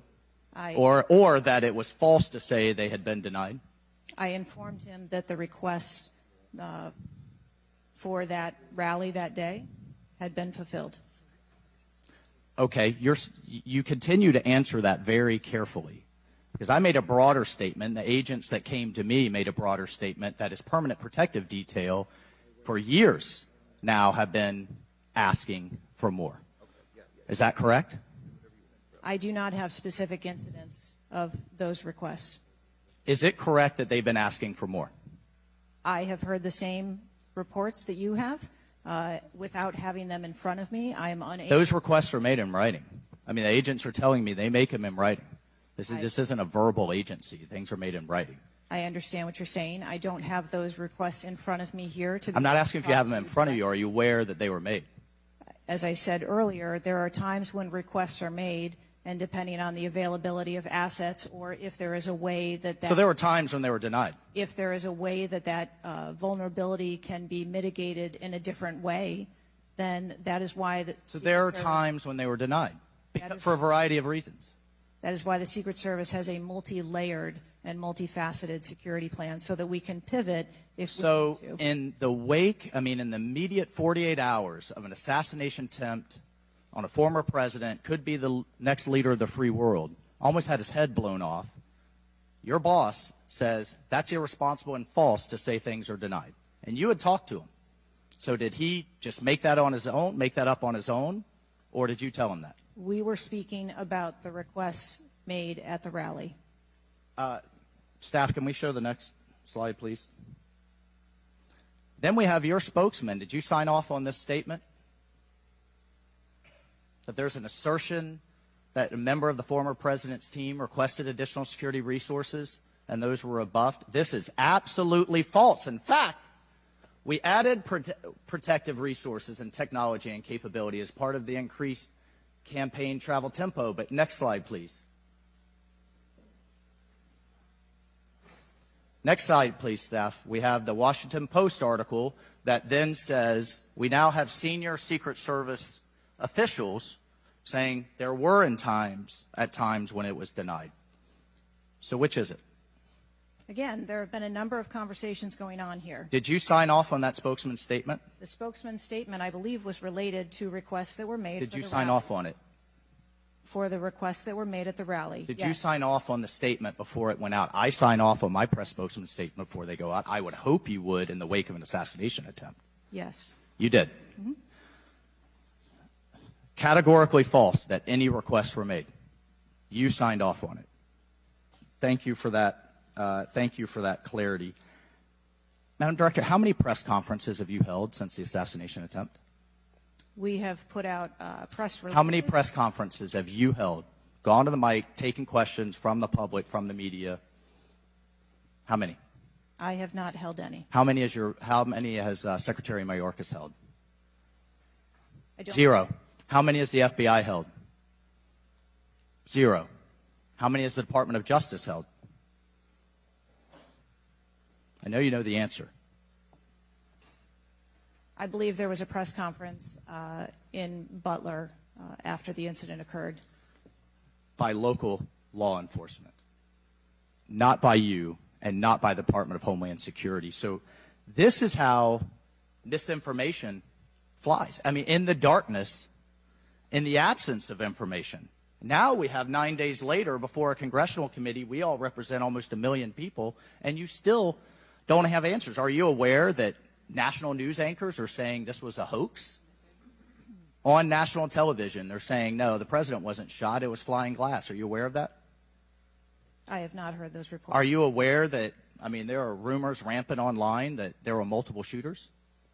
Yes. Are you aware that because the shooter had overseas encrypted platforms in Belgium and New Zealand and in Germany, that a lot of people are speculating there could have been foreign involvement, logically? Are you aware of that? Yes. And have you done anything to disabuse any of these notions today? No. You haven't. Madam Director, I would fire you. Regardless of the failure, I would fire you just how you've handled it since. You should have been the first to the mics to say, America, world, I want to assure you we're going to get to the bottom of this. I want to assure you full transparency. Our agency clearly had major gaps here, and I want to personally take responsibility and accountability. You should have been the first, standing alongside Secretary Mayorkas, and I would even go so far as to say have daily press conferences, updating everyone on what we know. But you haven't had any of that. What are you hiding behind? I am not hiding. Because you're making the situation worse. I think you've heard that on a bipartisan basis here. You are making this situation far worse in the absence of information. Let's move on. This is truly astounding. I want to be clear, because you keep dodging the issue. Has President Trump's permanent protective detail requested additional assets over the last few years? He is clearly not your average former president. He's not Jimmy Carter in an old folks' home. He's not President Bush painting out in his barn. He has multiple residences, a lot of rallies. He's very publicly engaged, and he has a foreign threat in addition to domestic threats. Have they requested additional resources? That's the last question, but please feel free to answer. Thank you, Director. We have continued, as I stated earlier, to increase over the past year the assets that are at the former president's residence and supplied to his detail. Mr. Chairman, if I could just ask for one more indulgence. It is clear you have not been to Butler, Pennsylvania. Leaders lead and should be on the ground. You have not been there. Instead, you went to the RNC, but you weren't originally even going to go there. Where were you originally scheduled to go besides the RNC, a national special security event? I was always scheduled to go to the RNC. Mr. Chairman, I would like to enter into the record that the director was scheduled to go to Aspen, hobnobbing around with, I don't know what liberal elites go to Aspen. That was where you were originally scheduled to go to speak at a forum. I was scheduled to go to the RNC. I was going to leave the RNC for 24 hours and return back to the RNC.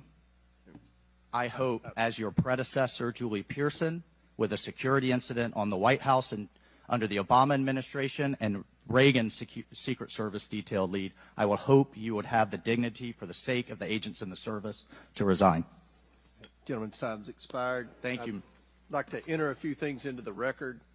First of all, the remaining articles that Mr. Biggs was wanting to enter into the record, without objection, so ordered. Next, I have a written statement from Representative Mike Kelly of Pennsylvania. His district includes Butler, and he has a written statement that we'd like to enter into the record without objection, so ordered. A bipartisan 114th congressional report titled United States Secret Service and Agency in Crisis. This was prepared by former Oversight Committee Chairman Jason Chaffetz and former Ranking Member Elijah Cummins. And lastly, the issue subpoenaed compelling Director Cheadle's appearance at today's hearing without objection, so ordered. That concludes our question segment. I want to thank the Director for your testimony today. I now yield to the Ranking Member for closing remarks. Thank you very much, Mr. Chairman. And Director Cheadle, I also want to thank you for your patience over the course of what must have been a very long and trying hearing for you. It has been an unusually encouraging hearing and an unusually depressing hearing. And what's encouraging, Mr. Chairman, is that we came together to issue a strong statement deploring and categorically denouncing political violence in America. And I also didn't see any daylight between the members of the two parties today at the hearing in terms of our bafflement and outrage about the shocking operational failures that led to disaster and near catastrophe on July 13th, 2024. What is depressing is the extraordinary communications gap between the Director of the Secret Service and Congress. And I don't want to add to the Director's terrible, horrible, no good, very bad day, but I will be joining the Chairman in calling for the resignation of the Director, just because I think that this relationship is irretrievable at this point, and I think that the Director has lost the confidence of Congress at a very urgent and tender moment in the history of the country, and we need to very quickly move beyond this. But what I will say, Mr. Chairman, is that I took this hearing to be about two major policy failures, and one policy failure is the one that got the vast majority of the attention, which was the failure of the Secret Service to effectively respond to a gunman on a roof within 150 yards of a presidential visit and speech. But the other failure is on the part of Congress, because the mass shooting that took place in Butler, Pennsylvania, is replicated all over the country every day. And in fact, as I said, Mr. Chairman, it happened that evening in Alabama, in Birmingham, Alabama, where there was a mass shooting where more people even were killed and wounded than were killed and wounded in Butler, Pennsylvania. So it's true, the president, the former president, and the handful of people who get the Secret Service protection are the only people in America we thought were safe from an AR-15 attack. It's clear that they're not safe either, and we've got to get to the bottom of that. But we also have to get to the bottom of the larger problem, which is that the whole country is living like this in fear and in terror of assault weapon attacks in movie theaters, churches, synagogues, mosques, supermarkets, Walmarts, any place where an audience or a public gathers. And the worst was in Las Vegas, where a gunman got up on a roof and then just mowed down 60 people below him and wounded hundreds and hundreds of other people. So we've got to deal with that problem. Yes, we've got to move as swiftly as we can to deal with the problems of the Secret Service, but the broader problem is still there. And I just wish to the heavens that our colleagues that could get together on the question of presidential security against an AR-15 attack could get together on the question of public security against an AR-15 attack, because all of us are vulnerable. All of our families are in danger by this, and the rest of the world doesn't live this way. And we have to look to see how uniquely strange it is that we allow 20-year-olds to access AR-15s, weapons of mass destruction, and show up in public places to endanger other people. And I hope, Mr. Chairman, we can work together on that with the same spirit of bipartisan commitment to the public safety that was exemplified here today. And I yield back to you. Ranking Member yields back. I'll deliver my closing remarks. Director Cheadle, I subpoenaed you to appear today to get answers for the American people about the failures that led to the assassination attempt of President Donald J. Trump. Unfortunately, you refused to answer today. And this committee is not known for its model of bipartisanship, but I think today we came together unanimously in our disappointment for your lack of answers. You've stated that the FBI will investigate and give a report, and you estimate 60 days. We've been waiting for months and months for lots of different bits of information from the FBI. We have no confidence in the FBI. The majority of this committee has no confidence in the FBI. I sincerely hoped that the hearing would give not just Congress confidence in the Secret Service, but the American people would have confidence in the Secret Service. We don't have confidence, not just in Congress. I don't believe the American people tonight when they go to bed are going to have confidence that the Secret Service is the best it can be at protecting President Biden, at protecting the First Lady, at protecting President Trump, at protecting their families. That's what the primary role for the Secret Service should be. And some people have said and speculated, well, there needs to be more money and more employees. As I stated early on, $3.1 billion. I believe next year it's going to be $3.2 billion budget, over 8,000 employees. If the Secret Service is spread too thin in doing things like inspecting counterfeit, which is what the Secret Service was created to do, was to inspect counterfeit money and things like that with the Treasury. If it's spread too thin, then we need to come together in Congress, and I think we can do that in a bipartisan way to narrow the focus of the Secret Service, to protect the leaders of our country, to protect our elections by protecting our candidates. And I don't believe we have any confidence that you can do that as the leader of the FBI. I sincerely hope that we would adjourn this committee hearing and have confidence not just in the Secret Service, but in you as director of the Secret Service. But we do not. Taking responsibility requires a lot of things. It means providing transparency.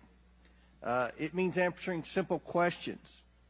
It means providing a specific timeline of July 13th to this committee and the American people. I mean, it's been 9 days. There were people that were demanding that we have a hearing the next day or 2 days following the shooting. And I said, no, we need to give the Secret Service ample time to be able to answer those questions. 9 days. 9 days.